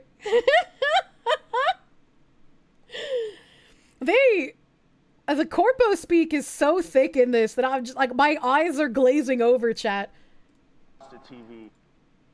And with 32,000 Why is it suddenly posts, so much louder? You're frequently on the platform. So kind of what inspires you? Where do you go to find and do you control your own handle? Oh yeah. The okey doke is from the Watermelon song. You gotta juice her like a watermelon. Yeah, you gotta juice her like a watermelon. Yeah, that's from that song.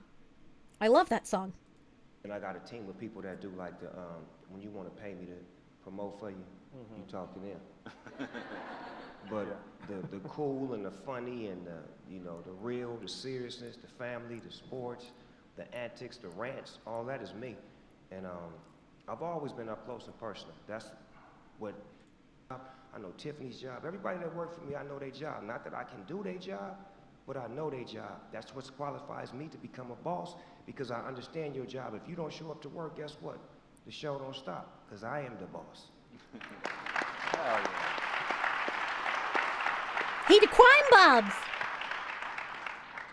So let's go back to that time when you, Doggy Style, broke out, global hit, sensation, took over the world. You talk about my record. They Yeah, they're laughing. That's all. Get your mind out the gutter.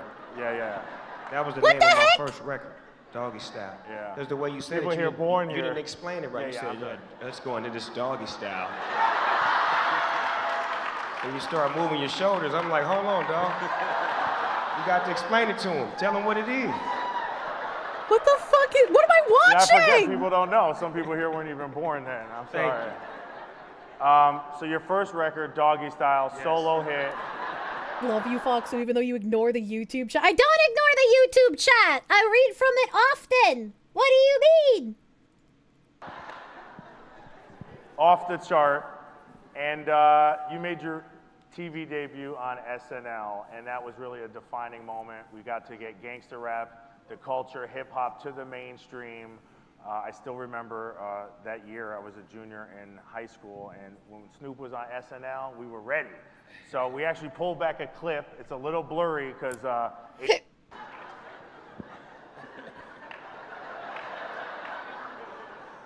winning.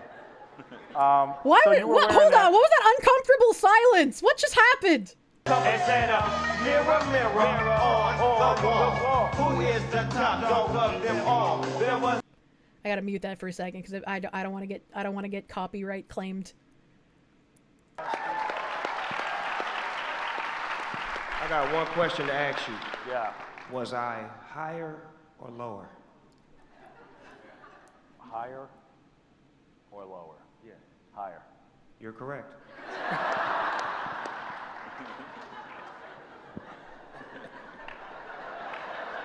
Oh God. Winning.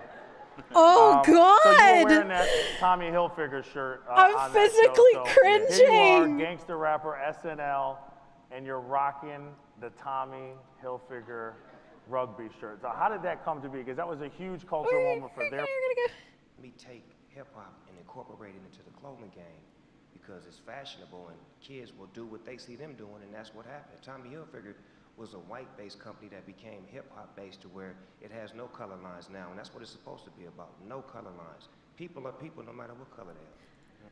Why was Tommy Hilfiger white people clothing? And how did you turn Tommy Hilfiger into black people clothing? What? When I buy clothes, I don't think, is this for white people or black people? Do I like how it looks? Oh, my soul is dying. So, well, the next story was going to be about being a gangster rapper, but not Talk after about that. it. Go ahead. So I want to show the cover from Newsweek magazine. So you were rocking The Source and other culture-based magazines, but this. See if I can make that face again. Yeah. North Korea still has nuclear bombs too. 20 years later. That's what that say on the front? Yeah. What? We can't fix a problem in this. Man, please. So you go from the most violent guy in the game.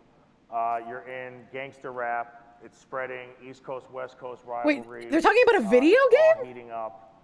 And then in 2012, we're cutting, fast forwarding. Trayvon Martin happened, and the tone of your music and your messaging changed, and you released the No gangs. Oh yeah, I forgot they call that in the game sometimes. You know, sorry, my brain. Guns Allowed music video, which actually was a social activism, and I want to play a clip of that and have you talk about how that came to be and what that meant.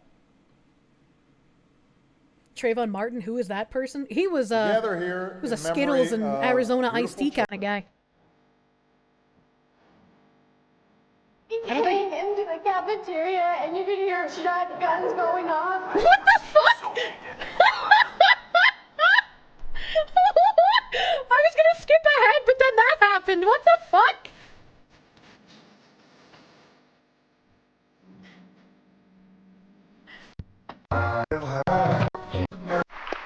Okay, alright. I skip a... That kind of yin and yang of the gangster rapper now socially conscious. Your daughter's actually featured in that song as well.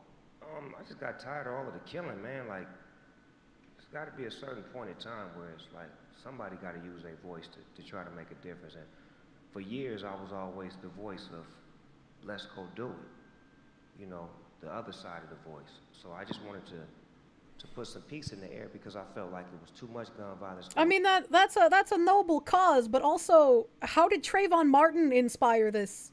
Shouldn't you have been talking about gang violence since you got out of the gang life? Wouldn't that have made more sense than Trayvon fucking Martin? What the hell? There was too much negativity and wasn't nobody standing on top of it. And when I did it, naturally it didn't get the notoriety or the attention that I wanted it to get because it was speaking on something that was positive. And then a few weeks later, I put out a gangster rap song where I was shooting somebody and doing negative, and that song got a whole bunch of views. So I was just trying to figure out, like, is it really right for me to do this, or is it wrong for me to do this, knowing that nothing's gonna happen? But then when I did it, I got a bunch of relationships with people who, you know, were about the same cause that I was about. I got a chance to meet some of the parents of the people that was victimized from the gun violence. And what do you think brand's responsibility is? Because, you know, sometimes people don't know if the government should be the ones that stands up through local legislation and voting, but then sometimes the voting process is slow, and then we have all these folks in the room with various brands. So where do you see the conversation going with what we can do in this room and what brands can do to Yes, Snoop Dogg, renowned celebrity, please tell us what corporation's social responsibility is. activate messages around positivity? I think the brand just got to be real with themselves. If it's something that means something and feels good to you, it must be good for you. So you just got to jump into it. You know, it can't be something that's scripted. This has got to be something that's organic, that just feels right for you and the brand. I feel like if you're living a life philosophy of if it feels good, then you should be doing it. That I'm sure cocaine feels good. I'm sure fucking that $3 prostitute in Amsterdam feels good. But like, yeah, you gotta have a little bit more thought process than that. Part of, because there's gonna be a lot of scenarios and situations in life where you have to make a decision. Am I on this side or am I on this side? Or am I gonna speak or am I gonna be silent? And a lot of times it's confusing for a brand because you don't wanna, you know, disrupt your relationships with other people. But I come from the game, I don't give a fuck. So I do what I do. And if it's real and I feel like I can help the situation and I feel like I can benefit the situation by my presence and my voice helping it out, then I'm gonna do it, and I don't care about the consequences. I'm gonna just ride it out because I feel like I was given this voice for a reason, to not be quiet, but to be loud with it and to speak for people who can't. So true, Snoop. I'm gonna break into a mansion and kill the owners and then claim the house for my own. That would feel pretty good. Oh no, the buffering. No buffer. We got 50 in Division 1, and we got 1 Rhodes Scholar on his way to London right now. But if you structured and you have a business sense, dude, whoever was in charge of the audio on this should be fucking fired. Holy shit. Then you understand what to do with your money when you get in the NFL. I got a good friend named Marshawn Lynch that played with the Oakland Raiders, right? And I'm gonna share this story with y'all. Marshawn Lynch been playing in the NFL for 10 years and he ain't spent $1 of his NFL money. Not $1. Not $1. Because he took other businesses and other ways to brand himself with the beast mode and this and that, to where he getting money off of stuff that don't even got nothing to do with football, but he ain't even touched his football money. So that's just ways that I like to teach the youth on how to handle money, because I know once they get the shoe, when they see it, it's a conversation that comes with it. It ain't just a shoe, it's the Snoop Dogg shoe, and they got money on it. Well, let me look Snoop Dogg up and see, okay, well, Coach Snoop teaching us how to get money, have money, hold on to money. Get, have, and hold on. Not get and lose, but get, have, and hold on. You know, that's what they do, so why can't we do it? Right, yeah. Well, I can respect that, right?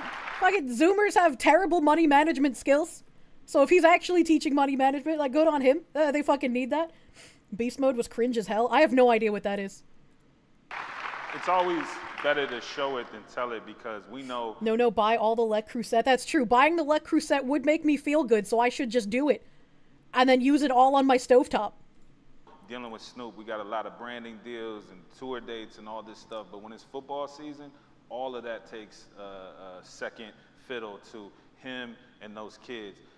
We've had relationships with Netflix for a long time. At Cashmere, we've been lucky enough to work on Master of None and Orange is the New Black and The Get Down and a million other things. And we're excited to debut the trailer for Snoop's new documentary series called Coach Snoop that's coming out on Netflix. And this is probably when they play the documentary clip. All right. Wait a minute. We can't see because they're weird. With mainstream content partners, you also have your own Double G network. GGN News Network, yeah. fool. Snoop Dogg has his own news network? That's news to me. The GGN, you guys got to check it out if you haven't. It's really remarkable. Maybe you could talk about, you have every guest on there. They come by, they sit down. They smoke up with you, they laugh about it, they talk about it? It started from a Pepsi commercial that we had did, and we had like a space in the back of Kashmir. And I had an idea that I was sick of watching news, because every time I was watching news, it was always coming on with some bad news, somebody getting killed, or a tornado, or a hurricane. It was never just, hey, 11 o'clock news. Today, it was a beautiful day. Nobody got killed. We had fun.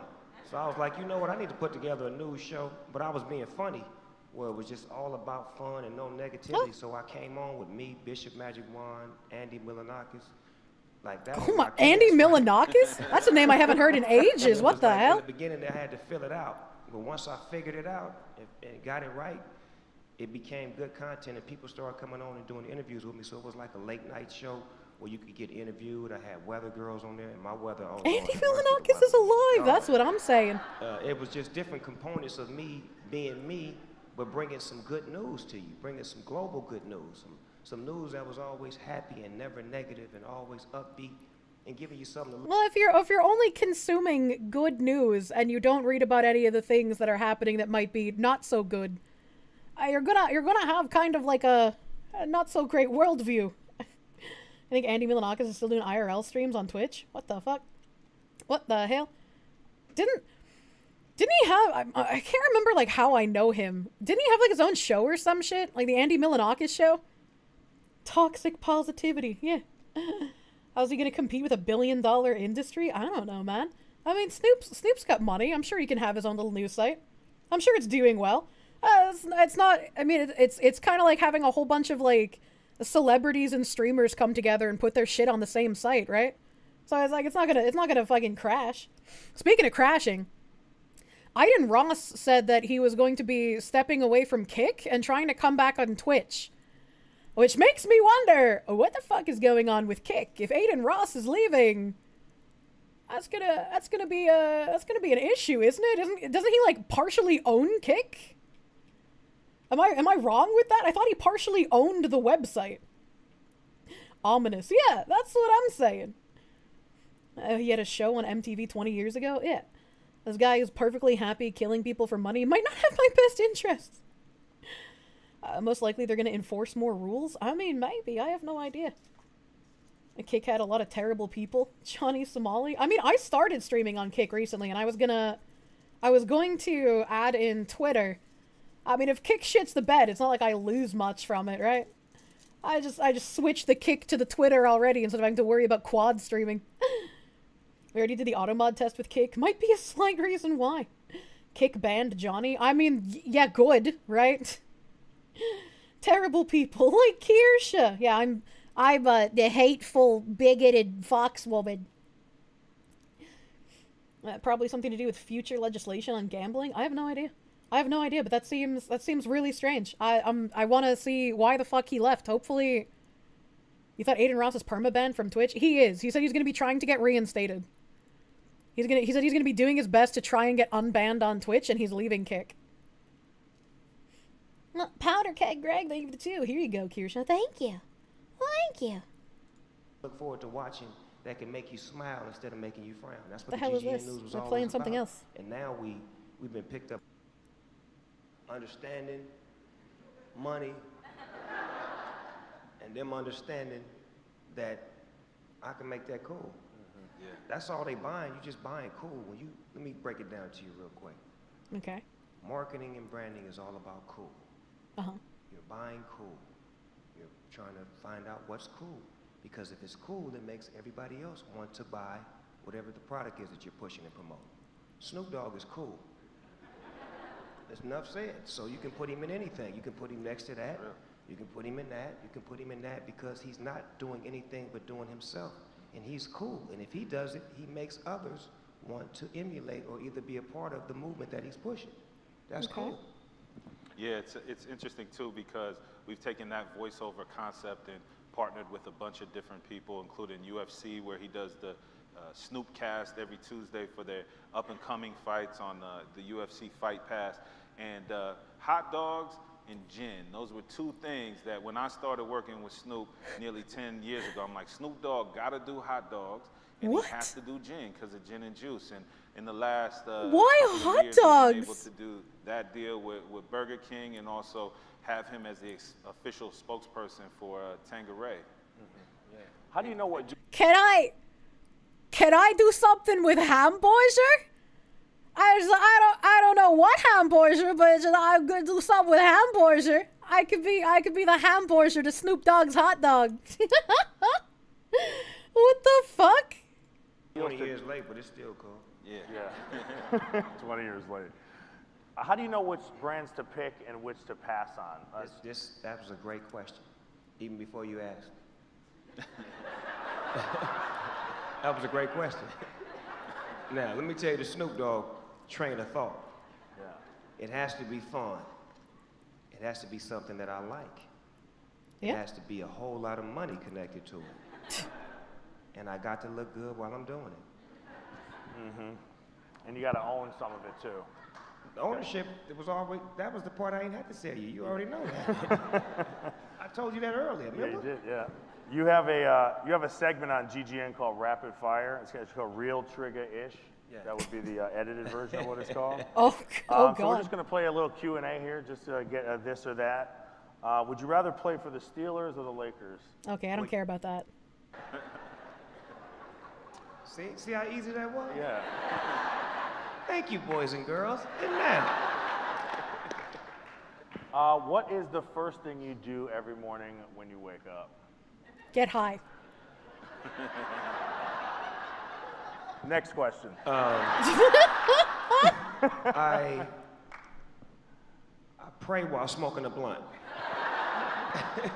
Yeah. What was the last picture? A little bit of that wake and bake. I don't think I could ever get high as soon as I wake up, man. You worked together. You read his induction speech, and I know, Ryan, you worked to write that. Maybe you could just unpack that moment. And So ahead of his time, when he wrote positive records, you didn't even pay attention to him till he was dead. When he wrote records, players, football players, rappers, or actors, they can get into this field because this field is available and it's there and it's easy. But if we don't know about it, how do we get in this field? Number one on Twitter. Oh, hold on. There's a woman. Spaces, and so it's time to be. Well, what's the woman doing?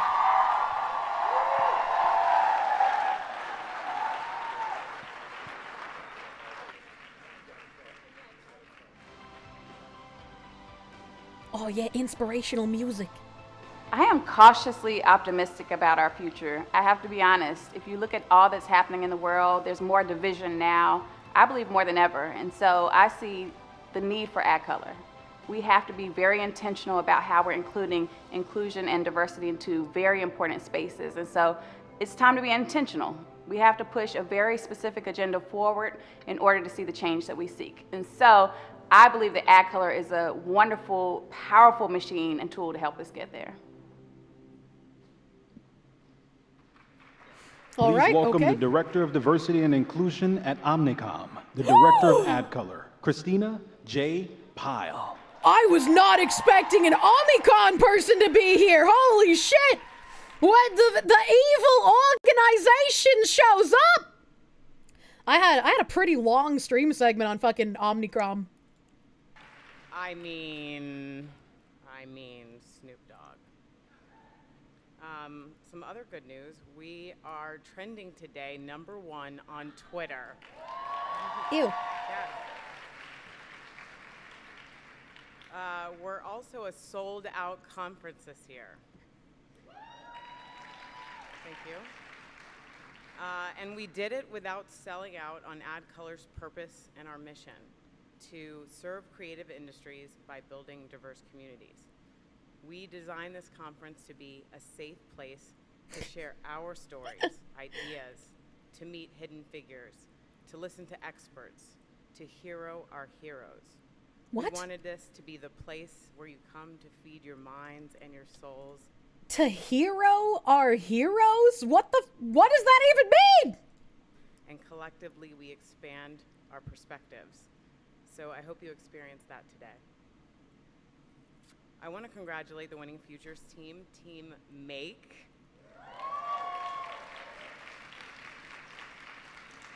And all of the futures for your brilliant concepting. And I have to thank our volunteers who've helped make this day a reality. And we have 33 Googlers here. Now that's coming together. What is a Googler? And how did you find 33 of them? What does that mean? I'm not deep enough in corpo speak to understand what she means by this. Are Googlers just people that work at Google? Or are Googlers like a specific lingo thing that I'm not really sure?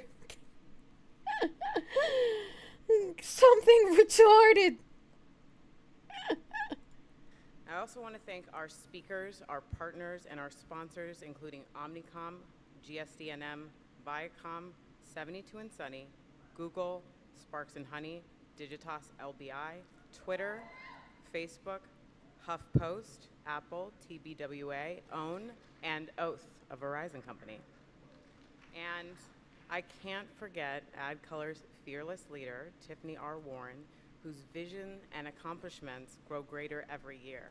She's just an amazing person to work with.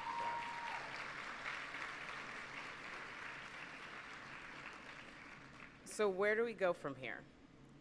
In a year like this, when we really have so much cultural momentum, I'm going to give you 3 things right away that we all can do. First, Okay. Are you with me? Yeah, we're still with me. Okay. Wait, is that the first thing? Or do you have to ask if we're with you before you give us the first thing? Invest in AdColor. Submit your feedback, offer up your ideas, help us grow beyond our dreams. Come back, bring somebody new, bring your decision makers with you. Second, invest. Yo, Kirsche, I have a friend that works for an MMO. He was told he's no longer allowed to speak at meetings because his voice is too deep and it scares the women. He was told to raise his hand and that they would allow him to email his questions later. Is that real? That seems like ridiculously fucked up, even for dystopia, diversity, equity, and inclusion standards. I don't know, man. I don't know about that one. I would need some proof. I'm turning into a chicken. I'm turning into a chicken. That's an HR complaint. Yeah. I mean, HR probably wouldn't help him, but you know. You know.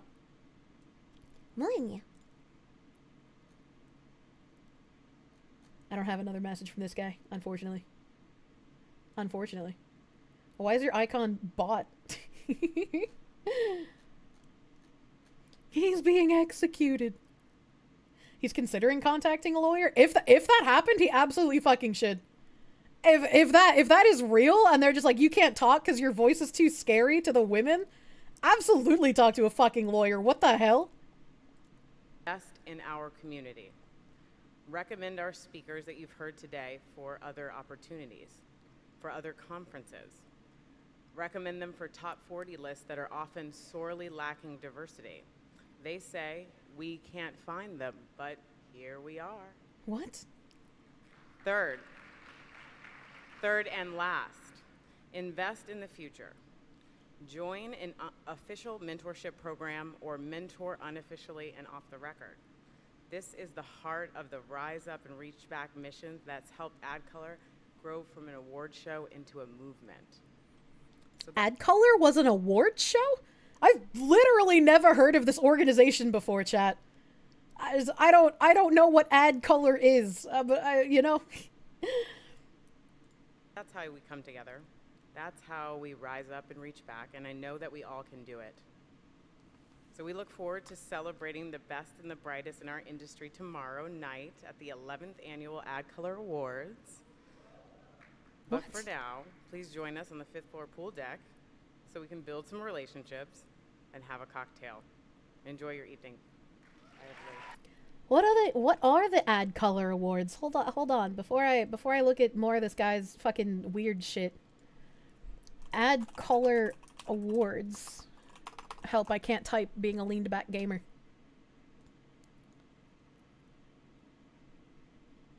AdColor Awards 2024 nominees and honorees announced. Okay. Since 2007, AdColor has honored individuals and companies that go above and beyond to make a difference in the creative and tech industries. This is our night to celebrate their accomplishments and give them the recognition they've so richly earned. Marketing manager at Google, chief strategy, tech, and sports innovation officer at Grit Tech Sports Solution, accessibility product manager at Microsoft, creator at Waylar Talent, editor and podcast host at LinkedIn News, creator and founder Pax Light, Love Your Mind, Move Aside, Translators, Campaign of the Year, director of Impact, Sustainability, and Make Good. Man, if you're gonna rename DEI positions, right, this woman just says change agent nominee. Director of Impact, Sustainability, and Make Good. Yes, I would like to be a Make Good officer, actually. President, Cultural Quotient at Publicis Media. Broadcast Traffic Director at Whedon and Kennedy. Chief DEI Officer at Weber Shandwick. Executive Strategic Inclusion Director at FCB Chicago. Global Head of Diversity, Equity, and Inclusion at Ogilvy. A Partner and Chief Content Officer at Majority. A Chief Creative Officer, Canada, Global AI Creative Lead at McCann World Group. Recording Artist, Founder, CEO at Ramp D. Canadian Down Syndrome Society. AB InBev, Michelob Ultra, and FCB New York. Hey, hold on, wait a minute. Anheuser-Busch, how are they nominated for anything? WhatsApp and Giannis Antetokounmpo. A designer at Lando, Dibs, program manager, account supervisor, founder and CEO, Takes a Village, senior director, ESPN, executive creative director, Joan, actress, producer, Queen Latifah, a founder and chairwoman at the Garcia Companies, founder, CEO, League 22, chief creative officer, translation, VP of global marketing at Google, president at Be More Now Productions, author, director, founder, Street Pageant, co-founders at Dive, music and president at Justice for Migrant Women, a chief strategy officer, Publicis Group, senior vice president, Parkwood, chief executive officer at Taco Baco, Taco Bell mentioned, America's first 2 black generals. They're not alive. How? What? These are the people from that guy's book. This Doug Melville. Those are the people from his book. What? President at JLC Ventures. Oh, it's Sandra Sims Williams. She attends the fucking monthly bridge meetings. I've heard her speak. Sandra Sims Williams, Chief Business, Inclusion, Impact, and Belonging Officer at Nielsen. You see that? It's no longer diversity, equity, and inclusion. It's inclusion, impact, and belonging. That means it's different, chat. We're winning. Owner and instructor at the Culture Whisperer, Parsons University. What's that fucking guy that you guys talk about that we watched a couple of times? It's Justin Wang. This guy's like a dollar store Justin Wang. Mimi Munoz, global creative producer at Whedon and Kennedy. So this looks like a whole bunch of corporate people being given like, oh, you're so good at DEI, let's give you a DEI award. A rising star, up and coming in the creative industries with less than 7 years of experience and under the age of 30. Their brilliance, determination, and shining personality makes them stand out as a leader in the short time rising up, but they already reach back. Rockstar, the AdColor Rockstar reveals their brilliance as a visionary leader through their professional role or their efforts outside of it. They have a track record filled with success and the potential to accomplish much more. Landing between the rising star and the legend, this individual rocks their own singular path as they encourage others to shine. Giannis is in the NBA? What the fuck? Innovator, the AdColor Innovator embodies progress and imagination. They stand out among their peers as a game changer when it comes to issues of diversity, equity, and inclusion. Man, they really are DEI awards. A pioneer in their goals and their strategies, they create breakthrough opportunities for people and organizations. change agent. The ad color change agent uses their skill and power to enhance corporate culture, create a more equitable and inclusive environment for everyone connected to it. They call attention to the talents and potential of others around them, putting plans into action that exceed the scope of the professional role. Most Valuable Partnership. The Ad Color Most Valuable Partnership, or MVP, occurs between people and companies that work together to provide exceptional, highly effective DE&I solutions that impact organizations and industries. The two partners can be agencies, marketers, entertainment, media companies, brands, individuals, nonprofits, or diverse suppliers with NMSDC or WBENC certification, I don't know what those are, that team up for a short or long-term project that furthers diversity and inclusion. I hate this. I hate that there's literally a fucking DEI awards show. I thought the video game awards had gotten super DEI, but this is just crazy. The Ad Color One Club Creative Award is given to a professional in a creative field from a historically excluded community who has demonstrated extraordinary talent and achievement within the media, creative, digital, and traditional advertising disciplines. This honor is presented by the One Club for Creativity. So this is basically, you get an award for not being white. Congratulations. Ad Color in Tech. The Ad Color in Tech Award recipient is a champion of diversity and inclusion in the tech industries, from digital platforms to programmers to educators to product innovators. By pushing boundaries and creating positive change, they set the stage for future generations to take the opportunities they develop even further. Campaign of the Year pushes boundaries and promotes conversation by highlighting the lives and stories of historically excluded groups. The Campaign of the Year can run on any platform, linear, print, digital, social, in any format. We read an article recently where they ran this weird fucking ad about, like, people in wheelchairs. And they were just like, we want to show that the wheelchair doesn't hold us back and we can do everything that other people do. And then in the video, it showed a whole bunch of people coming to help push the wheelchair person up the hill. And it's just like, hold on, wait, that's the like opposite of what your message was. You remember that? Yeah. So those kinds of ads, I'm guessing, are specifically made to try and get something at this award show, because otherwise they don't make any fucking sense. White people are 8% of the global population. We keep getting called the majority. Well, I mean, that's what happens when Britain takes over the entire world. You know, you gotta suffer for the rest of your life. The dwarf was still a Chad, though. Ad Color Influencer builds community and creates change through their creative content on social media platforms by promoting inclusivity and accessibility on their personal platform. They use innovative means of digital influence that leads to real-life change. By promoting inclusivity and accessibility on their personal platform, the Ad Color Influencer builds community and creates change through their creative content on social media platforms. I'm gonna give a shout out to Enthusiast Gaming again, and remind how we've also read articles talking about how content creators are going to be important for spreading the message and having people understand how to do the work. That's very interesting that there's an award for subversive influencers. DEI Executive of the Year. The Ad Color DEI Executive of the Year is not only inspires, facilitates, and implements progressive change at their own company or organization, their innovation and determination influences the ways others integrate DEI into business models and corporate cultures. Wow. I'm not even really sure what else to say about this. Help.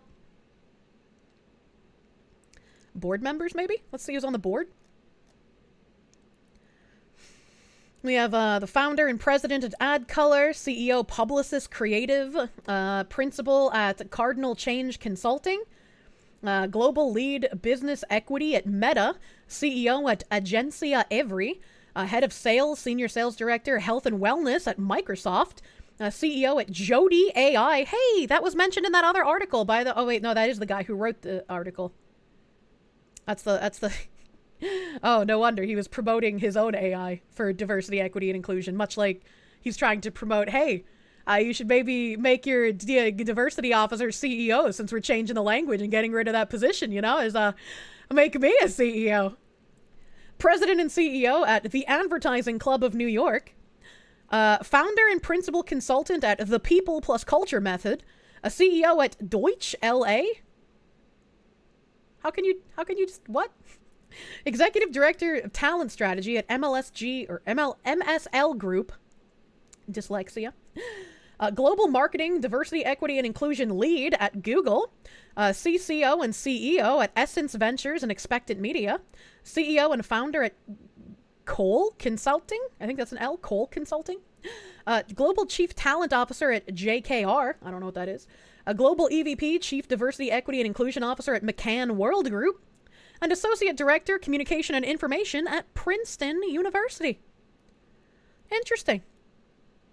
Advisory board. They have an advisory board. They have a huge advisory board.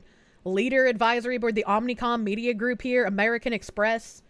Weight Watchers. Discover. Contender. LinkedIn. Google. Spotify.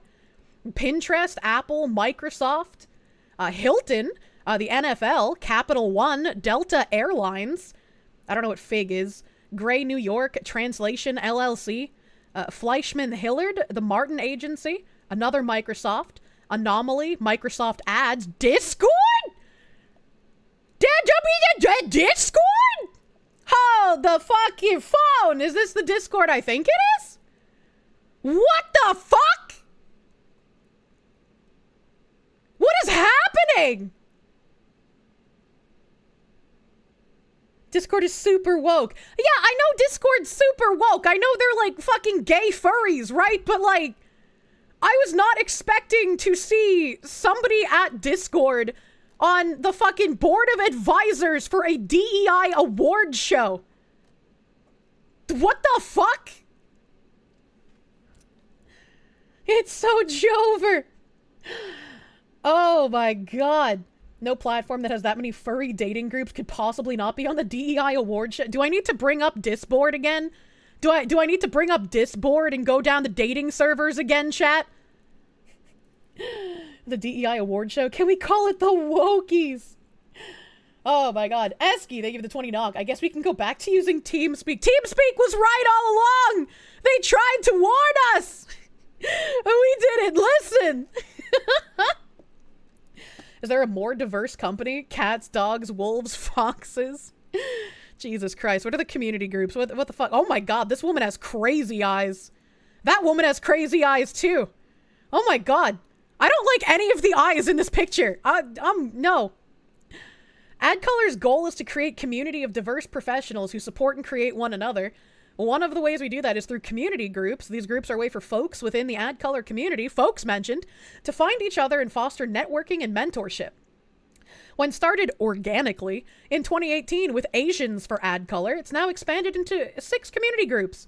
You have Asians, Black, Disability, Latinx, MENA, and Pride at AdColor. What is MENA? What is MENA? MENA for AdColor. Gada Sufan? Taji Akavan Smith? Hold on, you married a white guy? And you're part of DEI awards? What? Never ask a racist the race of their spouse. Join the community group. What happens if I scan that QR code? What happens, what happens if I scan this evil company's QR code? Where's my QR code scanner? I just want to know what MENA is. Link, open link. This type form has moved to a new address. What the fuck? Join the community group, MENA, for AdColor. Continue. First name, no. Last name, Way. Please provide an email. Oh, okay, well, I'm not going to do that. We've hit a roadblock, chat. Middle East. Oh, I guess it could be Middle East. Middle East, North Africa? Maybe? Middle Eastern and North Africans for AdColor? I guess that could make sense. I guess that could make sense. Pride? A Pride here? It doesn't say if these people are part of any other companies, though, so... That's unfortunate. Asians for ad color. Pride before the fall. What else do we got here? Alumni? Together we are ad color. The black elevation map. Okay, so these are like previous... Yeah, these are the previous year's award winners. Ad of the year. The black elevation map. There's no link here, so I don't know what this is. I'm gonna search for the black elevation map. YouTube. It's a minute long. Wait, no, that one's 2 minutes. Campaigns of the World? Hold on. The Black Elevation Map is an immersive experience that reimagines the American landscape by visualizing the heights of black culture. Oh, the website doesn't work.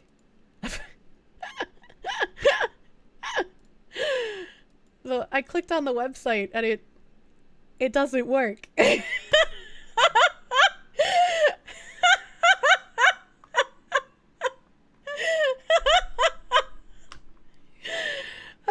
Oh god, the memes just write themselves. Okay, let's here's an award show link. Maybe this will have black elevation map, yellow pencil, graphite pencil. I don't know what the fuck this is. The Black Elevation Map is an immersive digital experience that reimagined the U.S. landscape. The platform takes information such as black population data, historical markers, and black-owned businesses, and visualizes it as points of interest on a dynamic, searchable elevation map of the United States. The greater the data of density, the higher the elevation. So if I'm understanding this correctly, I don't know why there's an advertisement for this, first of all, but second of all, they've made a map of the United States. I'm guessing it's just the United States. Well, yeah, they said imagines the U.S. landscape. Fucking me. They made a map of the United States to show where the black population lives, historical black population markers potentially, and where black-owned businesses are. And to see where these are is to see what regions of the country have the highest, how do I word this? I don't want to just say the highest of black culture because that doesn't make sense. The highest percentages of like black culture influence, I guess, is a way to word that. Hopefully this is the advertisement. I can't read this map because I would get banned. When the world saw poverty, so loud! Du Bois made a map to prosperity. Okay, hold on. Let's bring my volume back to normal levels. When lynching was ignored, the NAACP made a map to show its scale. Sorry, and when they said where not to go, Green made a map of how to get there. Okay. So when the story was pain, Black and Abroad made a map to joy. The Black Elevation Map is an uplifting domestic travel utility that visualizes Black cultural data as elevation, including population density, Black-owned businesses, and cultural sites.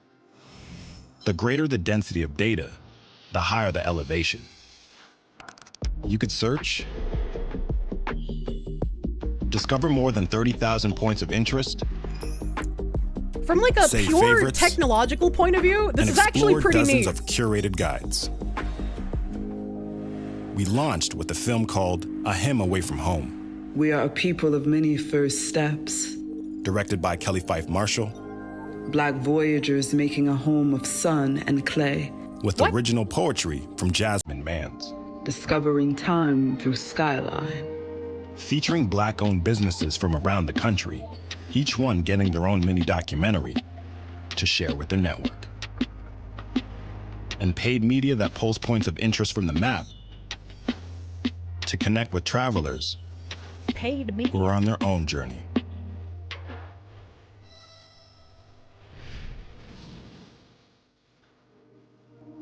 So what I'm getting is this is a map that Black people can use to visit points of Black cultural relevancy in the United States, or specifically purchase things from Black businesses, so they don't have to interact with non-Black people if they do not want to. That's an interesting map. And again, from a purely technological point of view, I thought it was really interesting. I thought it was a really interesting map. Like having something like that for like, let's say, you know, like Disneyland, if you have like an interactive map that shows you absolutely everything and like points of interest and whatnot. High-tech racism! What's the not accurate representation of service? Like it's a video game cutscene advertisement. I don't know, man.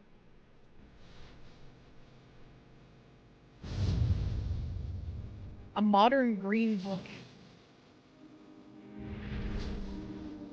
Yeah, we're doing a 180 on segregation. Only interact with people who look We like you. changed the face of the map and showed the changing face of domestic travel.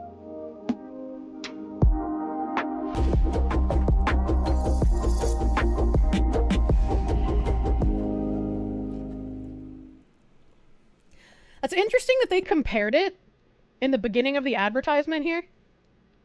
Right? In the beginning? When the world saw poverty, Du Bois made a map to prosperity.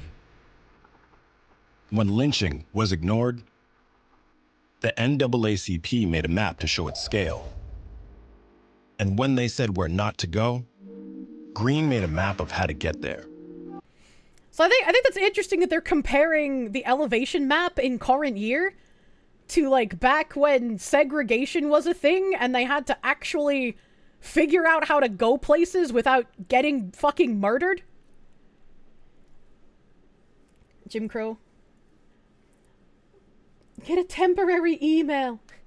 Am I playing it again? I was gonna play the Bad Kids today, and then I fell down a rabbit hole. So this won an award. This won an award, and I wanted to look it up because I was like, what the fuck is that? The website for this project doesn't work, unfortunately. Add color in music. D Nice and Joy Brown. Wait, D Nice sounds familiar. Hold on, I gotta look this one up. I feel like I've seen the name D Nice before. I've got that background music track stuck in my head now. The doo-doo. Doo-doo. That's from a Key and Peele skit? Wait, really? D Nice. Help, Instagram. I'm completely devastated by the loss of my cousin Vanessa. Okay, well that's not relevant to what I'm looking for. Wikipedia. Derek T. Jones. Better known by his stage name D Nice, is an American DJ, record producer, and rapper who began his career in the mid-1980s with the hip-hop group Boogie Down Productions. He discovered Kid Rock in 1988, landing him a deal with Jive Records. Interesting. Interesting. I was like, this guy's name sounds familiar, but I have no idea where I've heard of him from. Ron. Yeah, exactly. Yeah, exactly. Add color in tech. Ty Heath. I don't know who that is. Influencer. Claudine James. Claudine James. Who is Claudine James? Claudine James at honored.org. James, who teaches 7th and 8th grade at Malvern Middle School in Arkansas. So she has a story for just about cheeseball, stop licking my toes. English teacher and TikTok influencer. Oh. Okay. What's her TikTok? I am the English teacher. Claudine James receives the Bessie B. Moore Award. I don't know what that is. Alright, let's see here. She's got 5.7 million followers. Holy shit. This lady's cracked, dude. Let's, what are these? What are these? Let's... James told who? Okay, I can't hear this again. The audio on everything is just fucked, chat. I'm sorry. I'm trying my best out here, but I'm just a fox. Alright. Miss James told blank she'd grade the essays. The students can study by blank. I made the presentation blank. Okay, so this is like a fill in the blank kind of thing? Thank you. I guess I didn't have good instructions, right? We're looking for sales of this, or me or I. Next one. The students can study by themselves. There we go. There you go. Aren't you proud of yourself? Okay. Next one. I made the presentation myself. This just seems normal. Very good. Okay. This seems normal. Yeah, I don't know. Yeah. Okay, here we go. Did you prepare the slideshow by yourself? Excuse you. We up here, baby girl. I will say it again. Did you prepare the slide? Slideshow yourself. Okay. Now, this seems normal. Very good. Please ask me if you need help. And the last one, Miss James and blank attended the workshop. Aye. Look at you! Yay! Yeah! Okay, it was a group effort. Watch this. Do you know that the cells are called a reflexive pronoun? Like a rubber band just stretches back and pops back, right? Yeah, this is just normal. There's nothing weird here. What is this?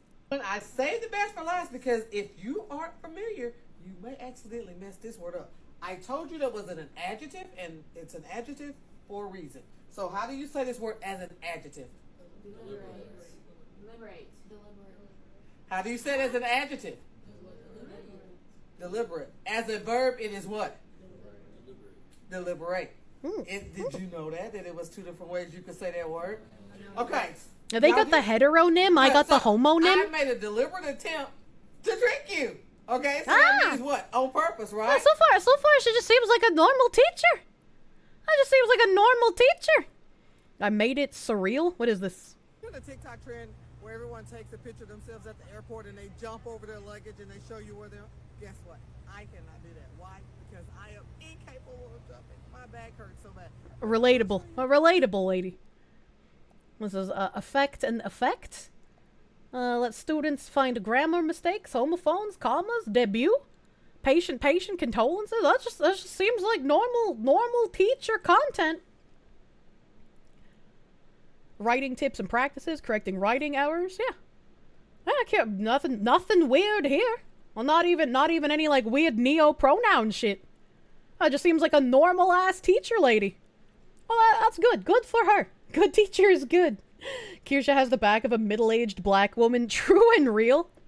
True and fucking real. Let me go back to the here. We got advocates, catalysts, Asians in advertising, change agent, charity, poor Habib, DEI executive of the year, Adrian C. Smith. Okay, I want to know what company she's at. I want to know what company this woman's at. She's at Fleischman Hillard. She's got a Twitter. Twitter with 346 followers. She has not tweeted since 2023. Where, her tweet. Looking forward to being in a powerful conversation with these amazing women at the World Women Foundation.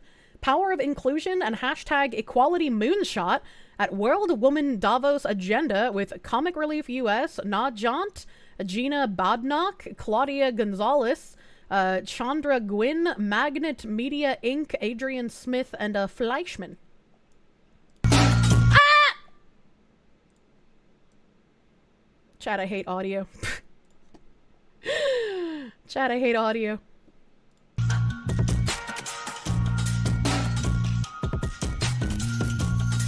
I don't like this music. It makes it creepy.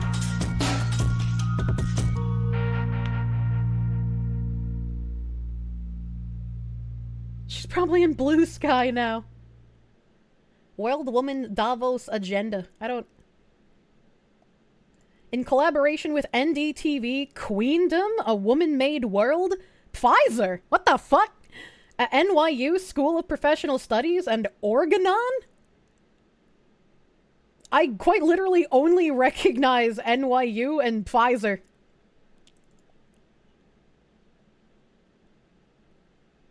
Why is it zooming in on an astronaut? I guess moonshot? Maybe? I don't know what moonshot is, though. This is creepy! This is a creepy fucking video, chat! What is Queendom, A Woman-Made World? I'm gonna fucking Google Queendom and it's only gonna give me porn. Queendom, A Woman-Made World. Malka Russell Queendom official music video. Queendom 2023. In defiance of Russia's anti-LGBTQ laws, a queer 21-year-old artist risks her life performing in surreal costumes throughout Moscow. Queendom's also a TV series, a South Korea reality competition series created by Mnet. I don't know what the queendom... Okay, maybe... What was the fucking thing of the world woman... What? World Woman Davos Agenda. Okay. So I want to Google... Queendom? I forgot the second tagline.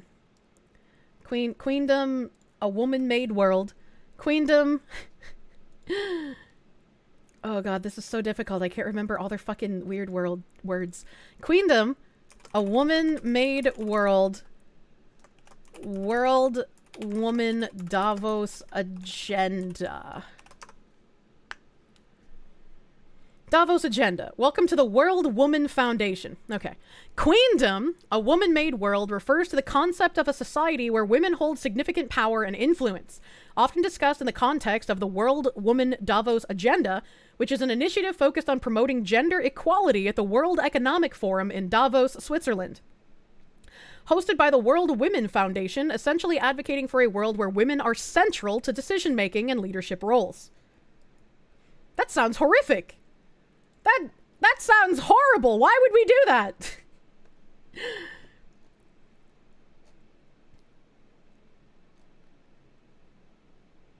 So they have a website for the World Woman Davos Agenda. Wait, the World Woman Foundation? The WWF? Yeah. That was a Rick and Morty episode, right? Was it? Sponsorship opportunities, get invited, speakers apply. Oh, there's Pfizer again. IBM. Forbes, Business Insider. I don't know what some of these places are. In this tumultuous landscape where leaders grapple with a relentless barrage of economic and political shocks, the peril of regression looms large for women. Millions of women and girls are currently denied access and opportunities, presenting a dire situation. Accelerating the pursuit of gender parity is not just a moral imperative, it's a necessity for the prosperity and sustainability of our world. A revolutionary future. World Woman Davos Agenda is a collaborative, multi-stakeholder initiative to reshape women's roles. It offers a distinctive platform to redefine and reforge our understanding of the current era's global responsibilities and the imperative for a cooperation to make gender equality a reality. Kirsche, Organon is a pharmaceutical company in Jersey City, and one of their specialties is hormone replacement therapy medicine. What the fuck am I reading? What the fuck is happening? Yeah, there's the bridge language, man. World Woman Davos Agenda continues to serve as the premier platform for instigating high-level collaboration between the public and private sectors. It unites governments, prominent international organizations, the most influential corporations worldwide, relevant civil society, and academic institutions and the global media to create a prominent global platform for women's voices in a bold new way. Our Equality Moonshot Agenda. Sustainability and gender equality, a fair economy, inclusive innovation and technology. How is innovation and technology not already inclusive? What do they mean by this? Education, job skills and parity, health equity and healthcare, better business and leadership, by the way, creative economy, Web 3.0, and equal future. Wait, isn't Web 3.0 like blockchain shit? Because I remember getting like fucking weird Web 3.0 sponsor offers in my email. And every time I was just like, fuck, why do you keep emailing me? Yes? Okay. Global cooperation and women empowerment. Agenda. A January. Networking break. India's equality moonshot. Leading the disruptive future. Why do they all use that language? That other guy, when he was talking to Snoop Dogg, he was like, we are the disruptive company. And now this World Woman Organization is saying leading the disruptive future. I wish more people understood we were in a culture war, man. I hate it. I don't want to be, but like, that's just the reality of things, man. Break. That's a huge fucking World Women Hero Awards. Queendom party. Oh my god. Health equity, India, global cooperation. Jesus Christ. With the growth of the internet and international trade, we take it for granted that we live in a connected world, but we also live in an increasingly collaborative world. It may seem strange to say that, given the constant flow of bad news about armed conflicts and political tensions around the globe. Yet the truth is that governments, organizations, and groups of all kinds cooperate across borders to a greater extent than ever before in human history. We are going to need even more such cooperation in the years ahead. Global cooperation is needed to address common problems such as climate change, war, and poverty. It also plays a passive role in improving everyone's quality of life by bringing together the ideas and resources of people everywhere. Here's a very brief overview of some forms of cooperation that are currently in place. Going forward, women of the world must build upon and leverage global networks to create a worldwide equality moonshot. I just want to say, like, reading this, again, makes me think of, like, how porous the U.S. borders are and the migrant crisis in Europe. It's just like, if you're trying to create a global, I don't want to say economy, but like just like a global presence for governing, you can't have all these different countries with different identities and different borders. You have to break down each country's identity and make them all the same so that the globalization will be more palpable to the people. This kind of trash is going to take more than 4 years to take out, though. Oh yeah, absolutely. Absolutely. More government? That sounds like communism to me. First, consider how nations collaborate at present. The United Nations provides global agendas for cooperation that didn't exist or were not effective previously. The UN's World Health Organization has played a key role in eradicating smallpox and controlling other infectious diseases. UNESCO is active in education and environmental protection and supports international collaboration with scientific research. Although now we have a multitude of platforms for nation-level cooperation. Oh, I felt a hiccup coming on. The World Bank and IMF provide financial help to assist economic development and recovery. Although it's not on a global scale, the European Union has become the most highly developed body of sovereign states on a planet, or on the planet. The fact that they don't put spaces after the periods keeps throwing me off, man. Independent NGOs have proliferated too. Groups ranging from CARE and Human Rights Watch to Médecins Sans Frontières, Doctors Without Borders, work in various ways to help people in troubled regions. Didn't Doctors Without Borders get, like, stuck in an African country during the Ebola thing because the local residents were attacking the doctors who were trying to treat them for Ebola? And wasn't it one of the Doctors Without Borders who, when they came back to the United States, ended up giving their entire town, like, infected with Ebola or some shit because they didn't want to stay home and thought they didn't have to quarantine? Because of their religious beliefs. Do you know the way? I love that meme. Business firms also collaborate internationally more than ever. For example, in technology, today's complex products cannot be made by companies acting alone. Phones, computers, and electric vehicles all contain chips, batteries, and other crucial subsystems designed and made by firms in multiple countries. Didn't we also find out that this was bad? Because China was giving us chips with, like, fucking weird tracking shit in it to steal information? Wasn't that like an issue that we found out recently? Houston, Texas, if you remember correctly. That was 2017. West Taiwan. Complex issues require collaboration as well. To tackle these around global healthcare, major pharmaceutical companies are now partnering with dozens of organizations in the World Economic Forum's initiative on shaping the future of health and healthcare for creating a healthier planet. On the other hand, the fashion industry, which employs a significant number of women and girls, is changing the fashion path, reducing its negative environmental and social impacts and turning fashion into a driver of implementing a sustainable world. It's time to reimagine global cooperation in all areas of fashion to promote projects and policies that ensure that the fashion value chain contributes to a thriving economy and a sustainable world for women and girls.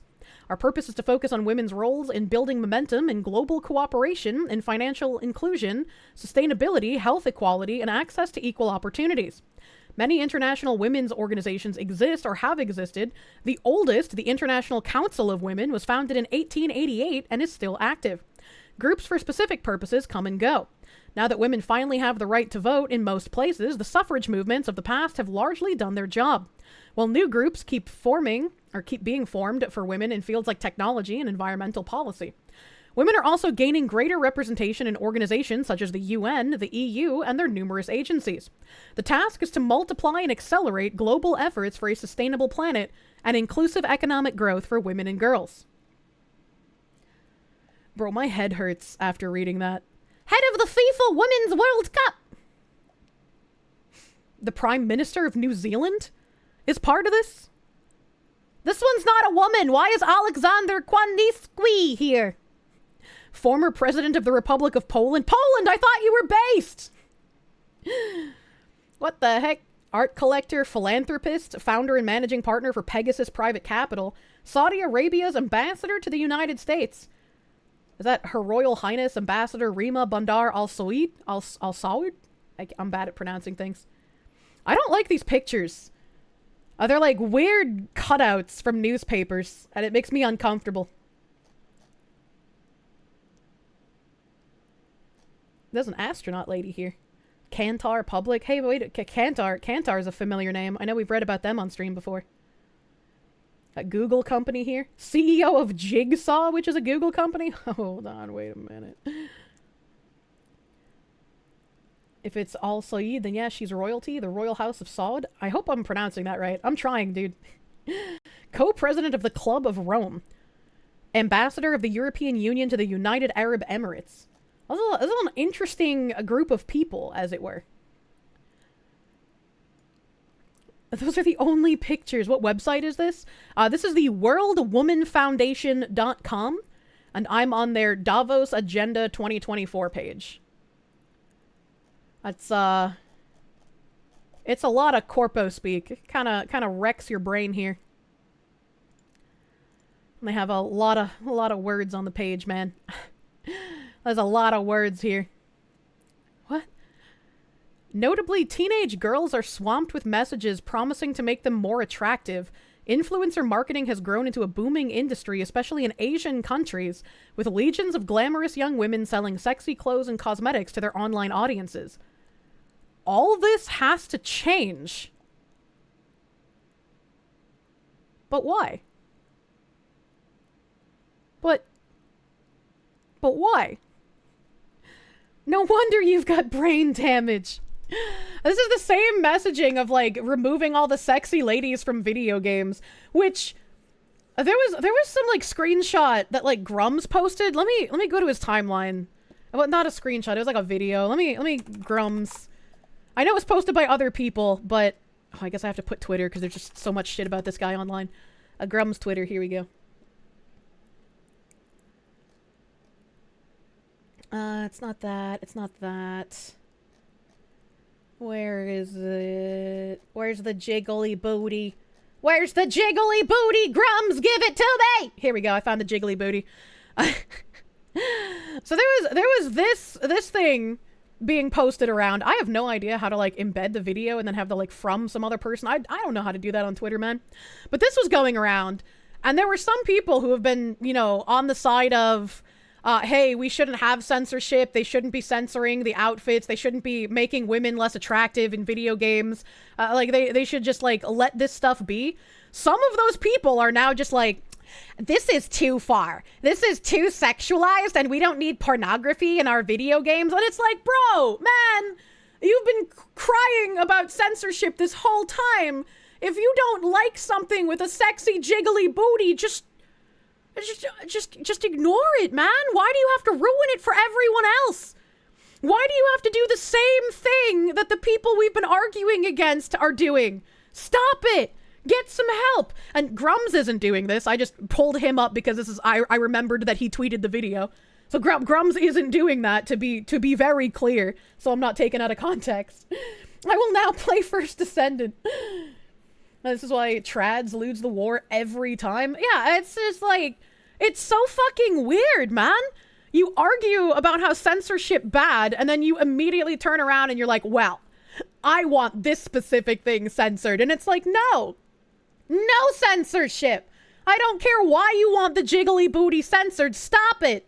This is just like whenever I would play gacha games with sexy ladies and they would get censored by China, and we would all talk about, hey, don't do that, or like Terra got censored and people didn't like that. Blue Blue Protocol got censored. Lost Ark had their outfits censored.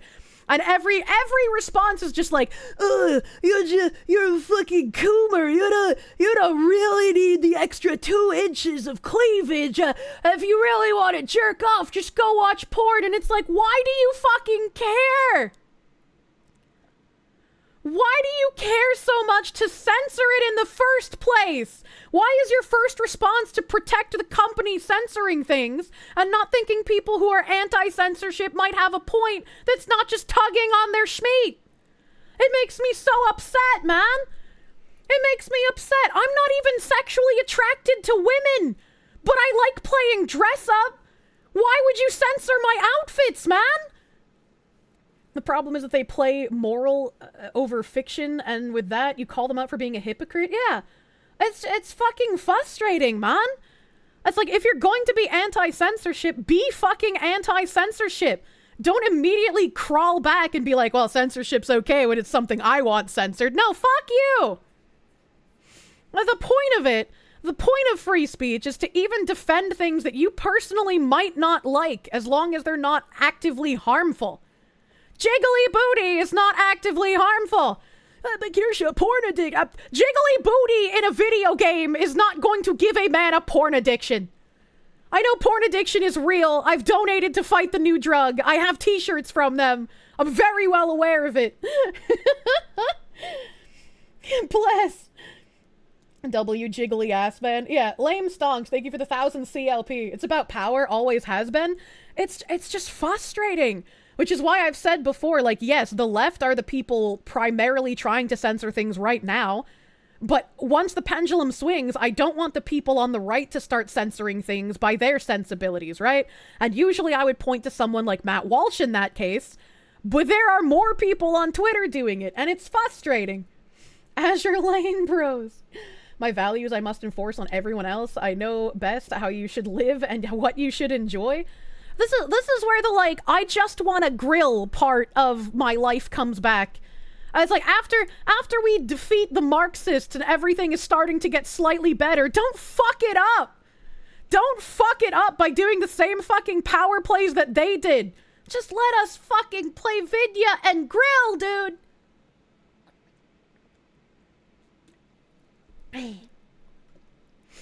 Well, you don't like seeing sexual stuff in games 24/7? Censorship is in fact bad, and it doesn't bother you if it's just a little bit.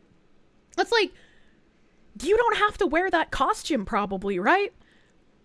Maybe if it's like default armor, you might have to wear it for a little while. Maybe you can put a skin on. Typically, games will have the giga sexy slut outfits. They'll have normal outfits. They'll have like sundresses. They'll have swimsuits. They'll have full suits of armor. They have something for everyone.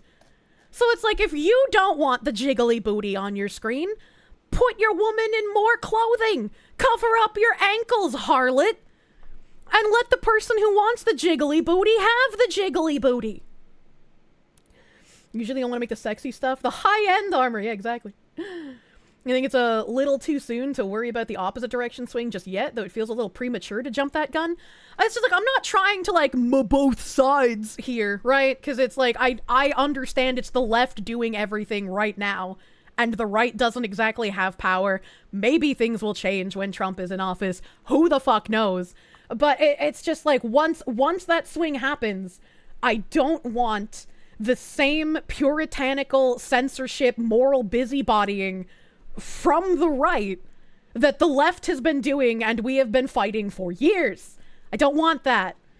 And I think it's fair to say that I don't want that in the future, even if they're not doing it necessarily right now, based on some of the responses to this jiggly booty lady. Let me speak to the virtual manager. And funny how the same people are the total opposite when it comes to sexual liberation. I was like, the people on the right aren't though, right? The people on the right are absolutely for the like, no sex till marriage, don't do anything like that, you know, be pure, as it were. Thanks for leaving the jiggly booty up on the screen during the rant. I mean, I have to, right? That's why you loved it when Eminem came out in support of the party who tried to cancel him in the 90s. The difference is you'd rather shift the culture so there isn't a market for this, then censorship won't even be necessary. It's like, I don't think that this is a problem. I was like, what do you mean you would want a culture shift that there's no market for jiggly booty? That's a very weird thing to desire. Hell, thank you for the 10. Please put a black bar over the Kirsche from now on. It's too stimulating. Let's not forget that Jack Thompson was a thing and going after video games for their violence. Yeah, absolutely. Absolutely.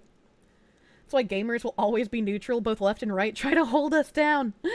So the gamer and anime racism. You're tired of degen shit is what you mean? Like, I get the whole, like, I don't want to be horny anymore. I just want to be happy. But, like, again, as a straight woman who is not sexually attracted to women, I would use this cosmetic. It looks nice. I would find it fun to use this cosmetic in the game. It's not all about gooning. It's not all about satiating your sexual desires. If you don't like it, don't play it. Let the gooners goon. So the gooners are gonna goon regardless of how jiggly the booty is, man. What type of game is it? It's First Descendant. I haven't played First Descendant. Kirsche hitting the gym so she can get a booty like that. Dude, my booty is jacked, alright, okay? This ain't even with the jiggle physics update. Oh my god. Calling it degen shit is communist language. It's also not gooner shit. It's like, I don't want to play a video game where the only option for women is to be completely fucking covered. Alright, I stopped playing White Mage because there weren't enough options to look like a slut at first, okay? The female figure is attractive, even non-sexually? Yeah, absolutely. Absolutely. The woman doesn't have a big enough Fuda cock for the average porn addict. Chat needs to yoink one and come back. As someone who's bisexual and honest degen, you just want to be happy. True. Can people even define degen shit that isn't the same thing as the left? I feel like degen shit is an unironic sliding scale because, like, I don't find this degenerate, but I'm sure there are plenty of people who do. And it's just like, yeah, if I saw a woman dressed like this and doing this in, like, an Applebee's, I'd be like, wow, that's fucking degenerate, what a whore. But this isn't a real woman. This isn't an Applebee's. It's a snowy fucking mountain where she would die of frostbite. It's a video game. It's a fantasy. It's not real. Whatever offends their sensibilities. If Bao likes it, it's probably degen. I like the California Girls inflation song. Cosplay, I'm 50-50. I think cosplay is fine because there's a time and place for that. Cosplayers aren't, like, dressing up on an average day, typically, and going out to, like, Papa John's dressed in, like, the fish woman's costume. You know, you can see this in an Applebee's, but it'd be in the booth, not attending to one. I mean, I could see this at, like, a Golden Corral right before her baby daddy comes in and they get into a fight. Still lewd. Women should be demure and respectful. Oh, that's just, like, your opinion, man. Video game women can be whatever the fuck they want, you know? They're not real. You can do anything to the video game woman, and it won't matter, because she's not real. Everything has its time and its place. Yeah, exactly. Fictional characters don't have rights. If people who can't define what a woman is, how can they be offended? True and real. Asky, thank you for the 20 knock. Do I think the word degen is overused? Oh, absolutely. Much like the word Nazi and the word grifter. I feel like it's very overused. Anya, mouthwashing. I haven't played that game. I only saw the art debacle on the Twitters. Reminds me of the Simpsons gag with the strippers dancing on the gay guy. You stopped listening a while ago and you're staring at the butt. What's going on? Oh my god. Some people are just haters. Yeah, it's just like, fuck it, man. Kylan Last, thank you for the 20 Canadians. It's fantasy. It's not real. We really need to delineate between fiction and reality. And I can also understand some people are like, well, if you imbibe enough of this kind of entertainment, it's going to lead you down a dark path. And, like, I can agree on some cases, right?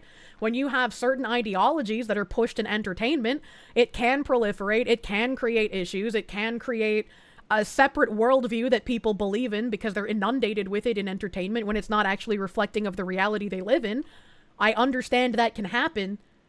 I don't think Jiggly Booty is going to do anything like that. You're tired of the options being this and ugly DEI inserts with very little catering to the people in between? I can understand that. I can understand wanting, like, more demure outfits, as it were.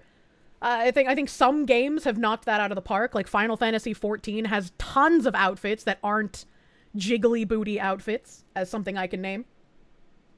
I would also say, like, Korean games have always been super fucking heavy on sex appeal in games, especially with women, because they have very strict pornography laws in South Korea.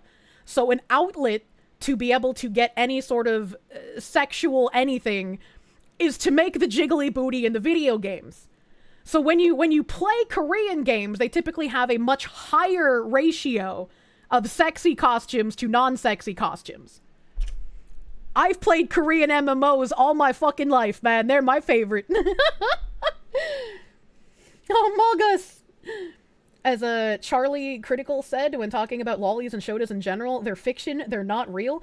I don't know where it is now since all of my alerts are turned off, but I had an alert from Charlie. Wait, no, I was me repeating it. I was watching a Charlie video and he was talking about fucking 5,000-year-old lolly cum demon vampires. And it caught me so fucking off guard that I, like, repeated it exasperatedly. And it became an alert. I was like, what the fuck? Not something I expected to hear out of Moist Critical's mouth. It's from the Cuties video. Oh my god, that's such a shit movie, man. Oh god, there's so many... No, I guess not so many, but there were people who were defending it, and that was fucking strange.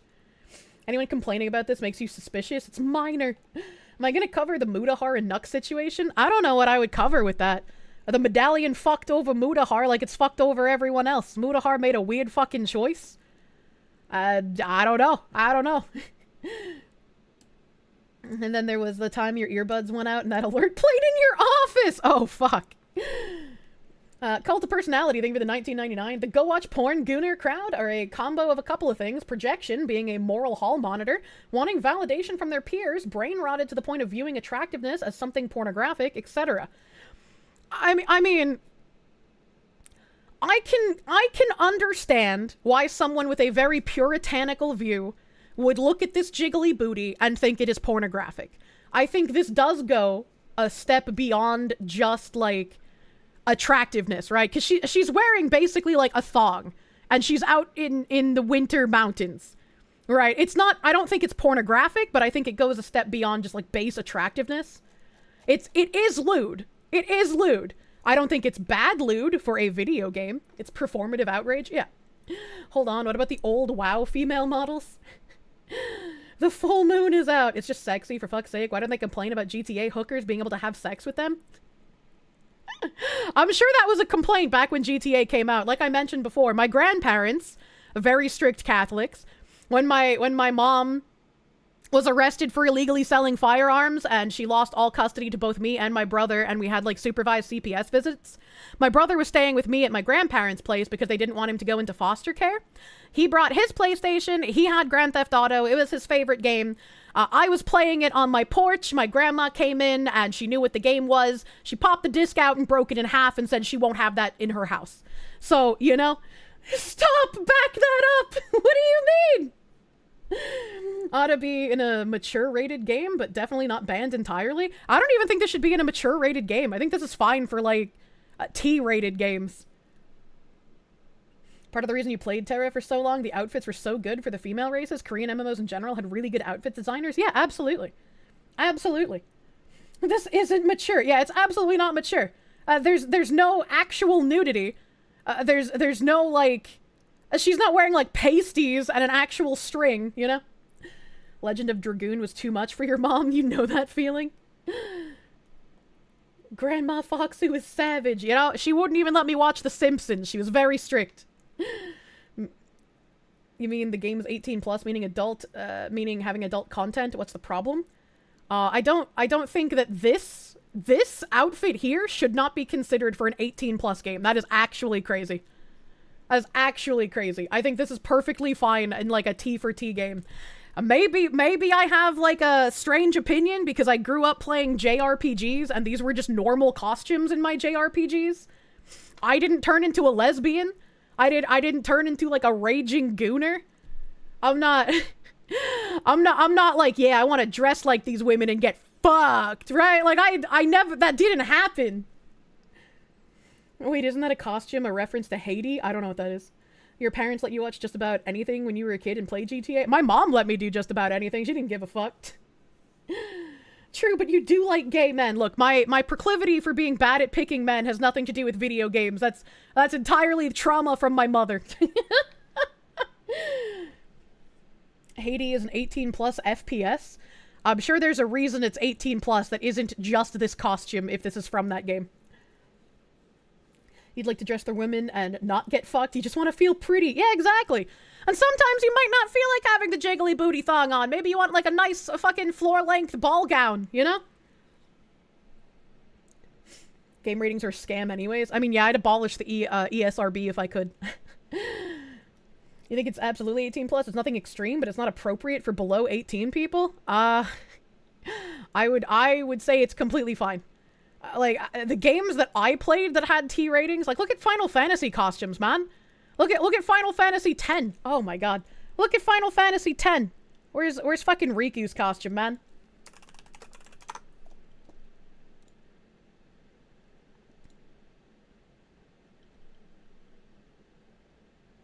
Are you telling me that this would be an inappropriate outfit for a teenager to see in a video game? For you people who are talking about that jiggly booty costume, I would like your opinion. Is this also an 18 plus costume? Certain black mage in 10 with a very familiar name is where you get a lot of inspiration. Dude, I'd love her dress. I'd love her dress. Final Fantasy. You're puking at 10? 10's a great game. She's a hussy. Normally you'd say no, however in this day and age, yes, it's 18 plus. What the fuck? You guys are crazy. You guys are crazy, man. According to the Puritans, your favorite is 9, but 10 is good as well.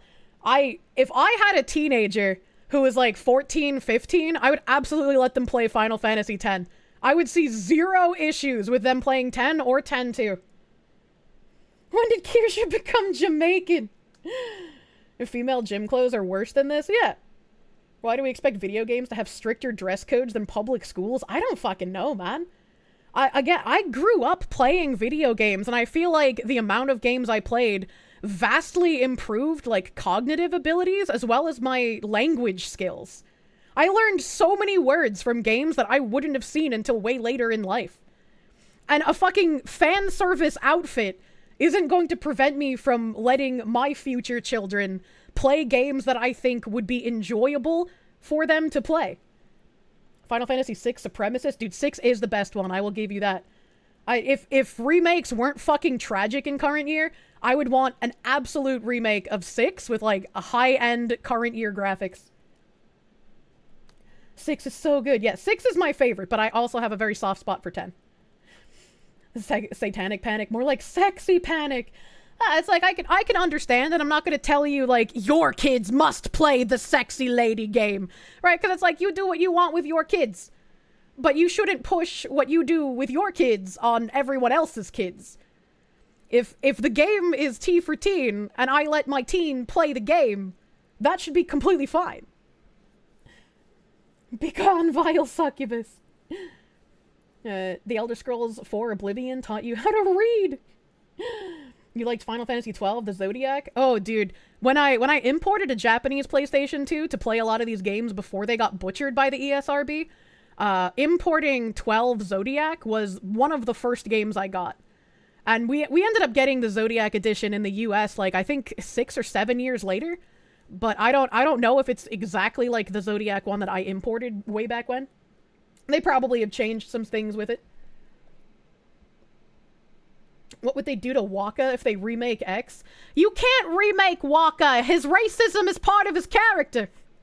You just don't think it's okay to show kids below 17 this? It's all up to you how you want to parent. You just don't think it's appropriate? I mean, that's fine if you don't think it's appropriate personally for, like, you and your kids. But I think if you were to, like, campaign to, like, oh, this game can't be rated T for teen, it must be rated 18, kids should not play this anywhere in any household, I think that's where I would draw the line, right? If you think it's not good for your household, thumbs up, that's great, that's fine. Please do exactly what you want to do, but don't campaign to ruin it for everyone else. Be a parent, take care of your own, don't moralize to everyone. Yeah, exactly. Exactly. The Albed heretics. Listen, brother, I'm just saying, all right? Maybe there's an overrepresentation of the Albeds in our government. I actually learned Albed enough to, like, speak certain sentences when I was younger. That's how much I fucking loved these games. You're old enough to feel that people are too touchy? Oh my god. I had like, my... What the fuck are they called? They're not, like, footers.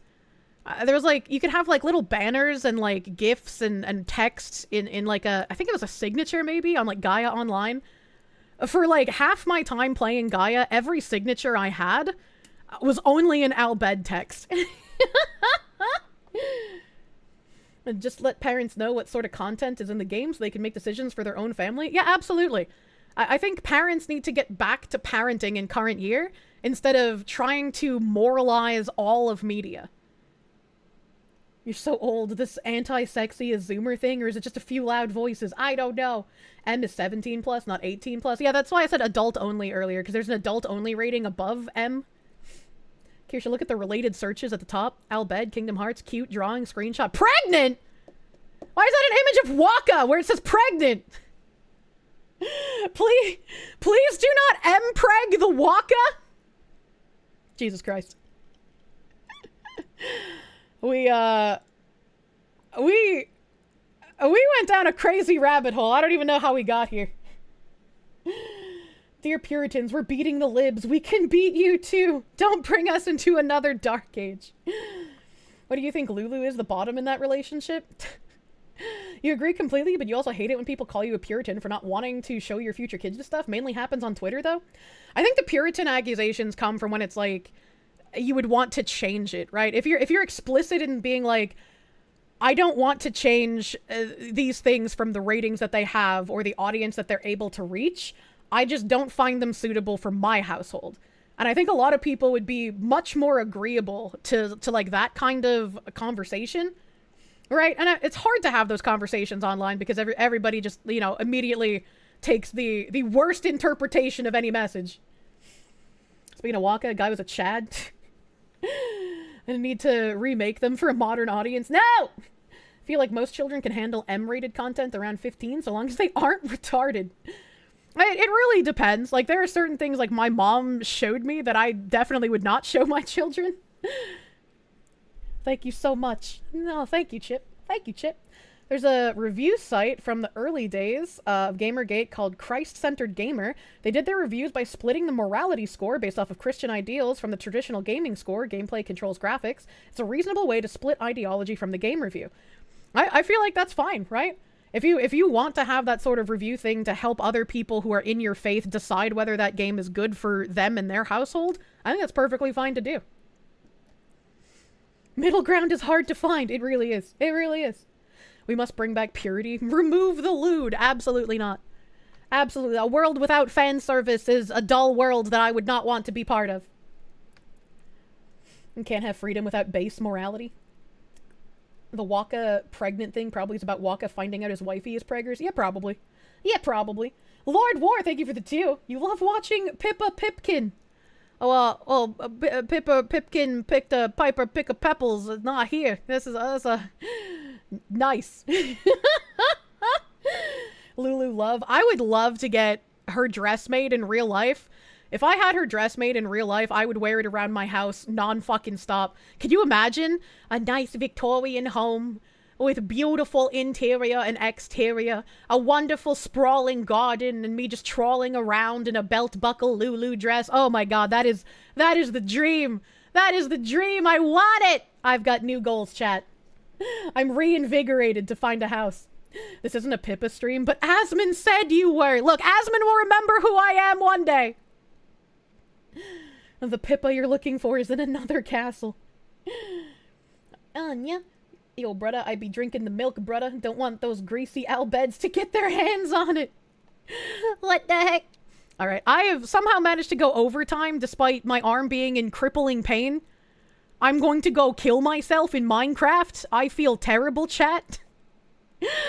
I'll change the thumbnail and the title since we didn't actually get to play the bad kids. I'm sorry. We went down a tunnel, man. We fucking tunneled today. Shit was going a little crazy, alright? Right, this stool path? Yeah, I'll have to reschedule. Lulu outfit. Here, take my money, make it happen. Also, artists and AI brothers, I'm gonna need concept art stat. Oh, hell yeah. Hell yeah. Sovani VT, thank you for the $25 doodles. Thank you, thank you, thank you. We traveled your tunnel. This, I don't know. Sometimes I like when I just let the wind take me, as it were. I'm trying to open Twitch. It's not cooperating. It happens. Tangents are fun. I'll have to reschedule the bad kids. I'm sorry if you were looking forward to that. Game bros, I didn't mean to cuck you. Did we ever actually get to the articles you intended to read? I think so. I think we did. I'm pretty sure. No. We're used to it. Play Super Robot Wars? I've never heard of that. You hope my nerve pain gets better? I hope so too. The hours for my chiropractor this weekend were really fucking strange and not when I would be awake. So I haven't had a chiropractor appointment. I'm gonna have one tomorrow probably. But first, I have a Side Scrollers show tomorrow at noon! So catch me on Side Scrollers tomorrow! I'll probably retweet their announcement post. She's not a bad foxy. It'll get better, just give it more time. I pray that I can feel my fingers again soon. Can I fucking... My browser's completely fucking frozen, man. My browser's completely fucking frozen. HelloFresh. Oh yeah, I never got to the fucking HelloFresh article! No! HelloFresh is using slave labor. I was right to hate them all along. Save it for Tuesday. Tomorrow, Kirsche on Side Scrollers at noon. True and real. My browser is literally fucking dead. It's literally fucking dead. Okay, I gotta like kill it. I'm killing it in the task. Okay, and then we're just gonna go to a Twitch tab and not restore all of my tabs yet. Jiggly butt raid. Hell yeah. Hell yeah, brother. I'm gonna raid the Bagman. Fwen is streaming. Bagman's playing Farming Simulator. That's the part-time super terrorist's favorite game. He's farming out of his goddamn mind. I hope he has grapes. If he doesn't have grapes, I'm gonna be angry. Farm the fucking grapes for me, Bagman. Oh, Eskil, thank you for the 50 knock. Hello, Fresh. You use your local farm to get goods? I wish I had a local farm to get goods from, man. I wish I had that.